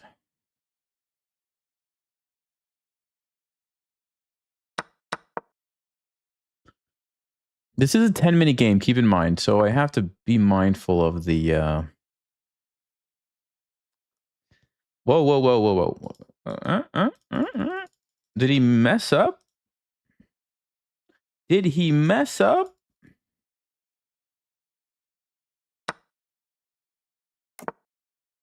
Well, he sacrificed it. I see. He sacrificed it. Okay. Everybody likes a good sacrifice every now and then. How about a pin? How about a pin it to win it?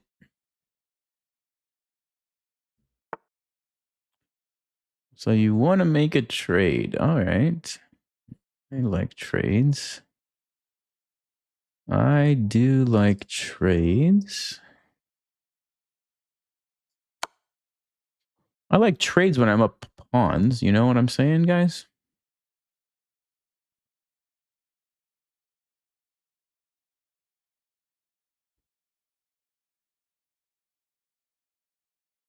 This episode is King's Gambit declined. Yes, exactly.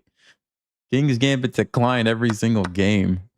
All right, so we've got a threat, but I also have to keep an eye on the king's safety. So rook b1. I hate to make that move, you know? It's not the move I want to play. Maybe I should play c3 instead. But then we have to deal with the pressure on the d pawn.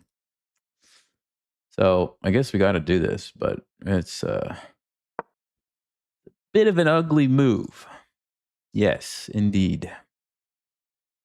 But if I can get castle, put my knight on g3, I think it's not awful for us. We do have an extra pawn. Right, so castles. Or we could play f3 first. I think I'm going to castle, though. Hold on. Castles, 94, f3, takes, check, that's fine. Sackaroo, is fine. All right, let's castle. We're good. We're good here. We're going to play f3, knight g3 or something. I think we're fine.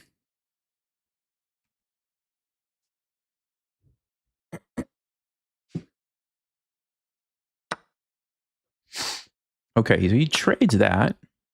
Uh-huh. Okay, interesting decision. It's a good night. I'll give him that. It is a good night. But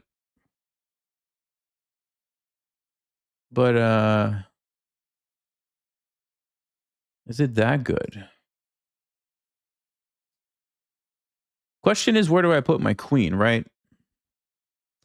Because if we go here, we have to watch out for the sneaky checks.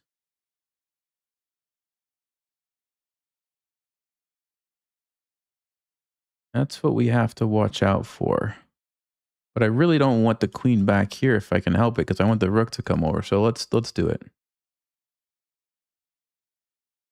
Let's do it. Of course, on the queen move, we have to move our king, I think. And on a rook move, we're just going to play rook e1.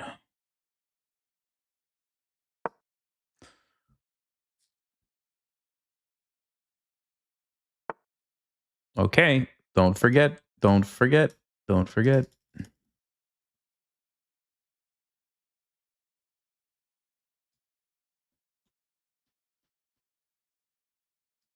The other move I could play is bishop d5, actually. Uh-huh. No, let's go king h1. I don't want to deal with this. Let's go king h1. We do not want to deal with this. Okay, so all I have to do is force the trades and win the endgame. That's what we have to do, guys. Force the trades, win the endgame.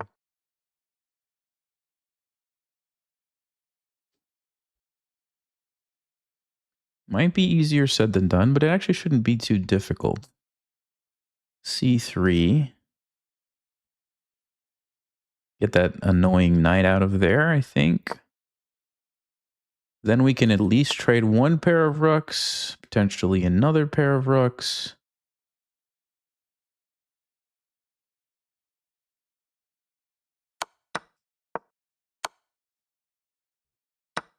Okay. Okay, that's easy enough to deal with. That's real easy to deal with, actually.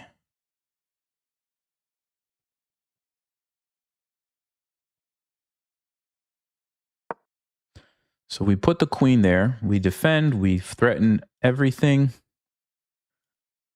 Threaten everything. He's trying to checkmate me. So we can defend that. Or we could play f3.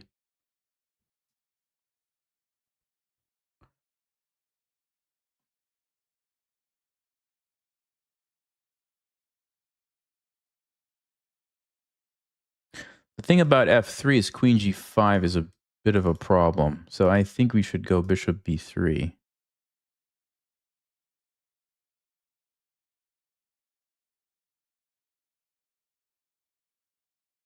Although there's still queen g5. Uh-huh.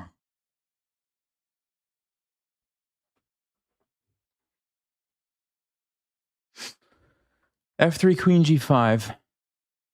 That's a very annoying move. Let's think about this, guys.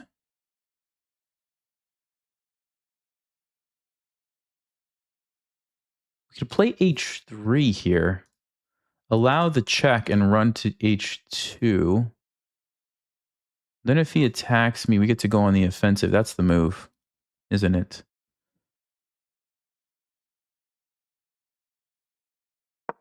That's got to be the move.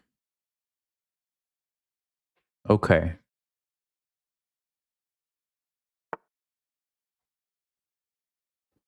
Well, the thing is, now it's not really threatening much. Check.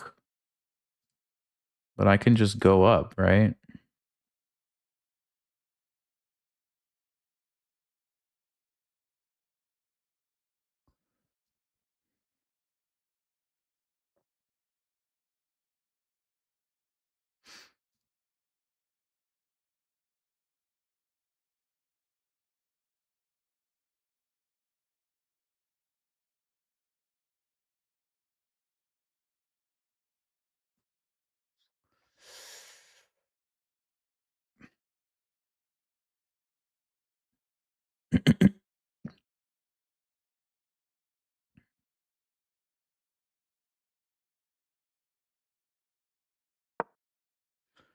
Let's put the bishop here. I want to have extra support. Now my queen is free to move. Check, we move. The knight's under attack. My bishop's also not going to be in danger. I think that's a good move.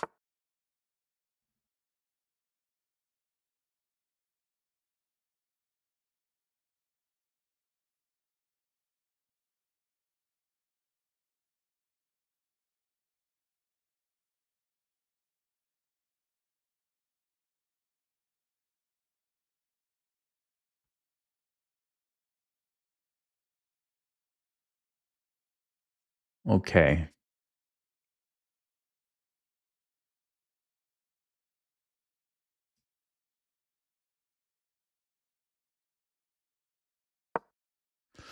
Let's go G3, get the knight out of there.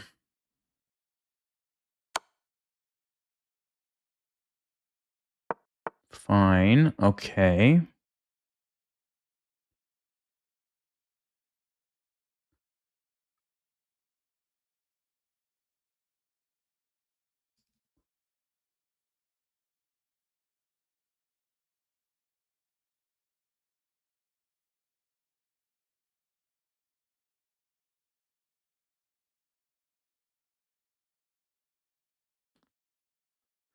Gonna have to start moving faster. I'm aware of that. I'm just trying to be really careful here.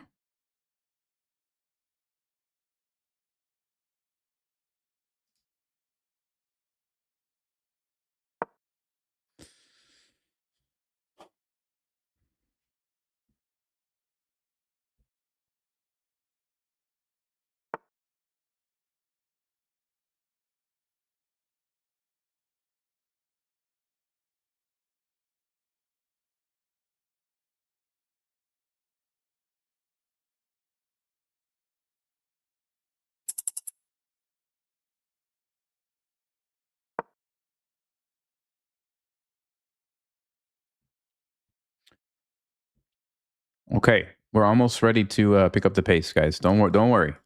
Everybody relax. We're almost ready to pick up the pace here.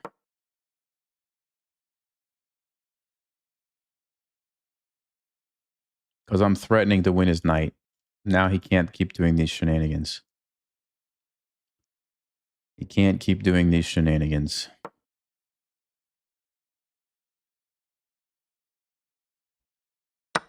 Yeah, that's what we wanted. Now we trap his knight. That knight is totally stuck. And now we push our pawns and we win the game. Okay? We push our pawns, we win the game. The knight can't do anything. The king can't do anything. Good game. Good game.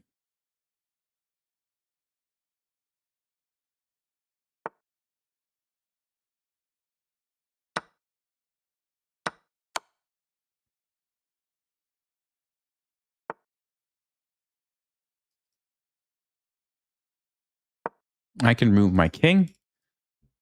He can't move his knight.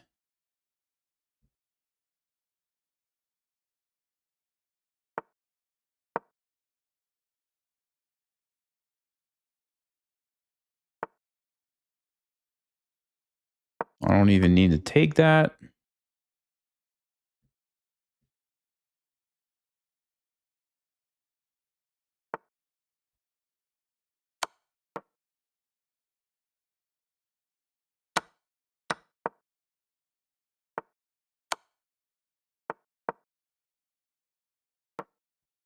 This is easy. Yes. We're getting some points this time. We're getting some points. Just have to be careful here. Sneaky move. Sneaky move. He tried to trick me, but I'm not going to fall for it. Aha. Aha. Thank you. Let's just defend that pawn. Take this pawn.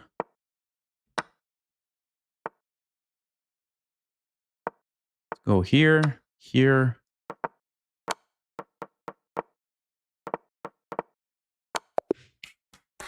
Yes. Let's go. Let's go, baby. That's what you get for not letting me play the King's Gambit. You should have done it. You should have done it.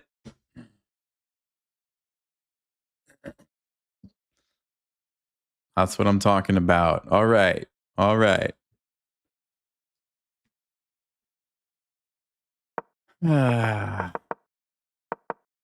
So he lost the game because he gave me a free pawn. Basically. He forgot about my bishop over here.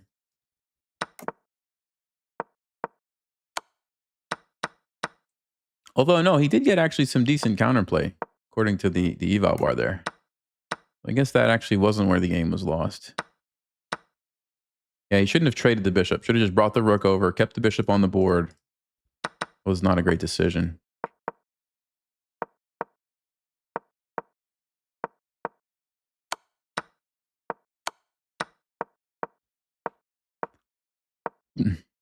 Bishop d5. Okay, I could have actually taken the pawn. I did think about it, but I wanted to force the issue with the knight here. But yeah, engine says just take the pawn, actually.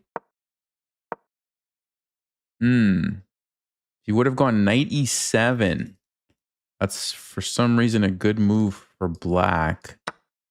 Followed by queen takes b2. And then g5, carving out an outpost for the knight. Wow, look at that. Stockfish is so good. Okay, but he goes here, and it allows me to force the issue. So if he doesn't trade queens, I have this check, fork, and now I'm just up a piece, right? The problem, though, with this is knights on the rim are dim. And remember this, guys. If you have a knight against a bishop and the knight's on the edge of the board, if you put your bishop like this, you totally shut down anywhere that the knight can move to. And because I'm up pawns, he doesn't want to trade the knight for the bishop in an endgame because that's an easy, king and pawn ending. So all I have to do is just hit the bishop there and black can't use the knight anymore. And I can just, my bishop is still controlling like the whole board. I can move it whenever I want to, but I don't have to. And I just bring my king over and win. And I will show you, he tried to trick me. Very clever trick right here. If I take, he was going to go h4, which apparently is still winning for me. Oh, actually, yeah, that's not a trick. Never mind. There are, what's the setup? What's the setup? There's a setup where there's a trick here. No, this isn't the setup I was thinking of. Sometimes they sneak past, right? Like if you do something like this, then they're going to get the queen first. But in this case, actually, no, it doesn't work. I could have just gone here. But okay, what I did is fine too. Because this is what you have to remember. Whenever you have two pawns like this, the king can never take them. The king can never take them. Because if they ever take them, like we saw in the game, I always get a queen. So if you know that the king is stuck there, then basically all you have to do is figure out a way to stop this, take the pawns, and then eventually your king comes back and you win. Right? That is why it was an easy win.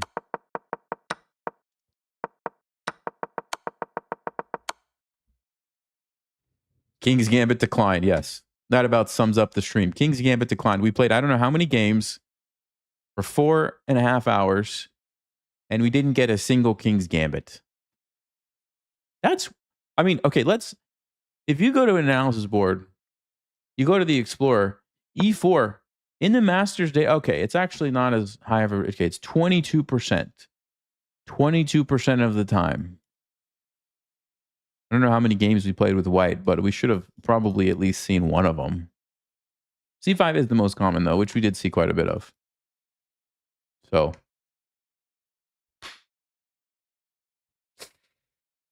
Final round of the tournament is coming out tomorrow. So make sure you guys watch that. I got to go. We gained some points. We got some points. So it was a good stream. Hope you guys learned something. Have a good day. Have a good week.